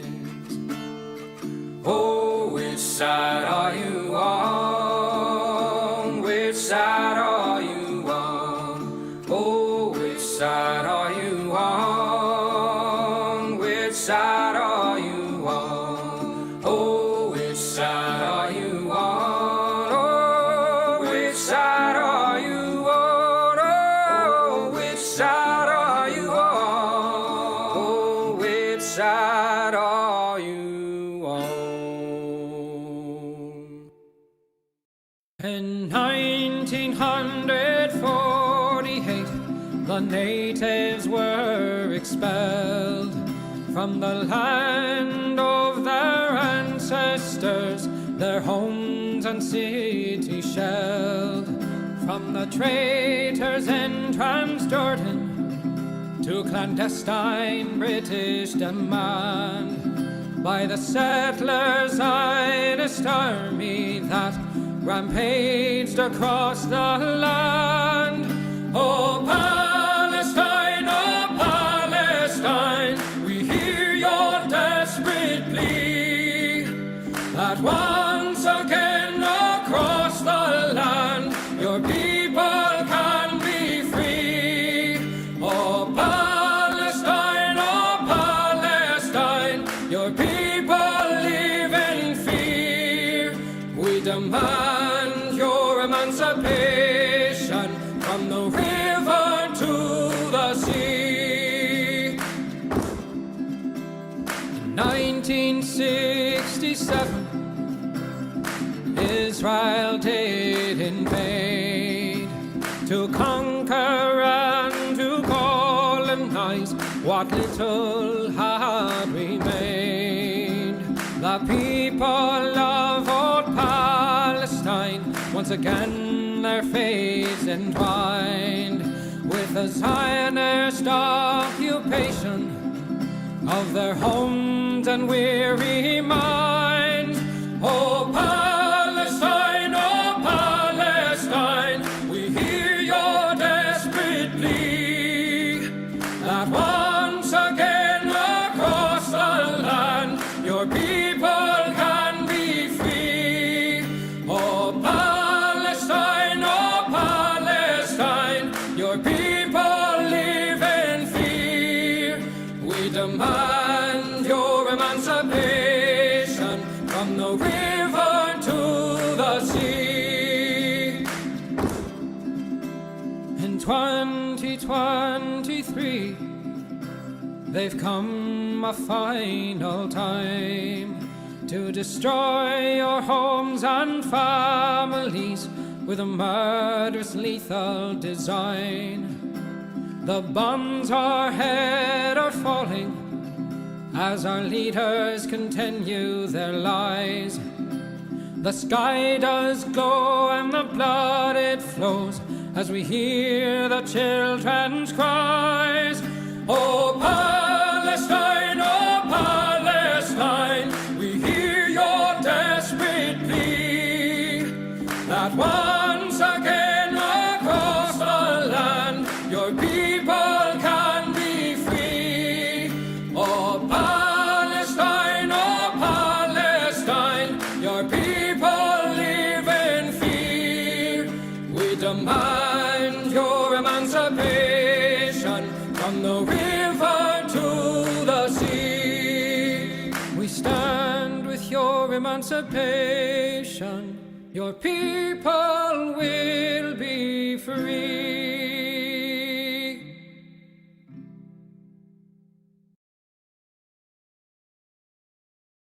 Hello, everybody. I'm back. How we all doing? How we all doing?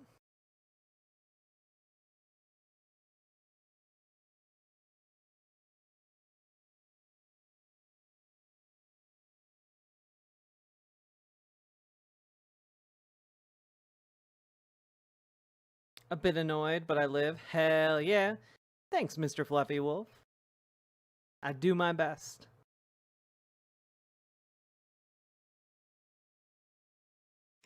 We will meow meow meow. Controlling my urge to fight with Nazis online. Funnel your energy into fighting Nazis in real life. Alright, let's take a look here. I think we've had enough Doom. Let's take a look at Ray of Light. Some good shit. Let's take a look at some good shit.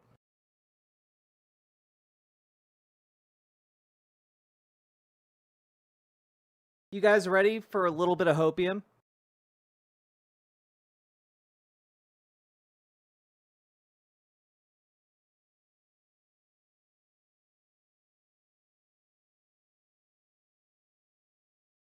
Cult anime? Nah, we're not doing more cult anime. You gotta unlock that shit. Whooper on the Heart Gold team? Yes, no? I'd say no, but you do you.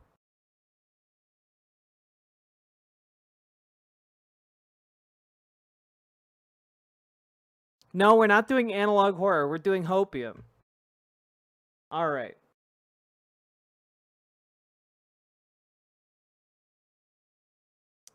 So, folks, there's this guy I've been talking about recently named Graham Platner, all right? We took a look at his campaign launch video the other day, and it was really good. Let's, in case you guys forgot, let's take a look at it once again. We need... Oh, God damn it.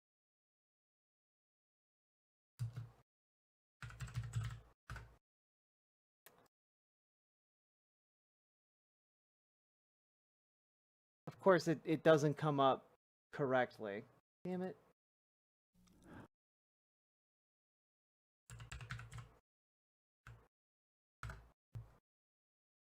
There we go. What I love most about Maine are the people.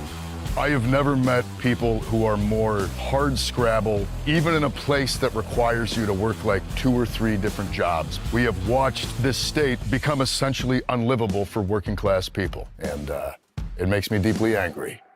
My name is Graham Platner, and I'm running for U.S. Senate in Maine to defeat Susan Collins. A decade of military service going overseas, farming oysters to feed my community, diving to lend a hand to other fishermen, trying to start a family. But everywhere I've gone, it seems like the fabric of what holds us together is being ripped apart by billionaires and corrupt politicians, profiting off of destroying our environment, driving our families into poverty, and crushing the middle class. I did 4 infantry tours in the Marine Corps and the Army. I'm not afraid to name an enemy, and the enemy is the oligarchy. It's the billionaires who pay for it, the politicians who sell us out. And yeah, that means politicians like Susan Collins. I'm not fooled by this fake charade of Collins' deliberations and moderation. The difference between Susan Collins and Ted Cruz is at least Ted Cruz is honest about selling us out and not giving a damn. People know that the system is screwing them. They know it in their bones. Nobody I know around here can afford a house. Healthcare is a disaster. Hospitals are closing. We have watched all of that get ripped away from us, and everyone's just trying to keep it all together. Why can't we have universal health care like every other first world country? Why can't we take care of our veterans when they come home? Why are we funding endless wars and bombing children? Why are CEOs more powerful than unions? We fought 3 different wars since the last time we raised the minimum wage. I'm not pretending to have all the answers, but I know that I'm asking the right questions. When I tell people around here that I'm running for Senate, sometimes the initial reaction is, what the f***? But But when I tell them why I'm doing it, because I truly do believe that we can build a system that is going to represent working people, the number one response has been, well, thank God somebody's going to do it. You're supposed to fight for the things you love. This is our home, and I will fight tirelessly for it, for you. It's Mainers first, in Maine, always. What a great campaign launch video. And I see somebody asking, please don't be Fetterman 2.0. Hoping to take on Susan Collins in the general election in 2026. Graham, thanks so much for coming on the show. Thank you very much for having me. You are not apparently just a listener to the Majority Report. You previously called in, which is amazing. So this is... in fact, what's very funny is that it was a couple of years ago now. And I was on, I would call in some days when I was out on the oyster farm. And the one day that I actually made it through, a thunderstorm hit in the exact same moment. And so I was trying to talk to Sam while the quality was just horrific. And yeah, it was, I was like, of course, this is the moment. This is the moment. I'm this sure quality is significantly better, so that's good. That's good. That's good. I mean, we have the power of video calls now and Wi-Fi. I really appreciate you coming on today. I'll start off with another kind of cheeky question here. Can you promise us that you will not be another John Fetterman? Yes. Okay. Okay, great. I saw a tweet yesterday that said, Graham Platner's God apologizing for John Fetterman. Oh, have dono. It's my birthday. Have a shot on me for everything you do. Yo, Heart. Salty Turtle Cupcake. Thank you for the $15 dono. And real quick, happy birthday to you. Happy birthday to you. Happy birthday, Salty Turtle Cupcake. Happy birthday to you and many more. Happy birthday. Hope it's a good one. But yeah, this guy, I don't know, he promised Emma from the Majority Report that he wasn't going to be Fetterman 2.0. And you know, I kind of trust a guy a little bit who's been calling into the Majority Report for years. And I don't know, I think this guy might be a good egg.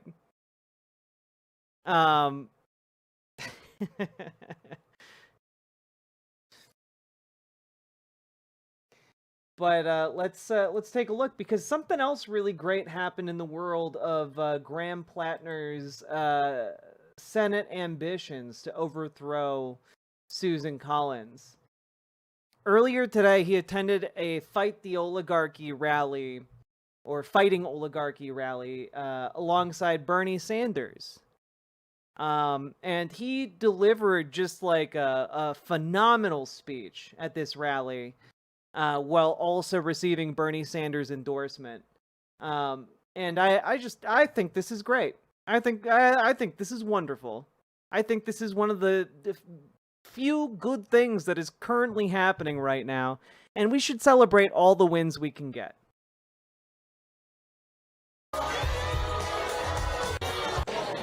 Graham Platner.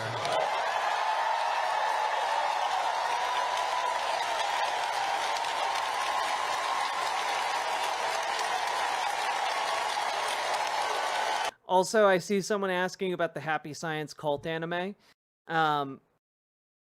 I put out a video. I think it's on the Happy Science like cult anime playlist that we have on the channel.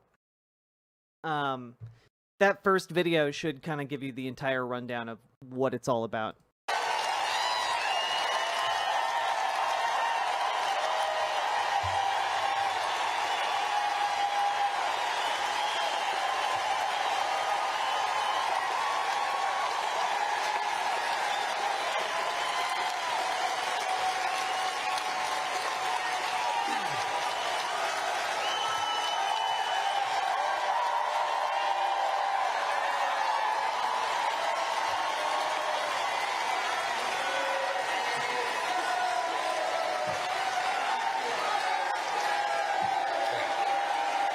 Oh, it was his birthday. I did not sing a chatter happy birthday knowing that they were going to open this speech by singing him happy birthday. It's just a happy confluence of happy birthdays.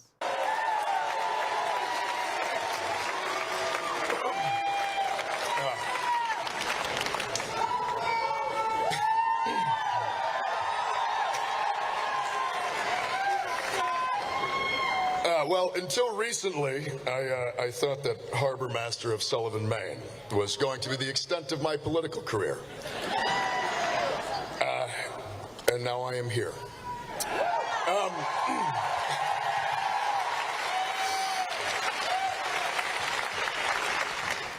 And now I find myself on a stage for an American hero, a man who has spent his life fighting for the dignity of others.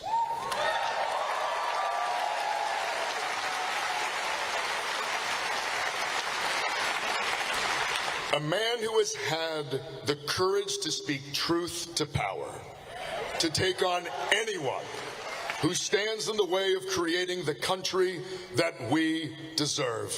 And I want to say thank you to Senator Bernie Sanders.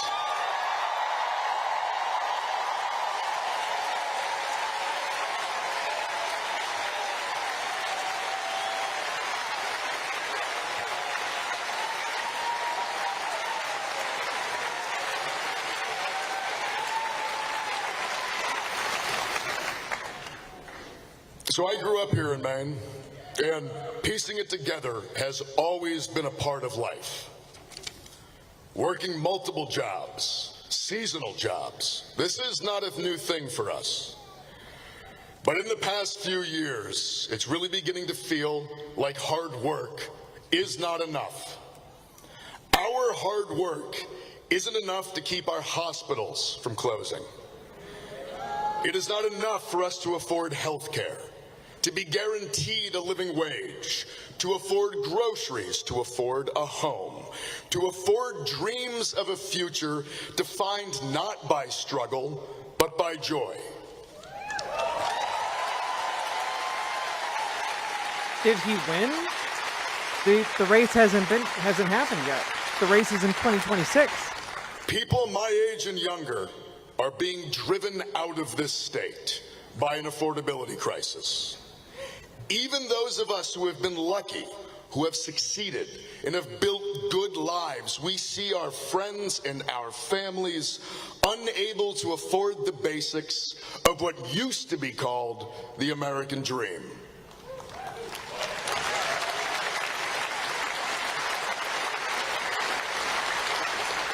My wife Amy and I are trying to start a family and coming face to face with the brutal economic realities of parenting today. Everyone in Maine knows in their bones that the system is screwing us.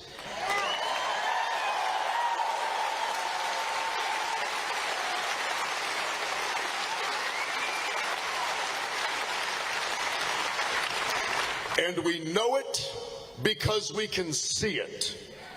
We watch from the sidelines of struggle as incomprehensible amounts of wealth and power are consolidated by very few. We are all looking at that and we all wonder, why cannot we all share in that success?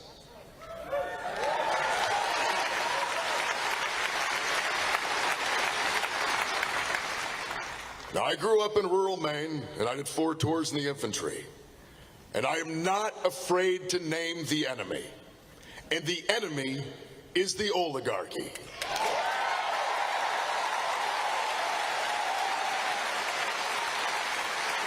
Depraved ambiance. Graham Platner's even built like a goddamn dragon slayer.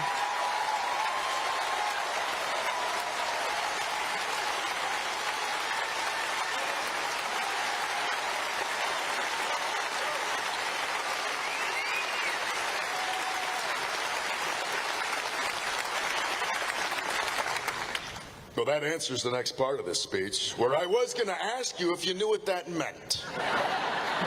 Because I keep getting told that Voters don't know what that word means.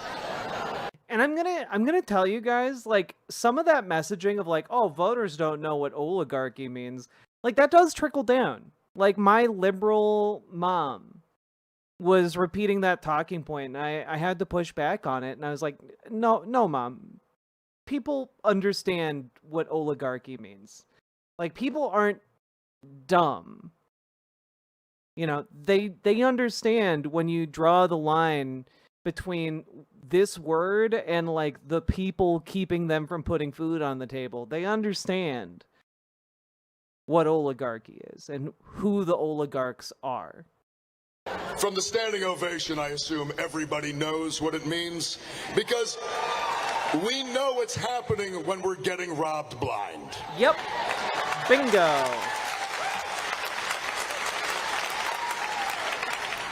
But let's be clear. We do not live in a system that is broken.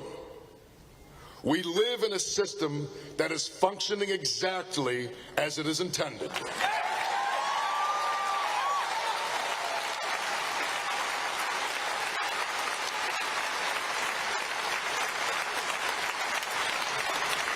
We live in a system that has been built by the political class to enrich and support billionaires on the backs of working people. Politicians have made a series of decisions over the last 40 years that have resulted in the world that we see today. Their choices have left many of us with very little, while very few accrue vast amounts of wealth. In 1990, there were less than 100 billionaires in the United States. Today, there are over 800. When you look around, I ask you that when you look around, do you see a community and a state that is 8 times wealthier than it was in 1990? Much of the world that we have today is the specific result of policy choices made by establishment politicians. God, this guy's so fucking good. This guy's so good. I like that he makes the enemy the system that is enriching the few at the expense of the many. I like that he makes, like, he paints the clear picture. And that's really important in a political figure, you know? And, like, it doesn't hurt that he's built and looks like he was the body double for Kratos in God of War. You know, like, dude's that's a plus if you're a politician, you know? And oh yeah, depraved ambiance. Susan Collins is already polling behind this guy. So some of the early polling that has come out, like, this guy is way ahead of Collins. So hopefully he maintains that lead.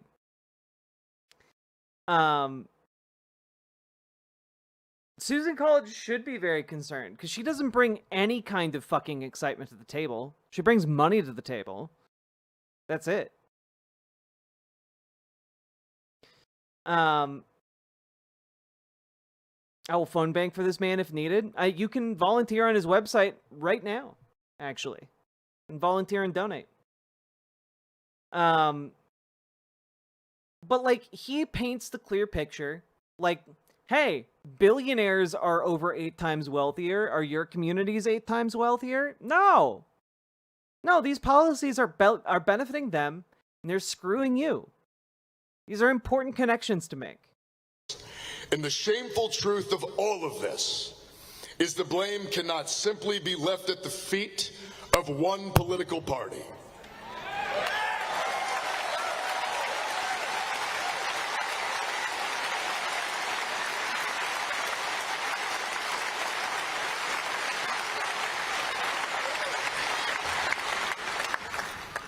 We have 2 parties that want the votes of working people, but neither has done anything lately to earn it.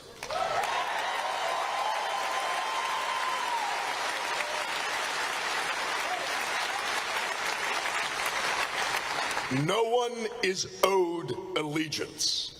support must be earned.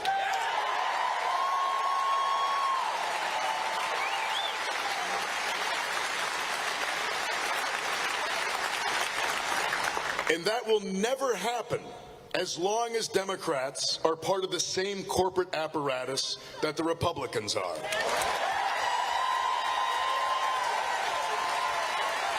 And by the way, this ties into, again, why it's important to know where the money is coming from when it comes to, like, influencers. You know, like, you don't want your influencers beholden to the same corporate power that our elected officials are. It just gives them more control over the messaging.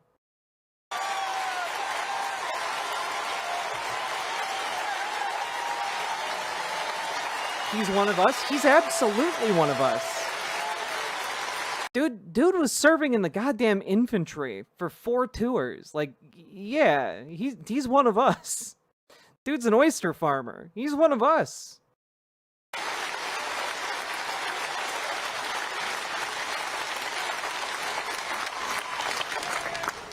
Now, Susan Collins' charade is wearing thin. This is the easiest applause lines in these speeches.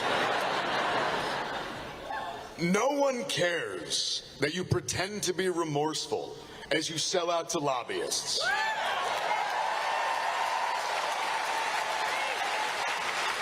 No one cares while you sell out to corporations, and no one cares while you sell out to a president who are all engineering the greatest redistribution of wealth from the working class to the ruling class in American history. Get his ass! Get its ass! Get that system's ass. Symbolic opposition does not reopen hospitals.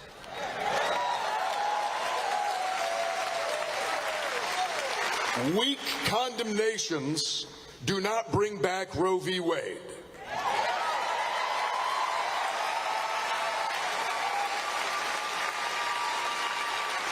I would vote for this man to be president. Selling out the same working class voters who've delivered mandate for change after mandate for change is not forgivable. A performative politics that enables the destruction of our way of life is disqualifying for the role of United States Senator. Hell yeah.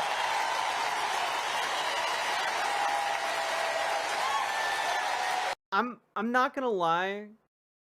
If he announced during this speech, and I don't think he does, I haven't seen it, but I don't think he does. If he announced that he was running for president, I would vote for him.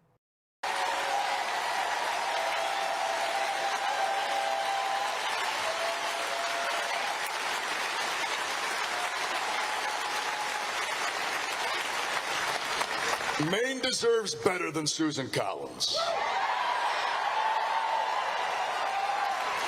And Maine deserves an alternative who is not at risk of being mistaken as being beholden to the same status quo that she is. I am running because it is time for change.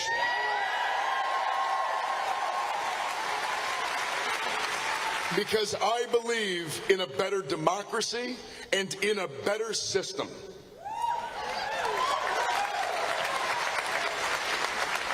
And I believe that a politics that is willing to sell anyone out is a politics that will eventually sell everyone out.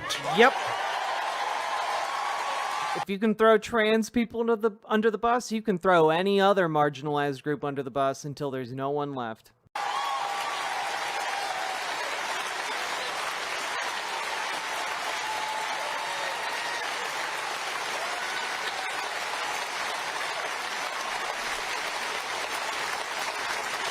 We must stand in the way of those attacking the right of women to make choices about their own bodies.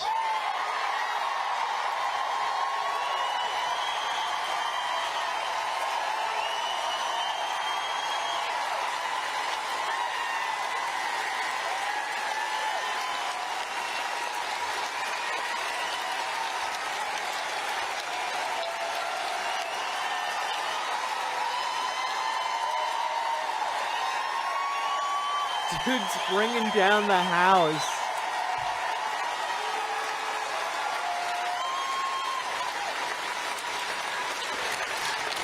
We must stand in the way of those attacking the rights of the LGBTQ community to have the same liberties and protections as everyone else. Oh man, he said that with his whole chest. I love that.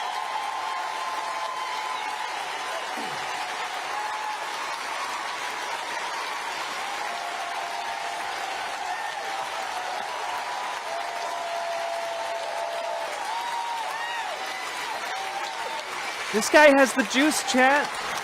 This guy's the real deal. I believe that input from working people is far more important than input from someone who simply has money. I believe that we should not be settling for crumbs while billionaires eat the cookie we baked. I don't think that a CEO should have more of a voice than a union, and I don't think that private equity deserves more time with a senator than someone who works 2 jobs to get by.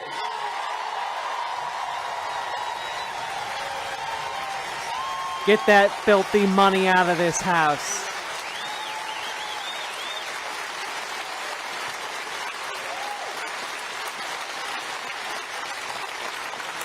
I do not believe these things, and I believe that the reason we are in the straits we are today is because that is what has happened. But it has happened because we let it.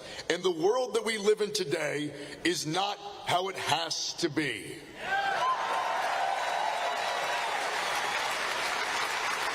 And this, I think, is a really, really important line to throw in there, right? Like, not only, like, hey, yeah, it sucks. But you know what? We have the power to change it. But change it to what? You know, you need to be able to pave out that vision. And I think that this guy has that vision, you know? A vision we can all agree on. We can have a healthcare system that is not a mechanism of extracting wealth out of working Americans, but a guarantee for safety and health for all.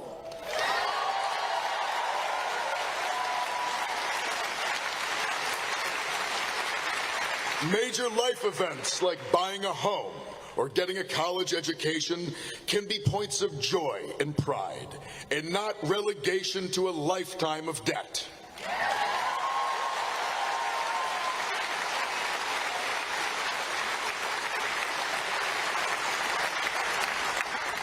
Our taxpayer dollars can build schools and hospitals in America, not bombs to destroy them in Gaza. Fuck yeah.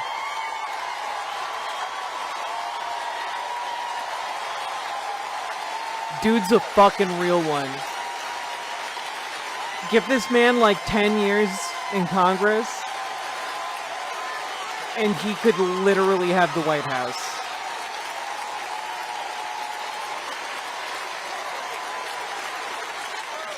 Now, this guy has talked extensively about Palestine.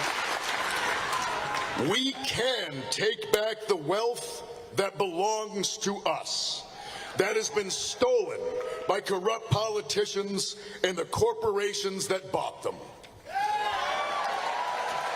We can use government to usher in a golden age for unions and workers, not double down on gig work and union busting for the benefit of Wall Street and CEOs.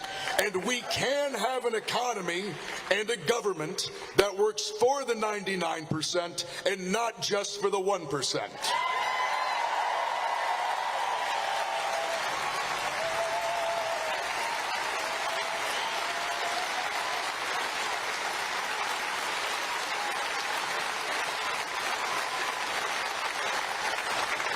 One that looks out for the most vulnerable, for children, we absolutely need and for more the like elderly, this, Tired and Trans. where we lift each other up, whether we are trying to start businesses or go to college or buying a home, where we empower workers to fight for fair pay and safe conditions, and where we reap the profits of our hard work. Hell yeah.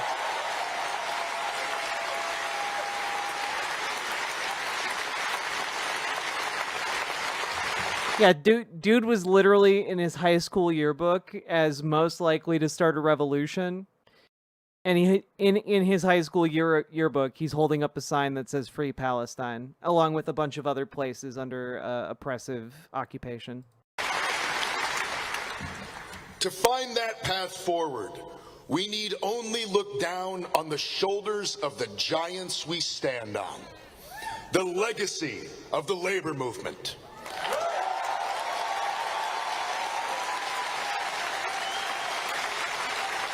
The legacy of the civil rights movement.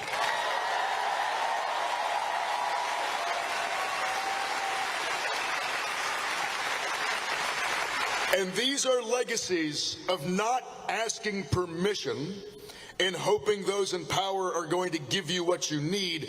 These are legacies of building power.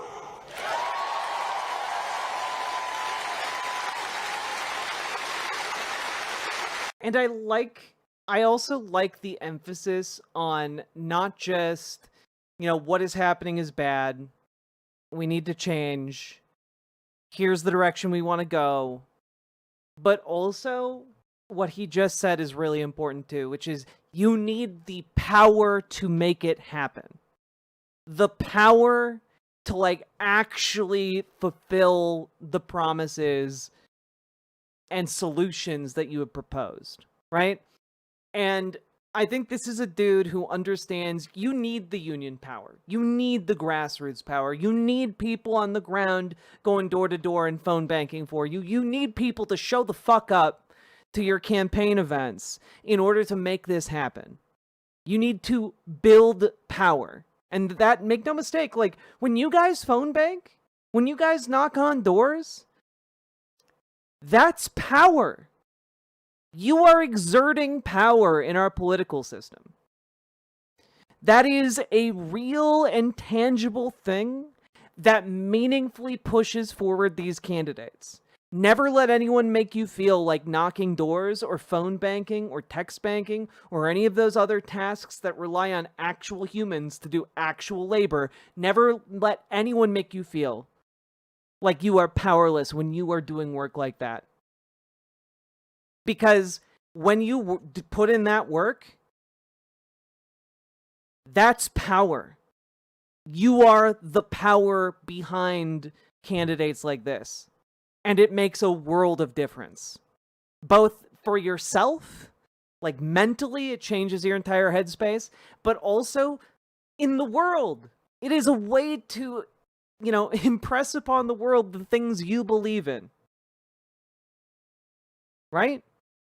And this is why I think, this is why it's been so important to me that I keep telling you guys, get involved in your DSA, your local DSA. Get involved in your local Democrats. Get involved in your local Working Families Party.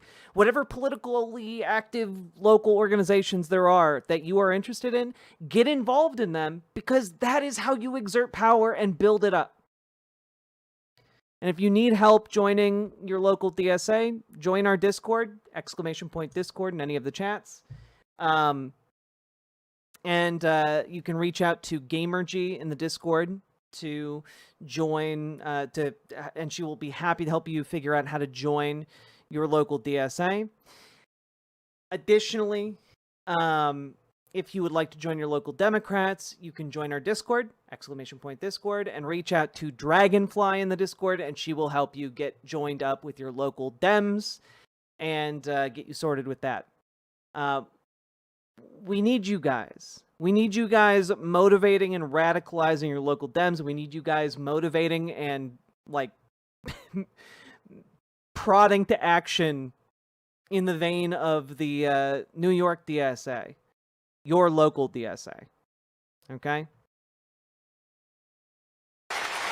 We need to build power. A 5-day work week because we asked politely for it. We have it because our ancestors organized for it and fought for it.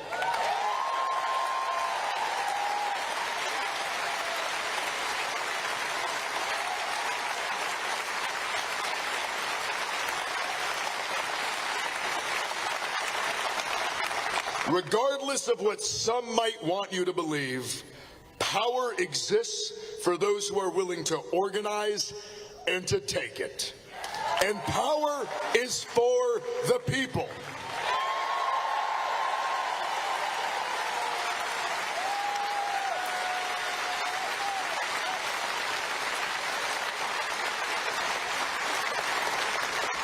That is what I am asking you to do here today, is to come out and join in that organizing, in building real community, real organization, and real power.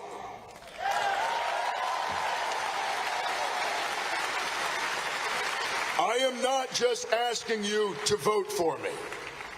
I am not just asking you to donate money to me.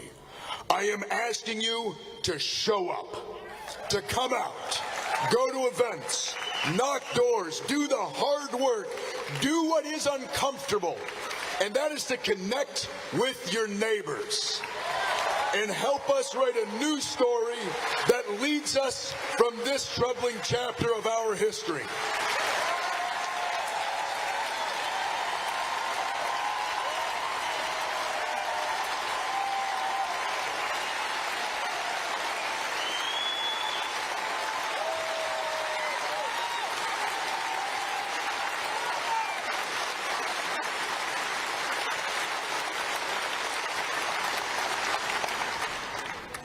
And when we beat back fascism, when we defend our democracy and our freedom, let our freedom be a different kind of freedom. Not merely a romantic freedom, not freedom that's solely about defensive infringements on your rights, but a freedom that is material. Positive freedom, let's fucking go! A freedom to not be condemned to scraps and to struggle, but to live with the dignity and fulfillment that gives us the society that we deserve.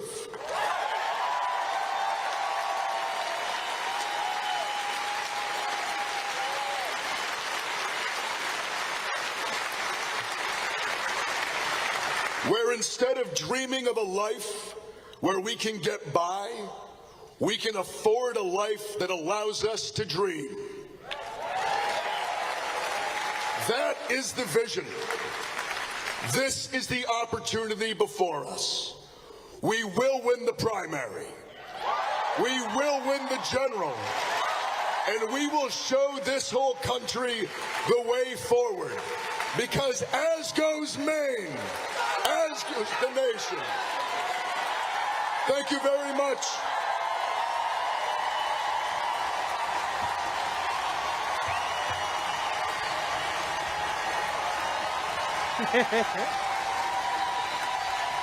I like the little stomp clap. Please welcome to the stage, Troy Jackson. Just absolutely banging. I was gonna ask if he did a primary. He is running against Susan Collins. So as far as I know, he's the only contender on the Democratic side against Susan Collins.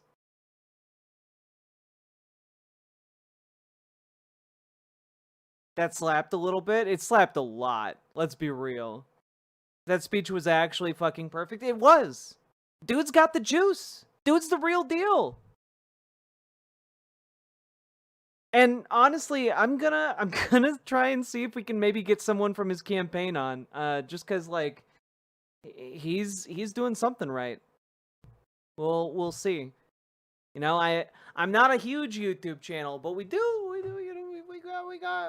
like 12,000 on Twitch and 15,000 on YouTube. You know, like I'm not nothing.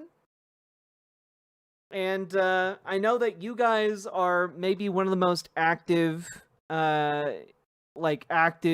politically YouTube communities, or not YouTube communities, but like just communities in like the political space.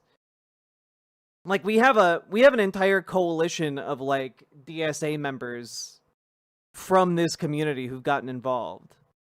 And I know a lot of you have either decided to run for office or decided to volunteer or, you know, phone bank. because of how I've been talking, and like I don't know. I think you guys, I think we can actually do this. You know, I think we can be like a really good asset for progressive candidates. And I want us to be the kind of community that can mobilize and get behind and do something for candidates like Graham Platner, because dude's the real deal. And yeah, we'll try and figure something out. You and Christina got me to do DSA work. Fuck yeah, comrade girl. I saw someone mention you in regards to a safe bet on one of the $8,000 streams. Wait, what do you mean, Salmon Moose? Some people proposed that Janet Mills, the governor of Maine, should run for the Democratic nomination. She's 77 now. I don't know. I don't know about that. Can we get some can we get some younger folks in? Cause like I'm sure she'd be great, but also like that's really old. That's really old.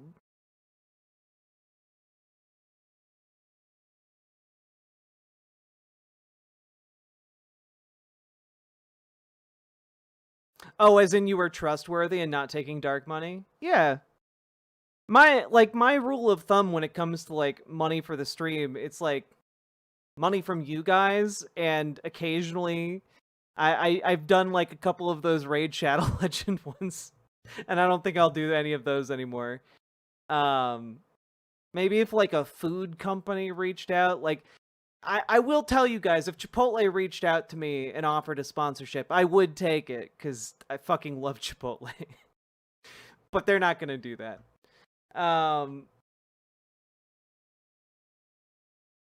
But I would also just tell you guys. That's kind of my thing. I would tell you guys.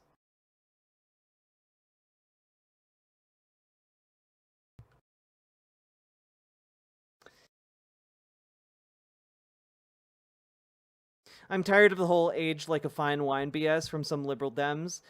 Like, that is great, but if someone has led and failed to change much, let's let new folks with integrity come in. Sure, and also if we want to keep going with the analogy, like, there's aged like a fine wine, and then there is uncorked and turned into, vinegar wine.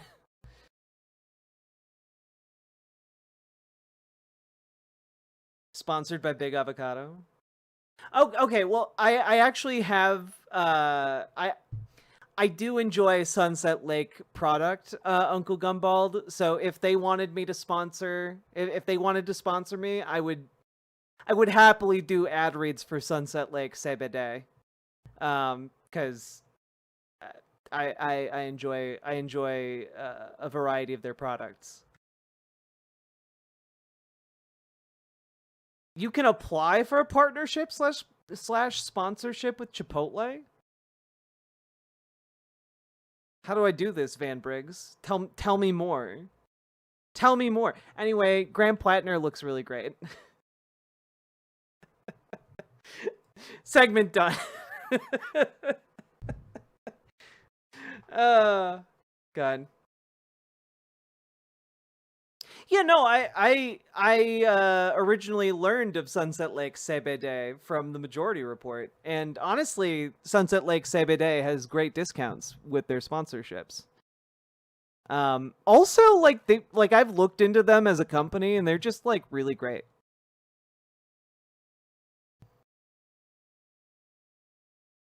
Join me on the path of the people's burrito. Hell yeah. Big Burrito has bought Jack. I really like their burritos. I have learned how to make my own. So I can make non-Chipotle burritos, but if they wanted to pay me in burritos, it would save me a lot of money.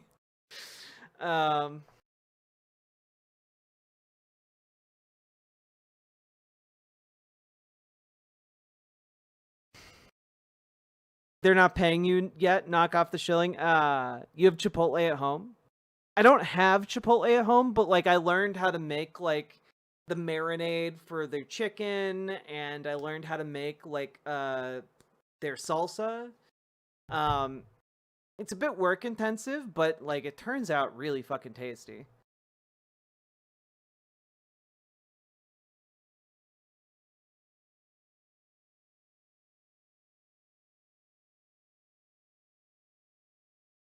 Yeah, and Amberbrain's like Graham Platner comes across like a guy who knows his shit, but also has enough social awareness that he's not like trying to like he's not trying to gussy up his ideas, you know? Like it's approachable, Marx. Approachable theory. It's like theory turned into action, I guess.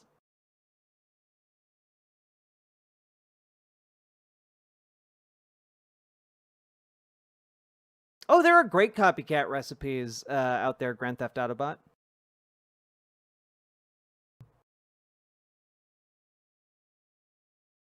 Jack makes panty money now. She's good. We still need to get the panty. Like the first season has been a success, but we gotta get like that panty money like to a sustainable level. Like that's the big thing. So I'm also as this week progresses and hopefully as the studio finishes up, my partner and I are gonna like hunker down and get work done to try and like market Imogene Olivia a bit better. So if you guys want to talk about Imogene Olivia and gender euphoric lingerie, go for it. Panties have seasons. Yeah, like release seasons. Like usually a lot of like fashion brands will have like anywhere from 4 to 8 seasons. And we want to have like our second release of like new styles and stuff like that.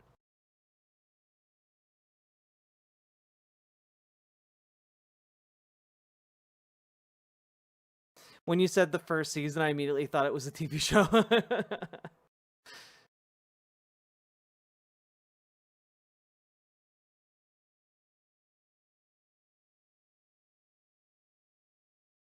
I mean, it's good. It's good lingerie. If you guys know any trans femmes who want lingerie, send them over to Imogene Olivia. All right.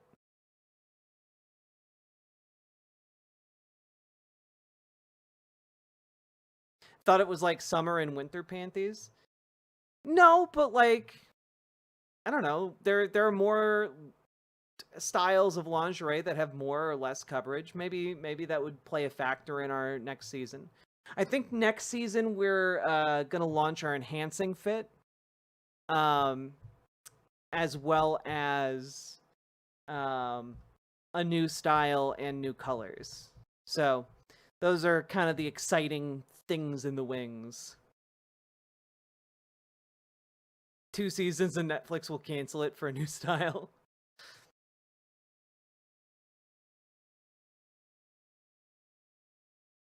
The Leftist Building Company? I have no idea what that is.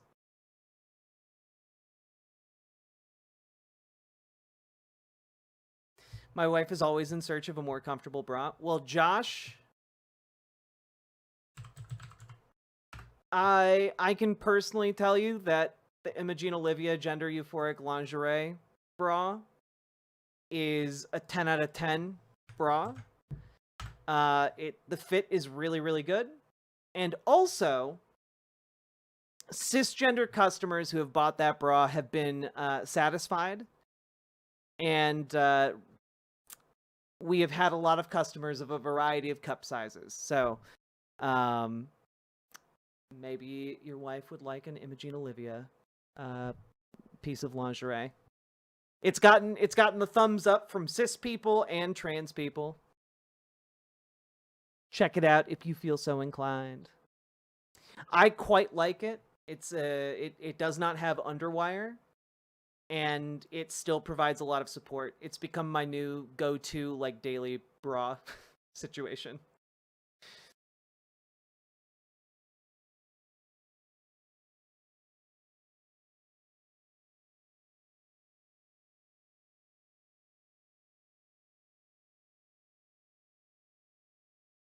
There's a lingerie prom coming up at Queermunity.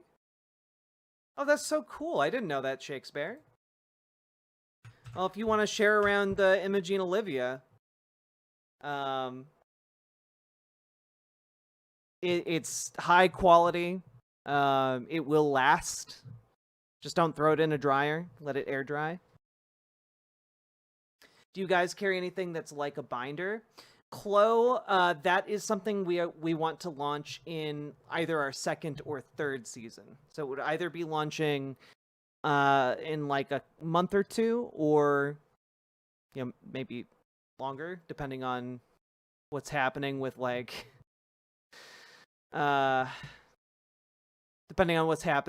manufacturing. All of the tariffs and like the global chaos is throwing a real wrench into things. But should be relatively soon.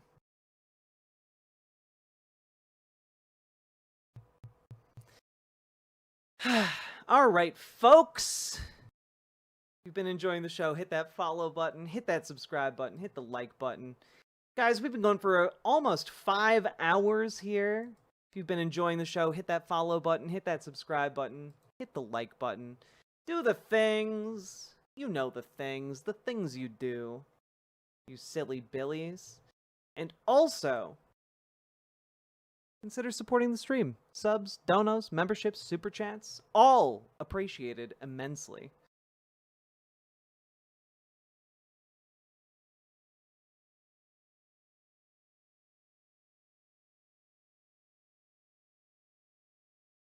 And with that being said, I think I'm going to go to bed because I have to be up in like 4 hours.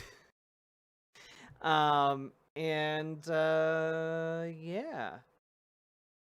We'll talk about some of the stuff that's going on actually locally in Minneapolis later. Oh god. Probably today when we do our next show. But also just as a heads up, folks, just to gauge the waters before I leave. Patrick Bet-David did an appearance on Jubilee, and This is not the United States of Patrick Bet-David. This is the United States of America. Would you take money from a capitalist to help you go see specialists? I mean, yeah, sure, why not? But would you also be open to seeing somebody else I choose as a psychologist that may... No. You're not? No. No. When you're offering people here jobs, right? You're saying that they would have to pay you money to get that. So in reality, you're trying to convince them to pay you money to be part of your claims company. of defaming. Be very careful defaming when you don't know the fact. I'm Patrick Bet-David. I'm an entrepreneur and founder of PBD Podcast. Today, I'm surrounded by 20 anti-capitalists. yeah, I don't know if you guys want to touch this with the 1,000-foot pole or not, but I'm throwing this out there to see if you guys are interested in this. Who's this guy? He does the Patrick Bet-David podcast. He's a piece of shit, conservative, transphobic, bigot. He's also a really big dum-dum. I know I swore off Jubilee, but I'm gonna test the waters and see where you guys are at. Yeah, he's just like unabashedly a moron.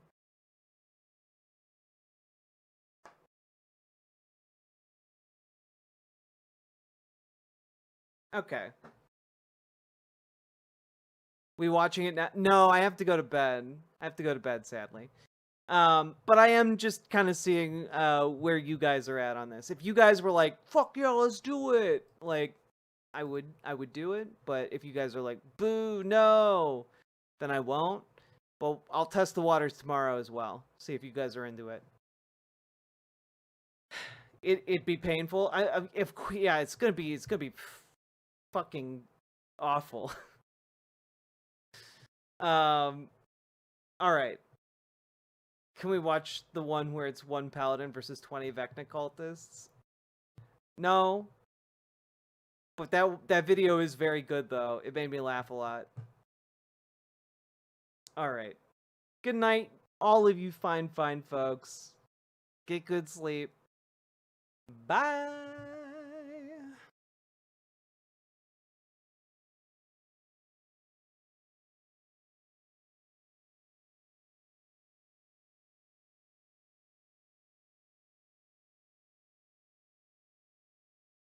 When the people's will is swayed by a con man's cheap charade, despite the crass misogyny and blatant hypocrisy, when the fascist voices swell, we hear echoes of the past. They vilify the immigrants, the leftists and outcasts, when the opposition croaks and the people just don't vote for the same old tired rhetoric of neoliberal politics. We must organize the fight for our universal rights, for democracy and empathy to permeate this life. For it's not the immigrant who labors for some bread, who's making us toil till we drop dead. No, it's not minorities or peer-reviewed authorities, or queer folks and trans folks, or a multitude of deities.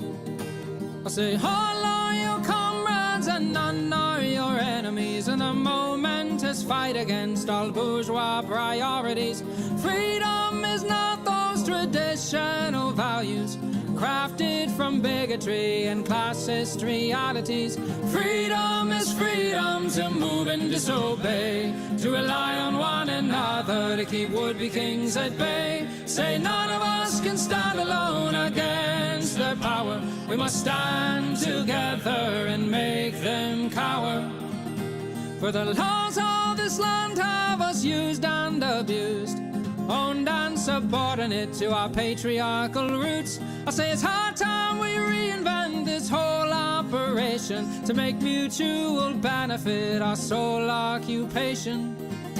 Because freedom is freedom to move and disobey, to rely on one another to keep would-be kings at bay. Say none of us can stand alone against their power. We must stand together and make them cower. Here we go. Yes, freedom is freedom to move and disobey, to rely on one another to keep would-be kings at bay. Say none of us can stand alone against their power. Rise, proletariat, and make them cower.